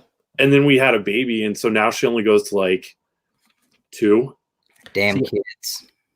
And so the Ringo Awards are held at Baltimore Comic-Con every year. Baltimore Comic-Con is also my 3 favorite conventions are Heroes Con, Baltimore Comic-Con, and C2E2. Yeah. And the Ringo Awards are held in Baltimore every year. And when I was nominated in 2018, they offered us free passes to get into the show. Nice. And then there's an awards banquet and ceremony and everything. So last year when Baltimore came up, I didn't get nominated, but I was going to go anyway because it's just a really fun show to walk around. You talk to friends, you find a ton of good books. Like I picked up X-Men number 28, which is the first Banshee, and X-Men number 7, I think, at that show. Mm-hmm. So everyone was asking my wife if she was going to go, and she looked at me and she's like, "No Ringo Award, no, I'm not going." Oh, in the heart. See, my wife was committed to going to the Huntsville one, but that was just because like Murr from Practical Jokers was going to be there and Joey Vatone and stuff, but they ended up. This was going to be the first time me and Nick got to go to a convention together because we've never been to a convention together. And now they're all shot. Do a few, but so have either of you been to MegaCon before? No, I've only been to Atlanta Comic-Con, and he's only been to the Huntsville Con. Okay, MegaCon is its own different beast. Yeah, I've heard MegaCon, Baltimore, and like C2E2 are and obviously New York and supposed to be really good too, right? But What's those that? 3 are Terrificon? Where's Terrificon? I think Chicago or something, right? No, Terrificon or WonderCon or something like that. I don't know. Is Terrificon in Connecticut? I was thinking it was like somewhere like Northeast. Yeah, I don't know. I think, I want to say it's in the Northeast, but I can't remember where. I've heard that one was a pretty big one, so I don't know. I know some of them are better for depending on, like, it really just depends on what you're going to look for. I know some of them tend to, they'll say, oh, this one's better for, comics, or this one's better for toys, or this one's better for pops and stuff like that. So that's cool too. Like that, that there are some that seem to be like better for certain things. That way, you're not having to dig through 1,000, toy collector booths to get to comic books and stuff. So, well, now you may not be so upset to dig through those toy collector booths, huh? Oh no, I mean, I'm not saying that I ever was. I'm just saying, or even vice versa. Real quick, the chat just got going real good. Let me acknowledge these folks for sure. Ohio in the house, Hunter, nice to see the Ohio. Yeah, that's right there where Justin is. Yeah, Ohio's 5 minutes away. What's going on, Thunder God? Joey Bag of Sevens. Give us some dirt on artists you don't like. I will encourage Justin not to do that. I'm not going to do that. I will absolutely. Now, for me, no, I'm not going to do it either, right? So I bought my first long box, and this is from Tyler. Never thought I would fill it. Now I'm going to put my 6 box in when I fill it this month. So same exact thing happened to me. I built that basically the same box Dustin has. It's the same exact design. I built one for myself whenever I first started collecting. And I told my wife, I was like, well, I'm going to put it in the office. It's never going to, I'm never going to run out of space in here. Can you imagine? And at the time I had like 5 comics. And I'm like, I can't imagine ever owning that many. And now I have like 3 short boxes sitting on here on the couch that I don't have enough room to do anything with. So I feel your pain, Tyler. I feel your pain. How many calls it? Aubrey. Well, hopefully you're enjoying the entertainment a little bit while you're trying to, not get any sleep. June 4th, MegaCon. And I think they're going to push it back again. They're going to have to. I mean, yeah, that's the same weekend as the convention in Huntington, West Virginia that I am. So if they push it back, are we splitting a hotel room at MegaCon? Only if you fly, because I can fly for cheap right now. No, me and Nick, we can get a 2-bedder, and Nick can sleep in the floor. So that's the other thing. I tend to go to conventions where I have family or friends, so I can sleep on the couches for free. Yeah, well, I'll just go hang. Well, Perry, he wouldn't even be down there anymore. He'll be up there with you guys in New Jersey. And no, I'm not bored. I'm tired. It's what? If we get to go to MegaCon and you're free, you can stay with us for free if you buy me a hot toy at the convention. Well, so I'm gonna say this, and Nick, you're probably gonna get super jealous. Whenever we go to Orlando, we stay with my sister-in-law because she works for Disney. Oh, very nice. So very nice. The only thing we have to pay for is a flight down. Yeah, which right now is cheap, and will probably be cheap for a while. But man, the Disney thing, that was something I always told my wife. I was like, why don't we just go down there? We'll be bus drivers, and we'll just, where did Dustin go? And we'll just, be bus drivers for Disney, and that'll be our life. That's like got to be the best retirement plan, right? You go down to Orlando, you drive a bus. I don't know. I just feel like that's what all those bus drivers are. Thunder God. I was at C2E2 in 2019. I think I've gone to the past like 6 or 7 C2E2s. It was C2E2 was my first major convention that I went to as a fan in 2011. Wow. I love that show. I love Chicago in general. See, I've never been to Chicago. That's one of the major cities I've not been to on the eastern side of the world, we'll say. I have chocolate frosting from that donut on my hand. That looked like poo for a second. Anyways. Oh yeah, speaking of Heroes Con, I'm wearing a Heroes Con shirt. I did notice that. That's pretty cool. And then WonderCon is in Anaheim now. FurryCon, FuryCon, or is it FurryCon? I'm not familiar with that one. Yeah, me neither. Make Canada look like a flea market. Hello, Agu. ¿Cómo estás? Mr. Agu, hope you're doing well. And then Thunder God says he thinks he saw you there. It's possible. I can't remember if I had a beard that year or not. It changes. Sometimes I have a beard, sometimes I don't. Oh man. And then can't go between provinces here and 14-day mandatory isolation required. That's crazy. I mean, so are you guys under official lockdown up there? We are, but it's weird. Like restaurants are still open for takeout and delivery. Yeah. That's the way it is here. We just actually got put on shutdown, and I've tried really hard to avoid the COVID, but I guess at some point you got to talk about it a little. But we just got shut down here at 5 o'clock is when it happened. And if you read the mandates, basically nothing at all has changed as long as you're not within 10. But you can go visit friends and family. You don't have to have a letter telling anybody where you're going or whatever, like a lot of these other states. They're not going to arrest or fine or pull you over. Restaurants are still open. Home Depot still open. Academy, places like that, Targets, whatever. Basically, the only thing that's kind of closed down is like haircuts and, all that little stuff. Did you find him? And no, I don't know anything about a furry con. So I know what a furry is, I think. The folks that wear the tails and the ears, but I don't know what a furry con is. Ronnie. Is the giant, the like big furry convention, I think, is held in Pittsburgh every year, or at least it was.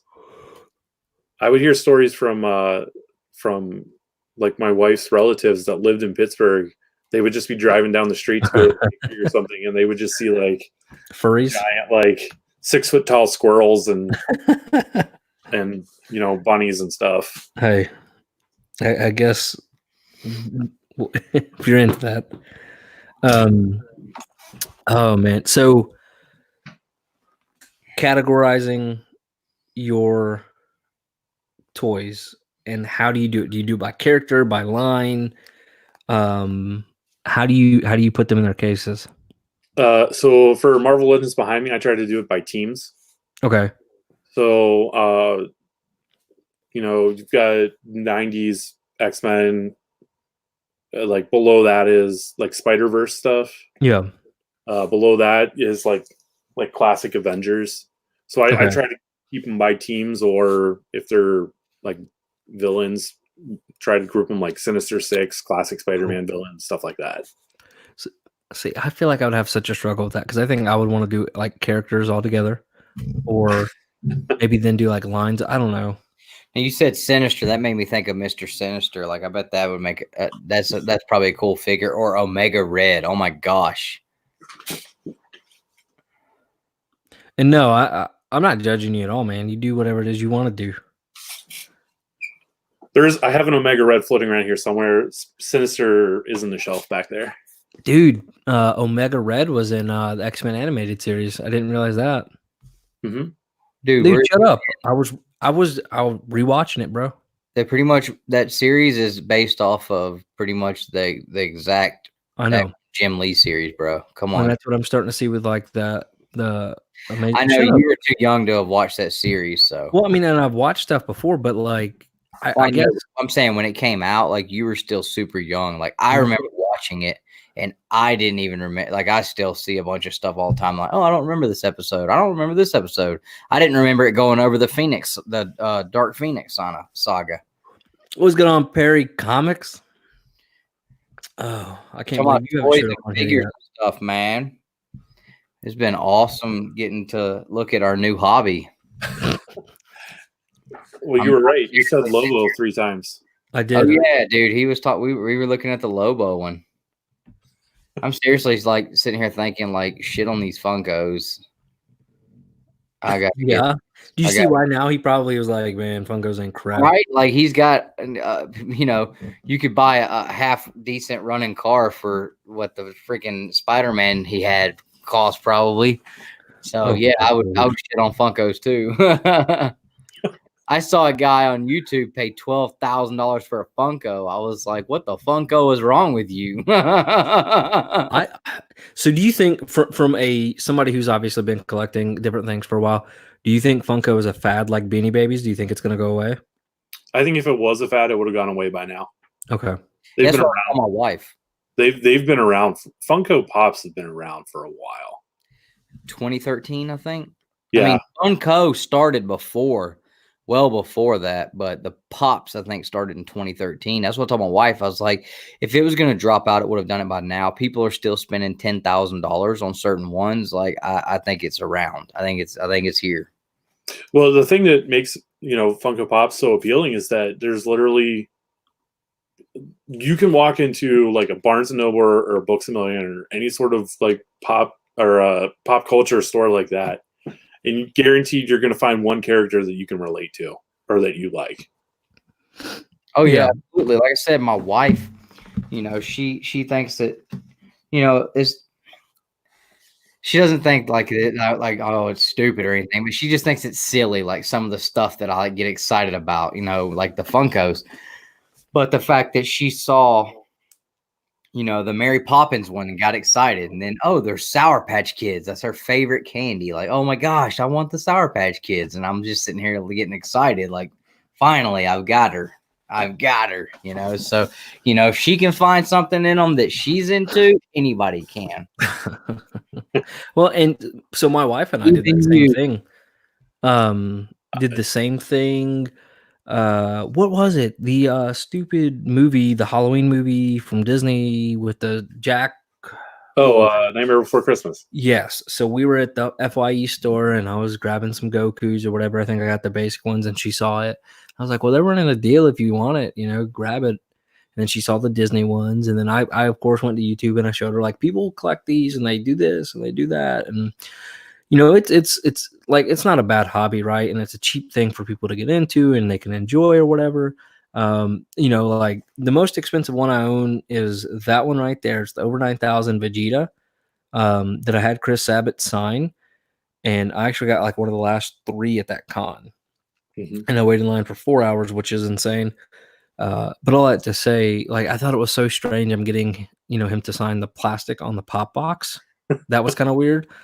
Now what he'll do is he'll take the Goku ones and he'll turn them into like clowns and use the markers to kind of, basically screw with them. That would be, I think, cooler. But like, I understand the appeal to it. There's nothing wrong with it. But I understand the appeal to these hot toys a whole lot more. So I don't know. There's so much to collect and get into, and they all kind of connect. And I don't have enough money for all that. And I know Dustin's going to get in trouble if he keeps going down this path. Or he'll end up. Like I said before, I apologize. You didn't hear me tell you that my kid ain't in daycare right now for the next year? That's $600 a month. You boys got to find something to do with. I know, dude. My daycare stops, and that's another $1,000 a month. So Nick may be rolling again. Too? Yeah, she's been at home with us for the last 2 weeks. What are we doing with our lives right now, bro? Let's go shopping. pull the website back up. I'm throwing out the credit card information. Oh, my wallet. Oh my God, you're so full of it. Company Home Depot card in here. I don't think that's going to buy you any hot toys.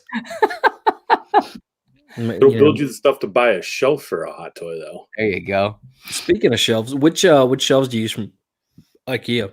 They're called Detolfs. Okay. What do they run? $60, $65. That's not bad. No, they're pretty easy to put together. They're I think one of the more preferred ways of displaying stuff in the toy collecting community. Do you put the lights on them and stuff? I don't. Okay. I should, but time. Know. I feel like that would take so much time to do it right. Exactly.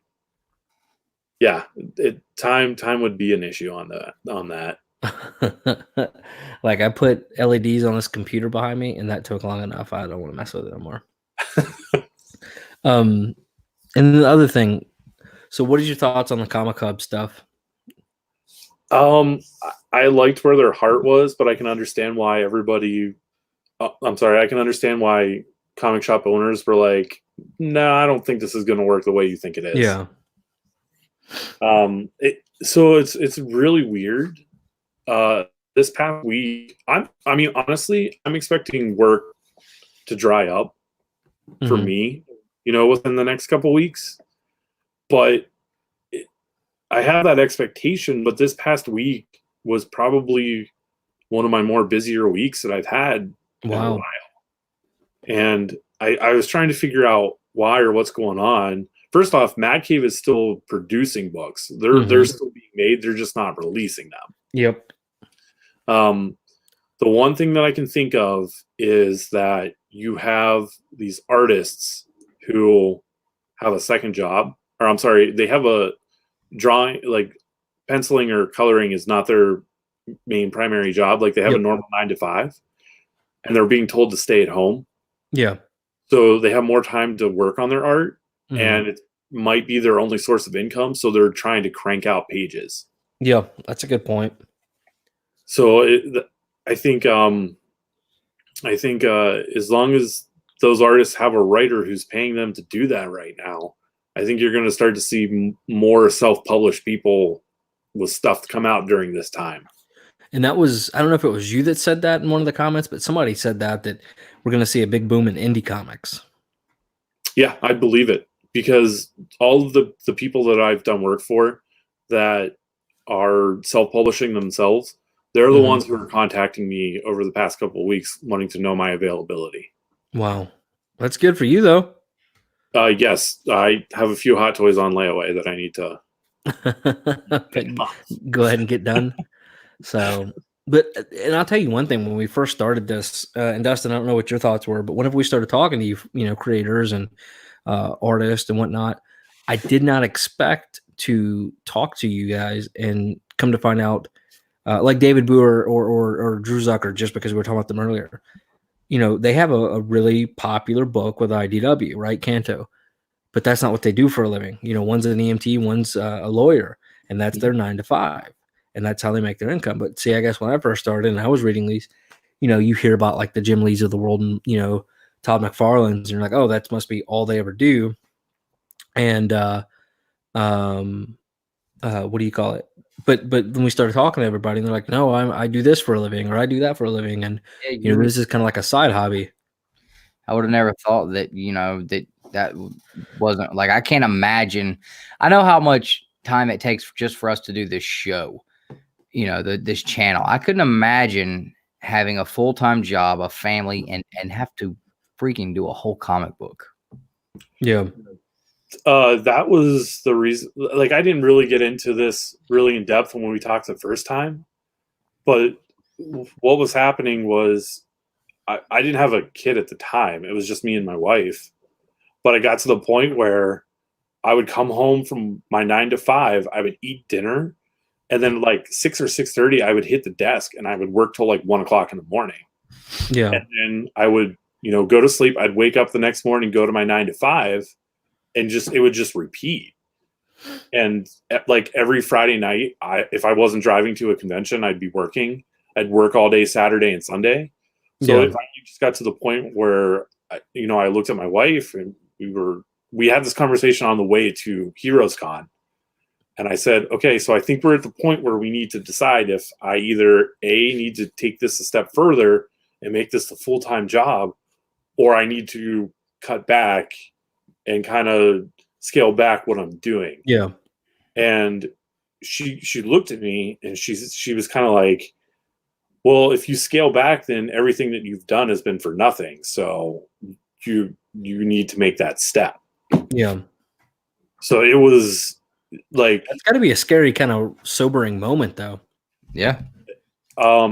Later, Thunder got it when we made the decision, because any sort of major decision like that, I'm going to consult with her about it. 100%.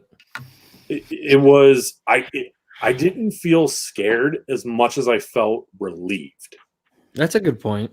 I just like, I felt like a weight had been lifted off of my shoulders, because to me, I saw it as, I don't have to do this. I don't have to work from the time I wake up in the morning until the time I go to sleep at night.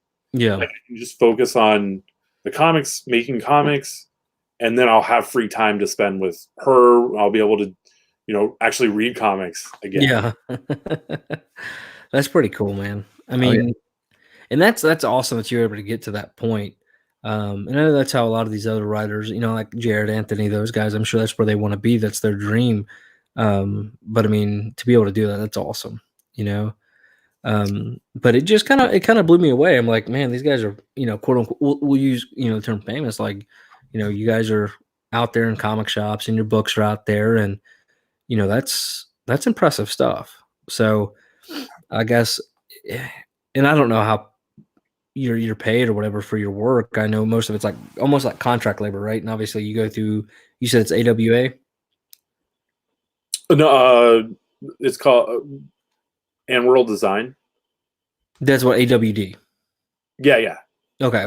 Yeah, AW. Yeah. So it's stuff like that, but it's, I don't know. I guess I just expected all of the writers and artists and stuff to be much more highly compensated, we'll say. You know what I mean? Like, obviously you got like the Donny Cates, the Jim Lees, those guys. I mean, that's what they do for a living. But I don't know. It was kind of weird to me that, you know, that they weren't just full-time writers, and that kind of changed my viewpoint on things for sure. Yeah, it's weird. Like, I want to say, if you're getting normal work from like Marvel or DC or, you know, Image, yeah, you're probably doing that full time. like Yeah. writing. But I think if you're just getting a book, maybe just like one book a month from one of those, you might be, you probably have a 9 to 5 or something. Yeah. Yeah, it's pretty crazy. Yeah. And I was looking at the comic experience thing you were talking about, because now they're just my local comic shop shared it. And if you purchase and use like a local comic shop code, they're giving profits to the comic shop. So that was pretty cool. But I was like, I would be interested just to see kind of what it would take and what the structure to write some of these books and stuff are. So what's so funny, Dustin?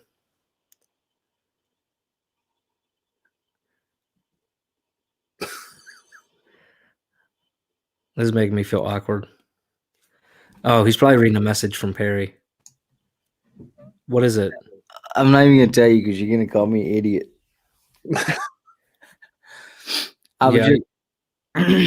I was trying to think of where he was saying to look for that one toy so that I could write it down while I was thinking about it.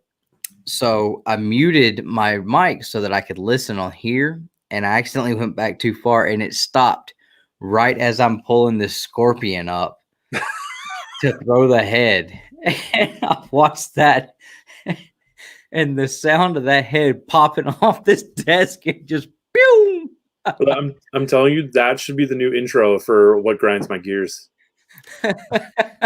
You have to give me a timestamp, and I'll see if I can make it happen. You could hear me yelling, Todd freaking McFarlane. Boing. Sorry, I was listening to you guys until that point, and mess it up. Aubrey, thanks for hanging out. Good luck with the everything going on up there. Thunder God, nice to have you for the night, and hope you stay safe. You mentioned your wife going to cons with you. Like, is she into collecting stuff, or she just goes with you because you like it? Or I think she just goes because I like it. So she doesn't really enjoy the walking around part as much. Like when we go, I have to give her a list of like books that I might be looking for. So it's like a scavenger hunt for her. So she'll sit and flip through the comics and stuff? Yeah, well, she won't really dig through long boxes as much as she'll just walk past the tables and look for wall books and stuff. Look for wall books. She'll be like, "Hey, I found that X-Men you wanted," and it's like the 1993 number 7 instead of the 62 number 7. One of the things I do is like, before I go to any convention, if I'm going to buy a comic, I'm like, all right, I'm looking for this book, only this book. Let's go. And I will show her pictures of what it looks like.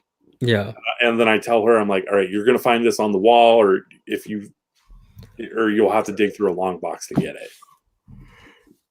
Yeah. So I've never bought a comic at a con. Yep. And I've only been to one, and I didn't really pay attention too much to. I went there basically just to get a signature from Clayton Crane, pretty much. But at the time, I didn't really look at the wall books because I was just like, well, I'm not even going to pretend like I can afford anything up there. So I didn't even pay attention to the prices. I mean, are the prices at the cons, I mean, are they pretty decent or no? No. Okay. It's what you call con price. Okay. So you'll go in and everything will be overpriced because they're trying to make up for the cost of their table. Mm-hmm. But if you buy enough, they're going to cut you a deal.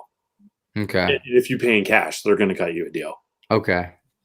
Because see, like I know there's people out there who, you know, they like to, no matter what anything's priced at, it's like, well, on eBay it's going for this, or you know, whatever. And I do that too, but me and Southern Comic Geek, we talked about this the other night. You know, you can buy any comic you want online. There's really not a comic out there that you cannot buy online, but it just takes the fun out of it. It takes to me, it takes the biggest part of the hobby, which is the hunt, the going in and the fellowship with other collectors. You know, to me, it takes the hobby out of the hobby. You know, I enjoy searching for something, pining for a certain book and not being able to find it, and then having to go to another shop and look for it, to be able to just pull it up online and click, add it to my cart or whatever. Like, it just takes the fun out of it for me. So, I mean, yeah, I pay a little more for, to be able to go out there and, spend. And I guess if you think about it, like, I pay a little more on the book to drive an hour and a half to a shop and spend 2 hours digging or whatever and find it. And then, but I don't know. I just prefer to do it that way though. Yeah. That's the fun part though. The thrill of the hunt. Yeah. And that, yeah, exactly. That's basically what I was saying, and it's like, also you have the convenience of having the book in your hand, inspecting the book on site. You don't have to worry about it getting messed up in shipping. You can take it home with you right there. You don't have to wait 3, 4, 5, 6, 7 business days to get it. When I get on the trail for something and I'm hot and heavy on it, like when I find it, I want to take it home right then. I want it in my house right then. Patience is not a virtue I have. Yeah. And to the comment that Perry made, yeah, Sunday is the good day to buy stuff. So whenever you go to like 3-day conventions, Friday is the day that you go early because you're hoping that you can find a deal before anybody else does. Yeah. Sunday is the day when you buy stuff because people just don't want to pack it back up. Yeah. So it sounds to me like Agu's like, I got ComiKon before. So like I used to dabble in like watch collecting. When I say dabble, like it was like very short dabbled. And we were on a cruise ship. Yeah, and, you were going. Yeah. And these watches were like $500-$600 watches advertised. And they're like, oh yeah, it's like $100 on the cruise and we're running the special deal and all this other crap. Dude, I bought like 4 watches. Come back. First thing I do, because you don't really have internet on cruises. First thing I did was look those up. And each one of them I could have bought for like 50% cheaper, back in the States. Like, you know what? That's the last time I ever listened to somebody telling me there's a deal somewhere for something. And ever since then, I always just look up what's online and what the prices are. And, I'll buy stuff from comic shops, obviously, and would rather spend my money there. And I'm not saying I don't, but yeah, I won't buy without doing research now. That's for sure. Don't trust and take book. I can't talk. It's too late. Don't trust and take book out of bag and board. So what happened to you, Agu? What? Tell me the rest of the story. There's got to be more to it. That's also a good point. Where they touched you, Agu. Come on. You're gonna buy a wall book. You need to ask, can I For sure. look at it? Okay, so my eBay prices are annoying too. Yeah. What's up, Biggie? I hope you're doing well. Hope you're recovering okay from that scare yesterday. But am I the only person that'll buy a comic and will look at the cover and then basically file it away and never actually reopen it or look at it or flip it? Well, you should look. You should flip through it before you buy it. But once you buy it, no, you're supposed to put it in the bag and board in a box and never look at it again. See, but I'm so bad about that. Like, I will not look at any. If I've already read it or have had a copy in the past or whatever. Nick, a freaking print with some folded up dirty pages in it to look like a book, and he'd never know it. Would not know the difference sometimes. Like, you could literally take a Hulk 181 cover. So let's do that with these. You could take a Hulk 181 cover and wrap it around Black Cat #7 from last year. And this Joker would never even know that he did not have a Hulk 181. Dude, this thing is clean. All right, so we know it's clean outside of the bag. Dustin, highlight Agu's. I was getting on it right now. Bro, this thing is white too. Look how white these pages are. We all can't see it. First Nightwing. Back cover was all messed up. Front cover looked awesome, and but he didn't know the back cover was messed up. First comic purchase at Emerald City. Have you ever seen the back of Wolverine #1? Yep. I have not. Dead Zone. What's up? What's up? Y'all don't laugh at me. Biggie.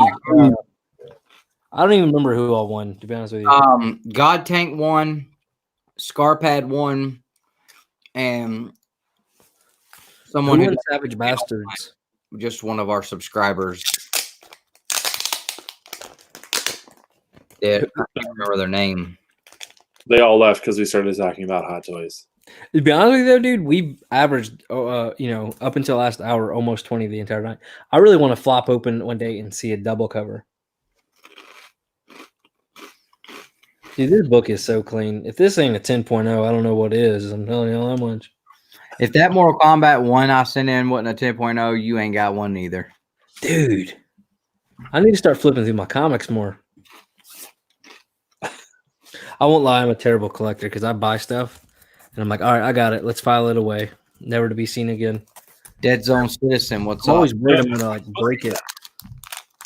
You're supposed to, once you buy it, bag and board it, put it in a box, never to see the light of day again. Okay, so this Spider-Man Unlimited, I paid $5 for plus shipping, and that thing is so clean. I think I got one for 12 and one for 15 last year. Dude, so clean. I'm telling you, some of these like weird online auctions that JB does and some other people do, you can pick up some killer deals. So when did you see that one? It was like 6 o'clock on the channel, and I paid $8 for that. Oh, and my that bad. was nicer than my $50 one.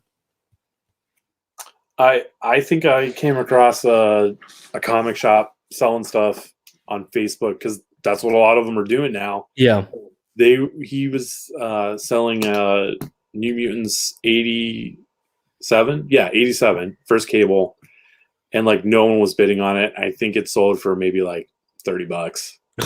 And that's what gets me in trouble on these things, dude. Because I'll see that and I'll take it. And then I take that. And then I take this. And then I get that. And the next thing I know, I'm getting a $250 invoice. I'm like, holy crap, yo, I bought like 4 comics. They're like, Yeah, no, you bought a lot more than that. I think what else did I see? I think he sold an X-Men 28, the first Banshee, for under 50. Jesus. Because there wasn't a lot of people watching. And that's why you never, and we made that mistake before too, right? Because that's how we started. And you never start it for less than what you're willing to let it go for. Mm-hmm. Even if you're going to take a little bit of a hit, at least make it to where you're not gonna regret it. But yeah, we offered my local comic shop because he's very small. The opportunity to use our platform. We'll come in, we'll run the sale, we'll set it all up, make it nice. And we did one. Last one we did, I mean, we cleared $1,000 in a few hours. So, and we didn't have the inventory he does, right? And if that $1,000, can help him keep the lights on for another month, but he said he'd get back to us and let us know. So, yeah, one of the local shops in my area started doing claim sales. Yeah. I was able to pick up a Silver Age X-Men book, but it's been weird. I'm not used to seeing them sell stuff online. It is definitely strange. I mean, and I hope it doesn't become the new norm. But yeah, like you saw Josh, I don't know, earlier, he was on Facebook, so I don't know if his comments were popping up on YouTube, but he said he's going to post a bunch of slabs on his tomorrow. But his prices are fair. They're all FMV. So you're not going to come in and like get like a stealer, Jesus, I can't talk, steal of a deal. But, but yeah, right now is a good time to be buying some comics though. That's another thing is I'm kind of sitting around waiting. That's why I got that Wolverine so cheap. I just go to comics on eBay, filter it to like what's ending soonest, and then change it to auctions, and I'll just scroll through, and if I see something, I'll put a bid in. And obviously, I mean, 99% of the time, I always get, there's the snipers at the very end. But what is that, Dustin? Thank you, Variant. Don't nobody even like you. Why would they tell you thank you? It's the Virgin for the last once and few or something killing children. And then this is some stuff that I got from Killer Finds. That's pretty cool. A little 20 center. No, hungry. Show them. Put the bag down. All right, so check these out. Like, oh, and Agu still thinks I'm part of the feds. He doesn't know what I do for real. So this one isn't as cool. And I know there's nothing like significant about these, but check the cover out on this dude. It's really cool looking to me. Looks like freaking Michael Myers, the Punisher. I think the back cover was really cool too. I think this was the one I was. Yeah, check out the back cover. I like that. Yeah, I mean that was super cool. What is y'all's favorite logo from a superhero, or maybe not logo, but favorite image, like the Punisher and the skull?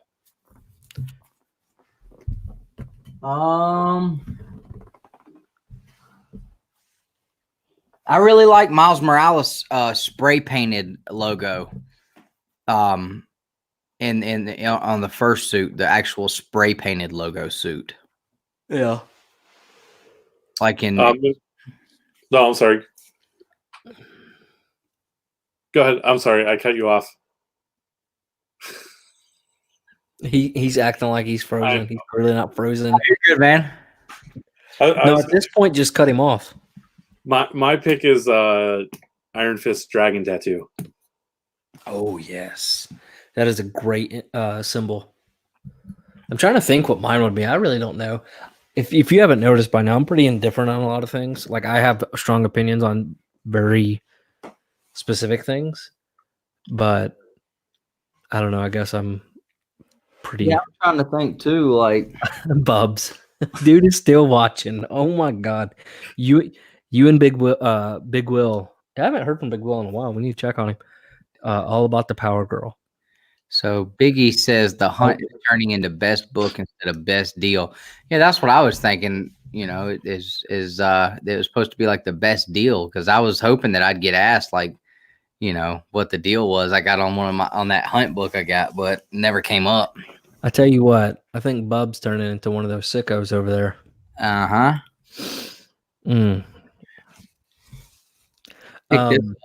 It's nothing special, but it's X-Men 1/2 from Wizard.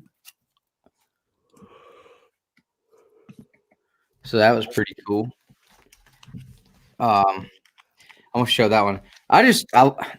Some of these I picked up because they were super duper cheap, like less than $1. And I was thinking Comigories covers if needed be. But check that freaking Ghost Rider cover out. Look at that skull. Yeah, that is cool. It took me a minute to realize what it was. Yeah, it's wild looking. Biggie, he's helping you out. It cracks me up how much you've like. I was literally giving away Captain America comics. Dude, I was telling you nothing when we were doing our sales. Literally just pulled these out of our stuff over there when I was looking for something else. And I'm pretty sure that probably just came out of my collection. We just put them in there. Oh, really? I wouldn't doubt it.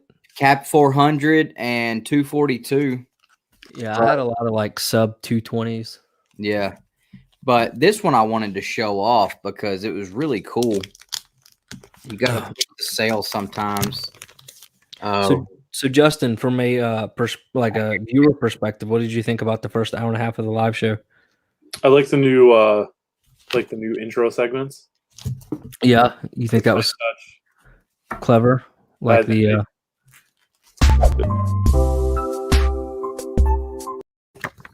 Yes, exactly. Oh man. See, this one I was actually disappointed in the most. I like that one. Well, it was supposed let me make sure I'm phrasing it. Well, it was supposed to be, instead of the black, it was supposed to be transparent to where it still showed us. But sometime between the Premiere Pro to the rendering, and it's hard to tell whenever you're done rendering it, because when you're watching these videos, it's black.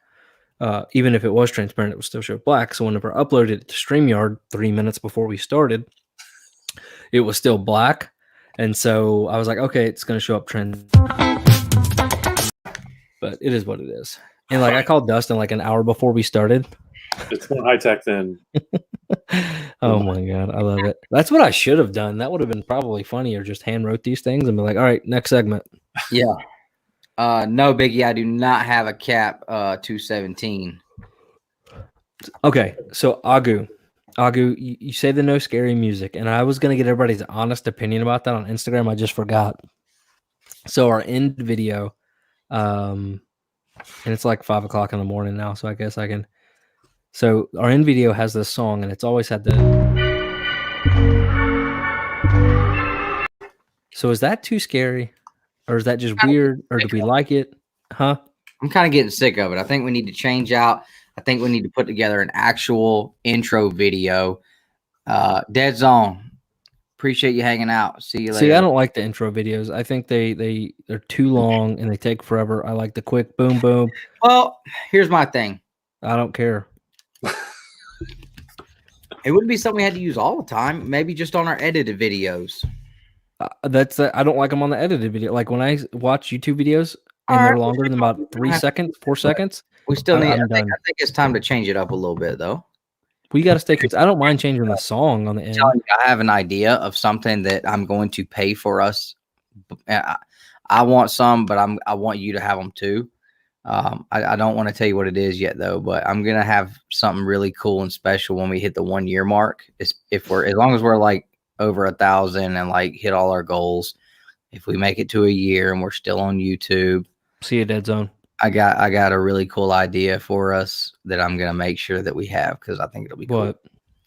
No, I can't tell you, but it will immortalize us forever.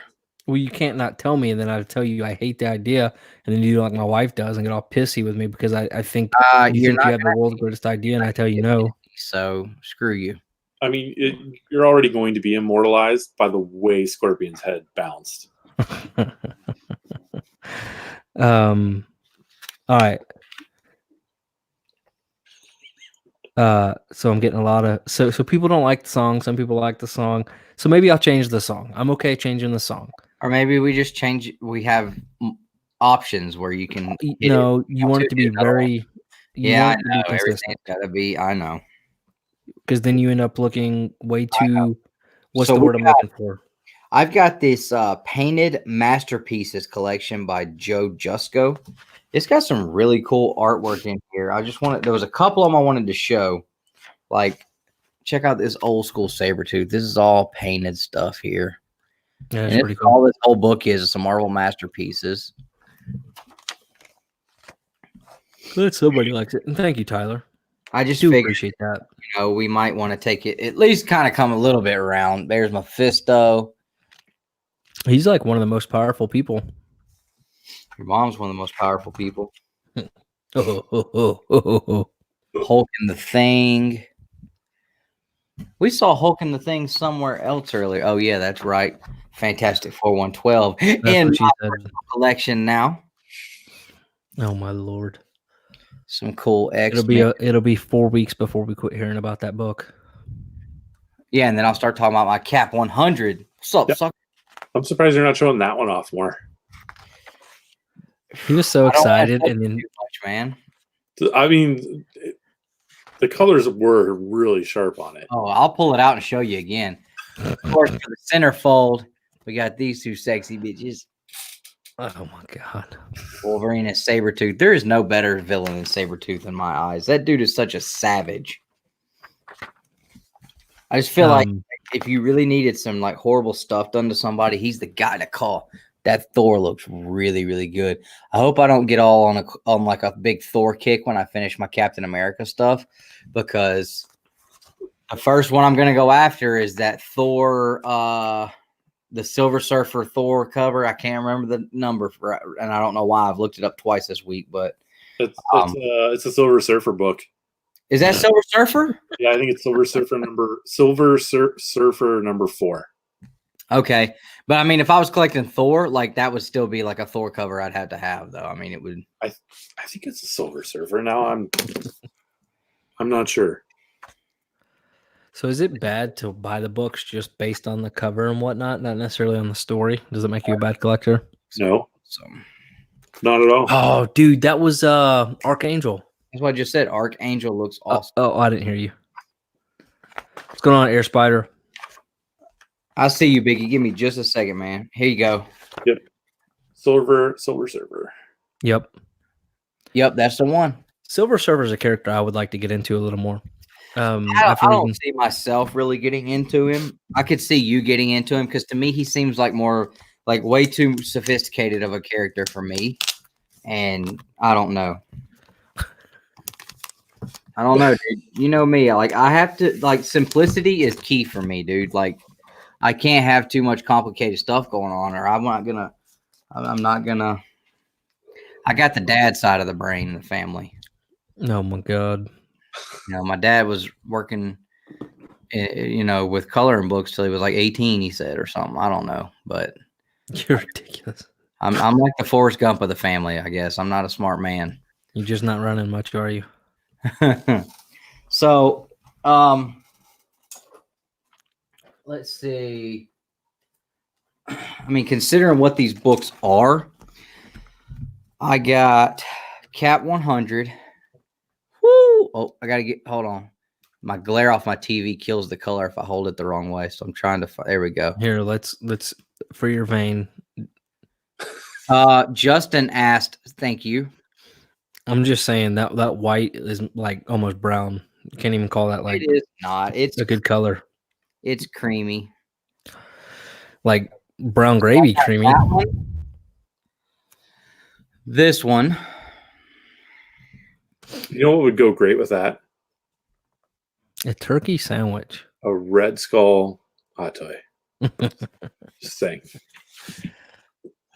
I'm gonna have it. Like it's happening. There's no way it's not happening. And then he'll jump onto another hobby or like another character in a month, and he'll sell it to get that. I got that. Oh, I didn't mean to show you guys that one. Sorry. What was it? Nope. I almost showed my Mail Call Mondays. I didn't want people to see those. Oh, okay. Well, I guess there is still. I picked up this. I picked up. This is probably my second favorite book next to that Cap 100. I just love that cover. It's so freaking awesome, and the colors on it just are. Man, I love the way they colored that cover. And then, as much as a pirate kick I've been on, this Submariner comic would cover with the pirates on there and the sea that time forgot. And man, it's awesome. Do you want to see the best like value I've ever gotten? What's up? For sure. Hold on one second. I got to go grab it out of the box. All right.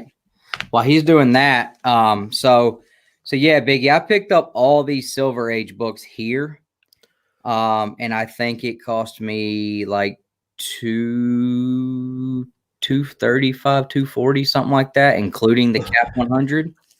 So I got a pretty good deal on them because I mean, Cap 100 is an expensive freaking book. So, and I mean this FF 112.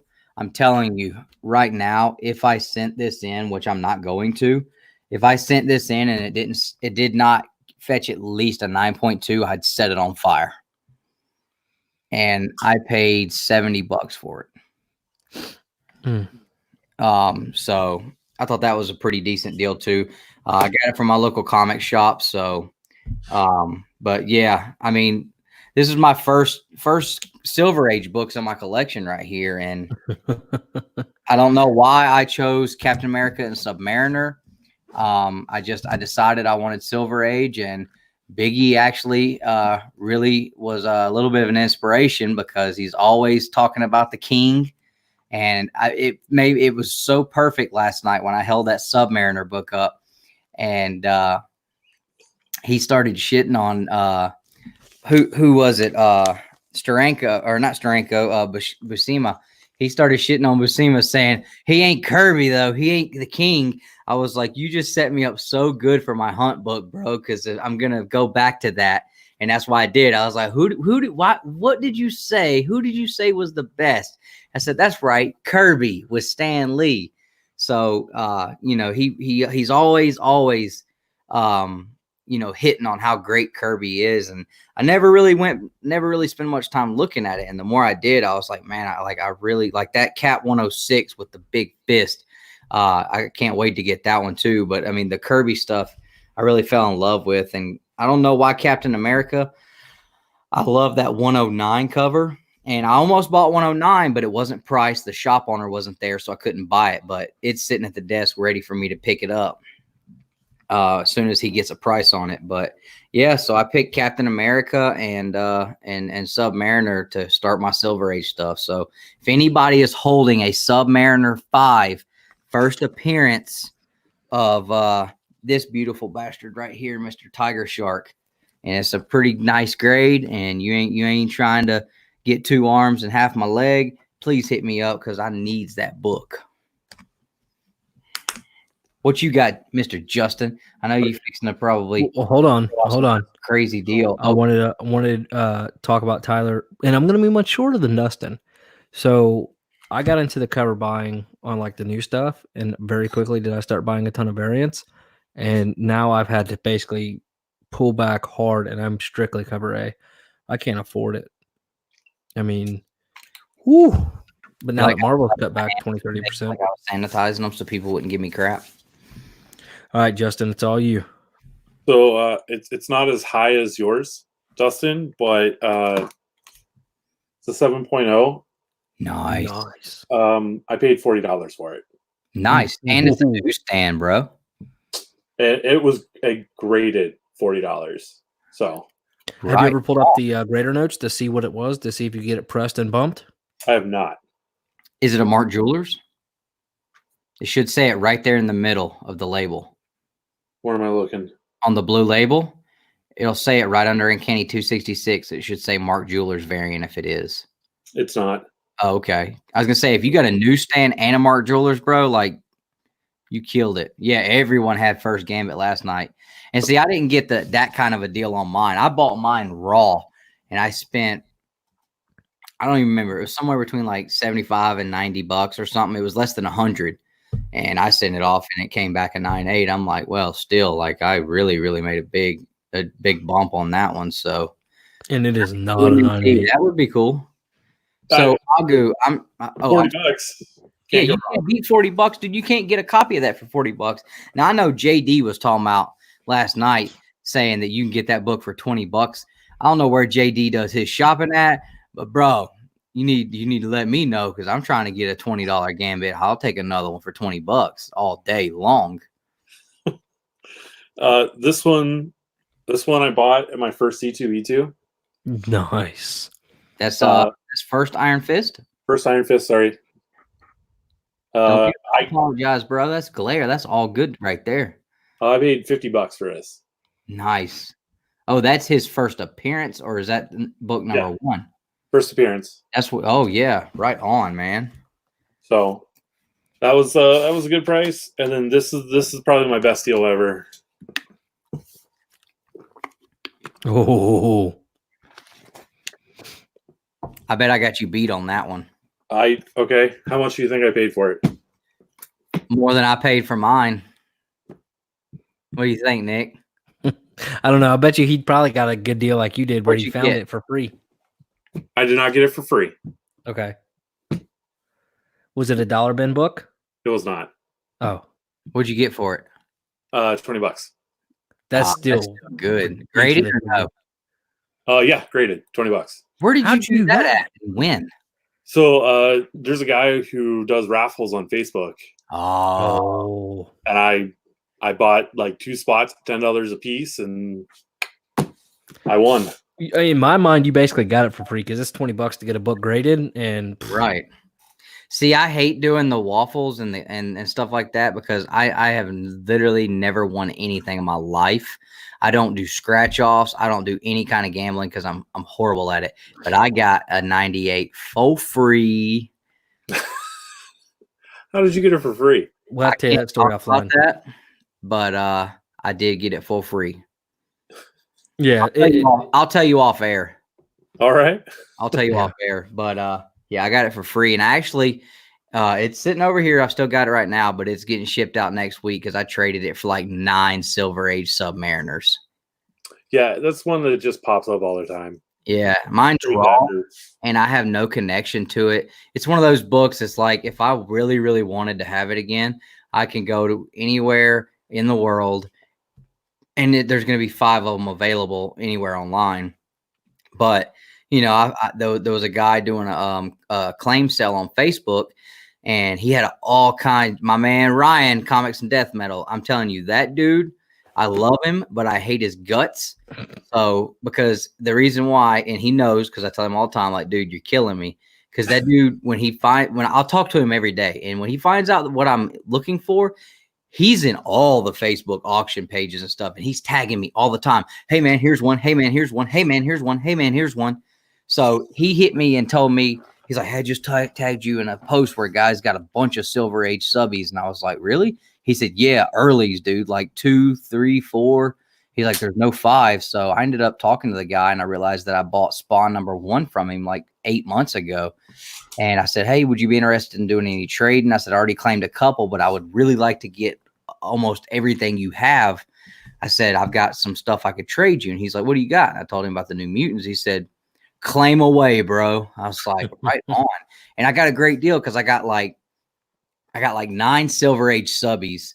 And then I got, apparently we call him subbies. I thought that was kind of cool because everybody kept saying that. I was like, okay, I'm in the club now. So what's up? So I got those. That just sounds culty and weird. Well, you don't have Silver Age books, so you'll never understand. I got Golden Age, bitch. Dude, I'll go dig through the box of crap we got over there and find some Golden Age. That don't mean they're worth anything or anybody cares. Thank you. Anyway. So I got like 9 Silver Age Submariners.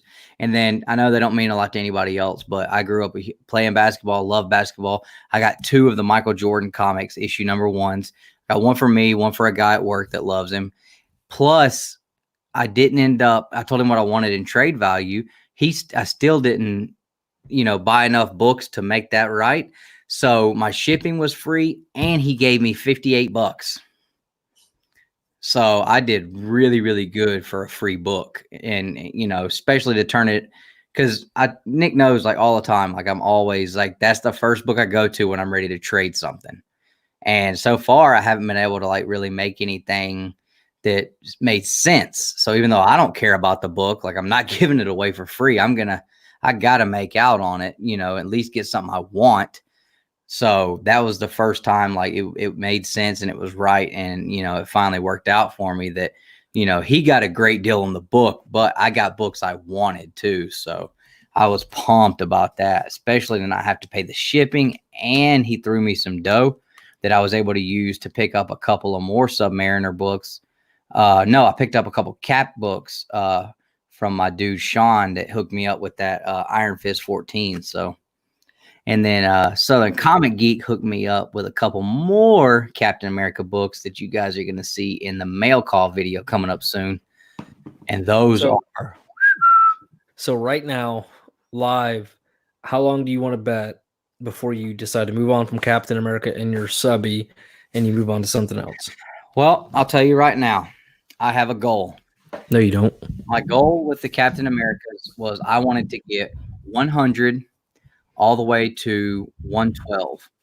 Now and I thought, no problem, I'll have 102 to 112. Well, I've got 100 now. I thought 100 would be the one that would take me forever to get. That was the first one I bought, which blew my mind. So, I've got like 5 or 6 of them that I want so far. But once I get the 100 to the 112, I think I already have up to 113.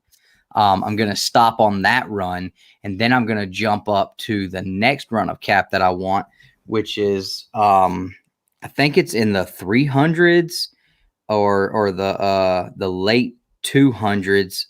I'm sorry. Give me 1 second. I'll tell you exactly what the numbers are. Oh my gosh. Why can't I? It makes me sad that you're not doing Silver Age X-Men. Dude, I can't afford them. I'm just saying. I can't afford Silver Age yet. I can't afford it. I want my Mountain Dew. Have you seen that video? I haven't. Okay. So he just thinks you're as stupid as we all just did. So once I get the full run of 100 to 113 finished, I'm going to jump up to the 323 to 354, the Johnny Walker Cap stuff. Once I grab all those, I'll be done with Cap. And then with Submariner, I don't know how far I really want to go in Submariner. I know I want #1. I know I want #5. You should probably get number 1 now. Before he's in the MCU. I know, man. It's crazy. So, with Submariner, I want to get, at least the first 10, and I've got a couple others. And I've got a list of the Submariners, and a lot of them are just covers that I really like. There's a few keys. So, that's probably where I'm going to be on the Submariner stuff. And I don't know where I'll go after that. I know I want to get an Iron Man number 1. I know a lot of people hate the cover. I think it's cool. It's a good cover. Why? I've always thought it was a really cool cover. I know a lot of people don't like it, but I do. I really dig it. And I guess with my cap run, I would love to have an Avengers number 4. That one's a little out of reach for me right now. But after I finish like the Submariner and the caps, I think my next big book I really want to get is going to be a DC book. And I don't dabble a lot in DC, but there is a villain in DC that I love. And the reason why I love him is because he scared the hell out of me as a grown man playing the Arkham series on PlayStation 3. Can you guess who I'm talking about? It's not Lobo, is it? No. Did you play the Arkham Asylum games? The first one. Okay, so he should be in there. So let me think, because it's been a really long time. It wasn't Joker, but this character, like it was really trippy when you came in contact with him, like the way that. It's not Scarecrow, is it? Yeah. Okay. Yeah, I mean, like when you came in contact with Scarecrow in that game, I mean, it was kind of scary. And 189 is the first Silver Age appearance of Scarecrow, so I would love to have a really nice copy of that. And for I don't know what it is, but like I've sent some of my modern stuff off to be graded just because it was in such great condition. I wanted it to stay that way and for display purposes. But these older books, I just love the way they look in a Mylar. Just that's perfect for me. I don't want to put them in a CGC case. I don't plan on pulling them out and reading them and licking them and smelling them. I do like the way that the old comic books smell, but that's not necessarily my reason for not wanting to put them in a case. I just prefer the way they look in a nice Mylar. So I don't plan on grading any of these. If I get a good deal on a graded one, fine, no big deal. But I wouldn't have bought that Iron Fist 14 graded if I hadn't got a good deal on it. I wouldn't have bought it, but I got a good deal on that. I got that Iron Fist 14 in an 8.5. Yeah, 8.5 cheaper than you can buy a crappy raw. I mean, it was crazy. I think I've seen multiple places selling Iron Fist 14 like a mid-grade, barely mid-grade raw for over $200 consistently. And I did really good on that 8.5. So, but yeah. And then eventually, I think after I get, the subs done, the caps done, I grab that 189. I grab my Avengers 4. I really don't want to, but I think I'm going to have to go down this road. And I'm trying to stay away from this road because it's a very expensive road to go down. And I don't want to go reprints on anything. And I know if I go down this road, I'm going to be sitting in the jabroni spot that he's just been in, where I'm going to have to make some real sacrifices in order to be happy with what I have. And I commend that dude and am so proud that he did that, because I can't see doing it. It don't matter if it's a $1 book, a 50-cent book. I love all my books, and it pains me to get rid of any of them. And so when I do, like, it's a big, big sacrifice for me, no matter what the book is. Did I tell you I put an offer in on a TMNT number 1? Was it a first print? No, dude, it was a third print, but I still put an offer in on one. I don't care about it. He declined the hell out of it. Like, I put it in, 5 minutes later, declined. I'm like, man, you suck. Yeah, I don't want a third print, man. But dude, do you know the difference between the first and the third print? Other than obviously print run and stuff, but like, that's all that matters to me. But the cover itself, do you know what the difference is? I think it's a little bit lighter. No, there is one little bitty kind of splat on a T. Literally spoke about it on Pawn Stars. He said that the coloring is not as dark as it would be on the first print. But if you held them side by side, yeah. But I'm talking like and said, I don't give a good God whatever you want to say. I know what you wanted to say. God's green. But anyways, if you were to hold them side by side, yeah. But if you were to look at the picture and then keep scrolling and see a first print and keep scrolling, like you can't really tell a big difference, But there is a little tick on a T where you can see the difference. Well, doesn't matter to me, dude. I thought I had you a Star Wars #2 first print 35-cent variant today. Oh yeah, for $120. Star Wars #2. Yeah. Nah, don't spend that on that. 35-cent variant on a first print, bro. 120. Look it up. Yeah. We'd have been all right. We'd have both had a Hulk 181. Sup? Yeah, okay. I also thought at one point I had you a Star Wars first print 35-cent variant, but they were both second prints. They just weren't sure how to tell the difference, but I showed them. So, but another big one that I want is a king size Hulk annual #1, which Ray actually has one sitting there. Hold on, let me make this more appropriate. There we go. Oh God, here we go. But Ray actually does have a king size Hulk #1 waiting for me. I probably could have bought it already now that I've bought all this stuff, but I hope he put it up at auction tomorrow. If he does, I'm not going to be mad at him, not even a little bit. I would encourage him to. It's just I have a hard time spending that amount of money on one book when I can buy all this great stuff here and have a small collection of stuff. Oh man! So you guys want to call the wrap in 10 minutes? That's fine. Yeah, that works. Okay. I know, Justin, your wife's gonna be so mad at you tomorrow when you sleeping all in early for like 2 hours. What are you talking? Not even 2 hours. I'm not even talking to you, dude. I'm talking to Justin. Oh, I thought you said Dustin. Sorry, Biggie was calling me Justin last night. So his wife is gonna be mad at him for having to sleep in because he stayed up all night with Two Brothers Comics. Oh, we haven't even gotten to the after party. Wait till we get backstage. Everybody knows the backstage party goes on for another hour.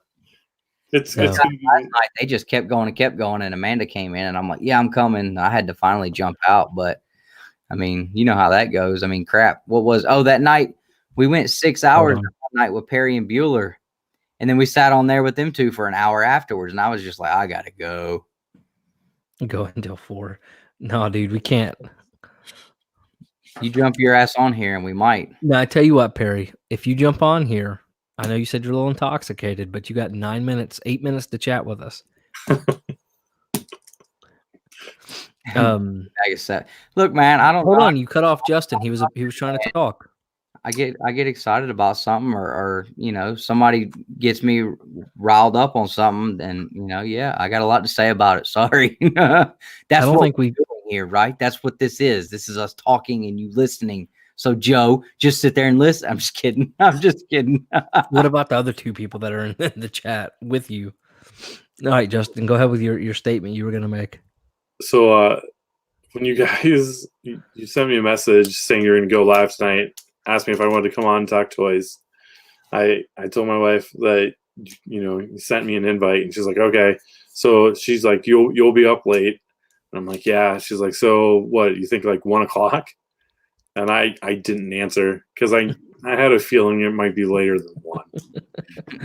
Well, man, last time, so it's been fun, man. I've enjoyed it. We definitely I definitely want to do like the Justin Birch toy segment often as we can, man. Especially if you've got stuff you can open up and show us, because that's just going to be the driving force behind our new collection.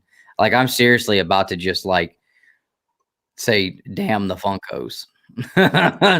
Damn the Funkos. I'm keeping the turtles, and ain't nobody getting rid of Mr. WrestleMania, but I'm about to say damn the Funkos. I am gonna buy my Dwight Schrute Recyclops though, and my Sexy Santa. I want to get the Office guys. Got to get my Office guys, but the rest of them, nah. Damn that.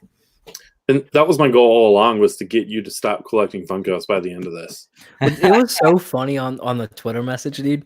I was cracking up because you're like, pop. Well, and because it was totally something I would say is what was funny is because you're like completely serious, not even like a LOL or nothing. You're just like, pop collecting is the lowest form of collecting. Period. Done. And I'm sitting there reading it, and I'm like, why is Nick talking shit to Justin on here about Funkos, dude? And I'm like, Justin said, I was like, I know he's not talking shit to me. This dude's talking shit. Okay, well, we're about to go then. I was like, I love it, dude. Well, I was just hoping you wouldn't have seen it so we could have got you with it. My favorite part was when you were like, "Yep, he read those last 2 ones," and I'm like, "I don't care. That doesn't change anything." Oh my god, I love it, man. Like that's what I dig about the comic book challenge shows. You know, just especially the one last night. Like, you know, you can portray a character, might as well. and talk smack, and it's just fun.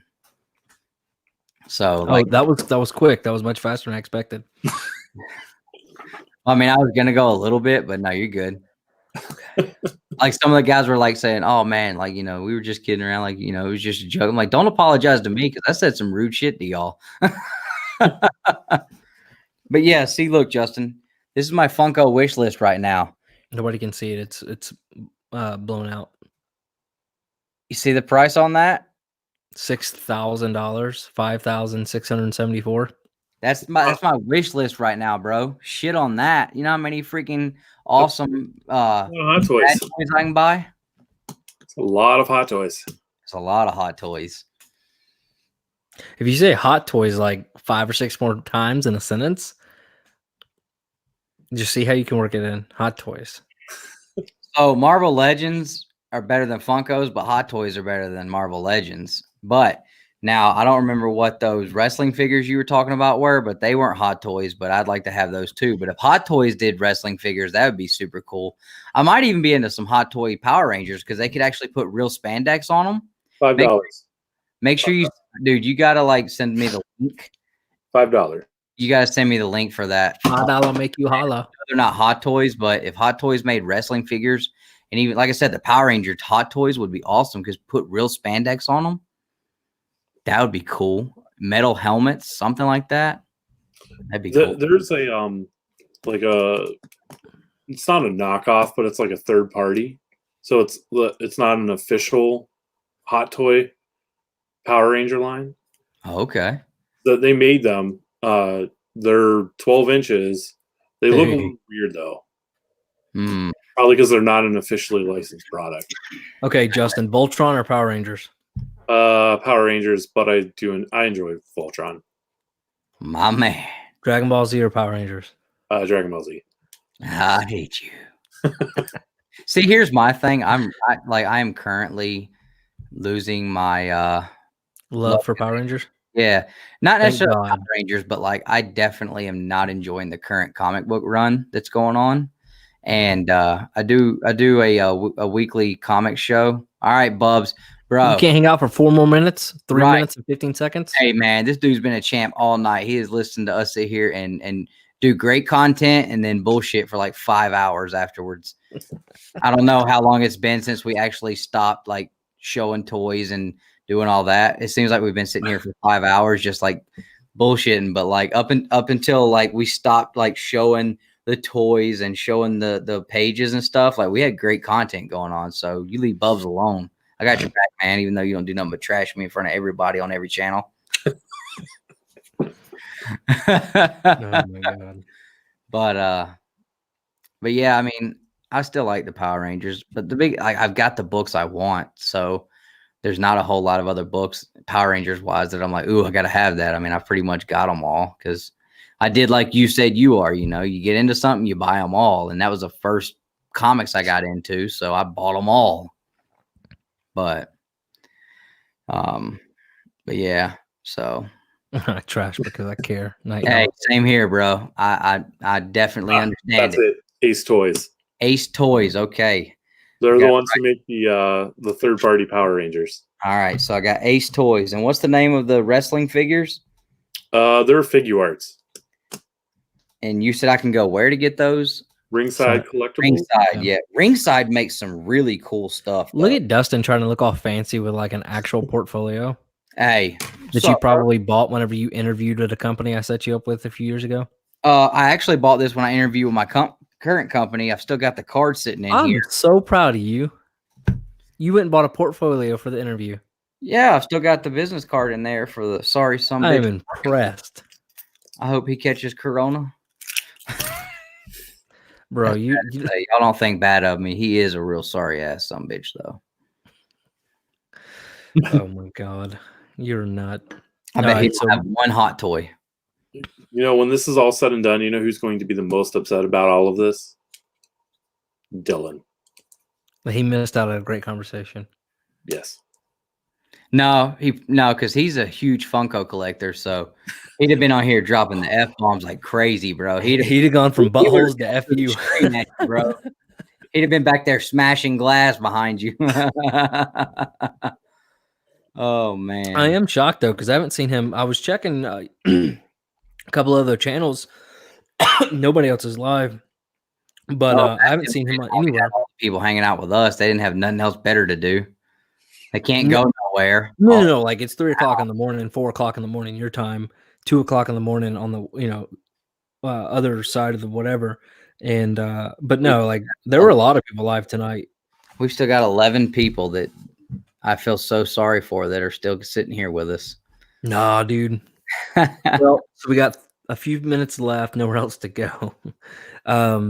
We're doing the IG giveaway, so all you got to do is basically tag a friend to like us on Instagram. We're trying to hit that 1,000 mark, and we're right there. I just want to be able to do the swipe up for the links. Yeah, we're 50 away, so we're doing that. I'll ship out these giveaways at some point. I guess we'll announce another giveaway.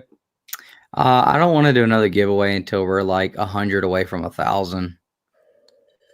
So no more giveaways on anything. There's not going to be any impromptu giveaways. There's not going to be. I'm just kidding.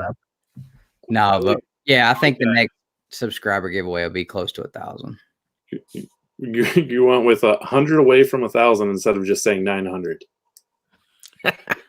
Dude, that's how his mind works. It makes no sense. See, he would fit in so perfectly with us. I know. That's why he was like, I'm sorry to interrupt. I'm like, dude, just tell him to F off and I'm going to talk. So, Justin, anything else you want to plug for the 12 people that are still here with us? Like your new segment on Two Brothers Comics. Next week.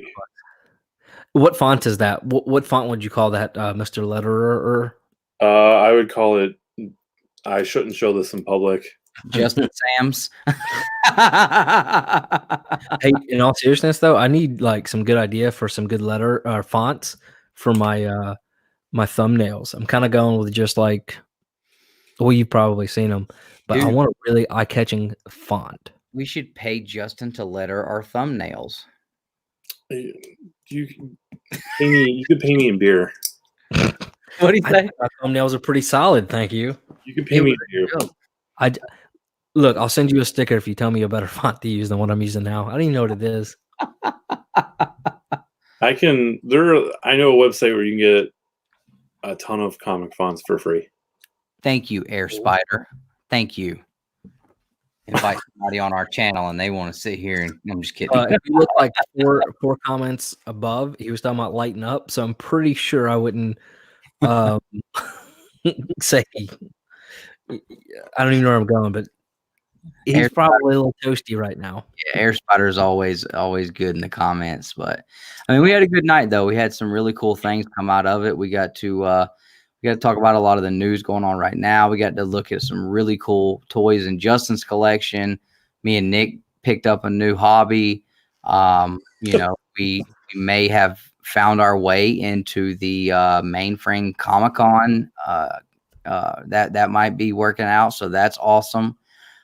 We picked up a new segment for our Saturday night live shows where we're gonna hopefully get to unbox and play with some awesome freaking hot toys. Yeah, we're gonna get to play with them, Dustin. How are we gonna get to play with them?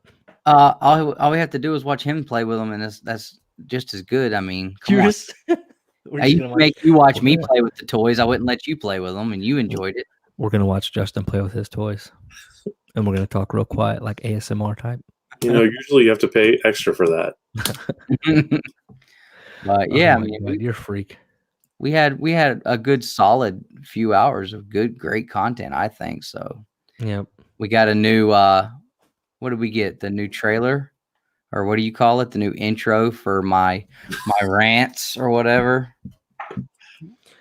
I can't wait to see how you edit that and use it. You have to give me a timestamp for it because there's 6 hours of content to go back and scrub through.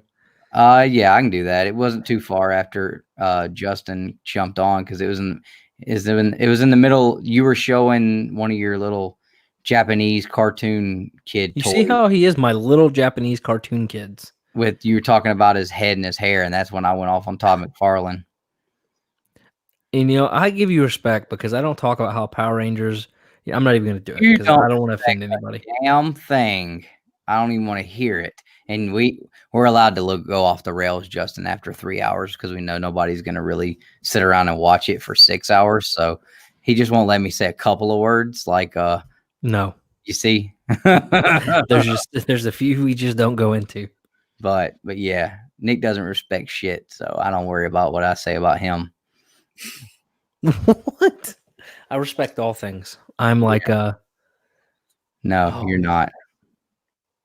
I'm a kind human. And and guys, I'd like to apologize, by the way, and I should have done it while more people were on here, but I checked my mic last night when I was on the hunt as the road dog, and I checked my mic and it was working fine. And as soon as they brought me on there and, they did my intro and then the road dog showed up.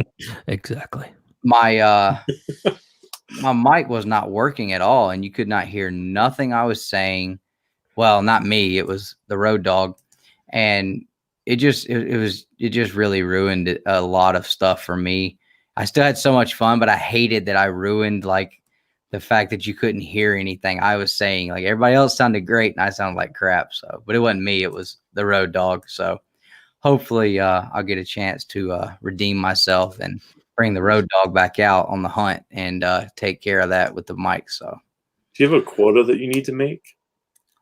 Oh no, I like throwing that. Why you keep putting the picture up? Dustin is a very vain human, if you haven't noticed. No, I am not, dude. I just was very Look at my books for the 10th time tonight. Dude, Look at my picture for the 14th time tonight. Dude. No, dude, it's called vanity. Like you go top notch, you would have went and spent a bunch of money, dude. I used like some really thick yarn to make road dog hair. See, I didn't even throw the picture up there. I should have. Oh my God. Now, I'm not going to say that picture is not my screensaver on my 40-inch TV that I use as a computer monitor, but vanity. That is the definition of being vain. And on that note, guys, hope you all had a wonderful time. Justin, thank you so much for being here. Obviously, open invite always. And I hope everybody that's still with us, the 13 people that have stayed strong, get ready for Justin's toy box because it will be coming, and it will be coming strong. And we're so pumped about it. Dustin's getting pumped about Justin's toy box coming strong on the channel. You have to pay extra for that, remember. My God. Now, and for everybody who won, if you're still with us, probably not, but congratulations. Shoot us a message on IG, and then get ready for the scary music here in a minute. Anything else, Justin, you want to plug, talk about, anything? Or you think you're ready to go to sleep? Probably going to sleep on the couch. I'm almost certain that I bet you my baby's in bed, probably have woken up because of me, probably sprawled out on my side of the bed, so I'll probably end up sleeping in the recliner. Yeah, I think the same situation is going on. I can picture my kid right now. He is upside down in the bed. That's what he does. He'll be freaking upside down in the bed or sideways across the bed.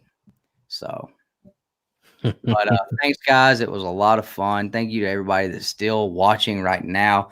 For everybody on Facebook that tuned in and all the comments, the thumbs up, the participation we've had in our giveaways has been great. We really appreciate it. And, oh, you didn't know. And this might be one of the last times you see the scary music, so enjoy it. And don't go anywhere, guys. Stick around. When I say guys, I mean Dustin and Justin. Everybody else, you go home.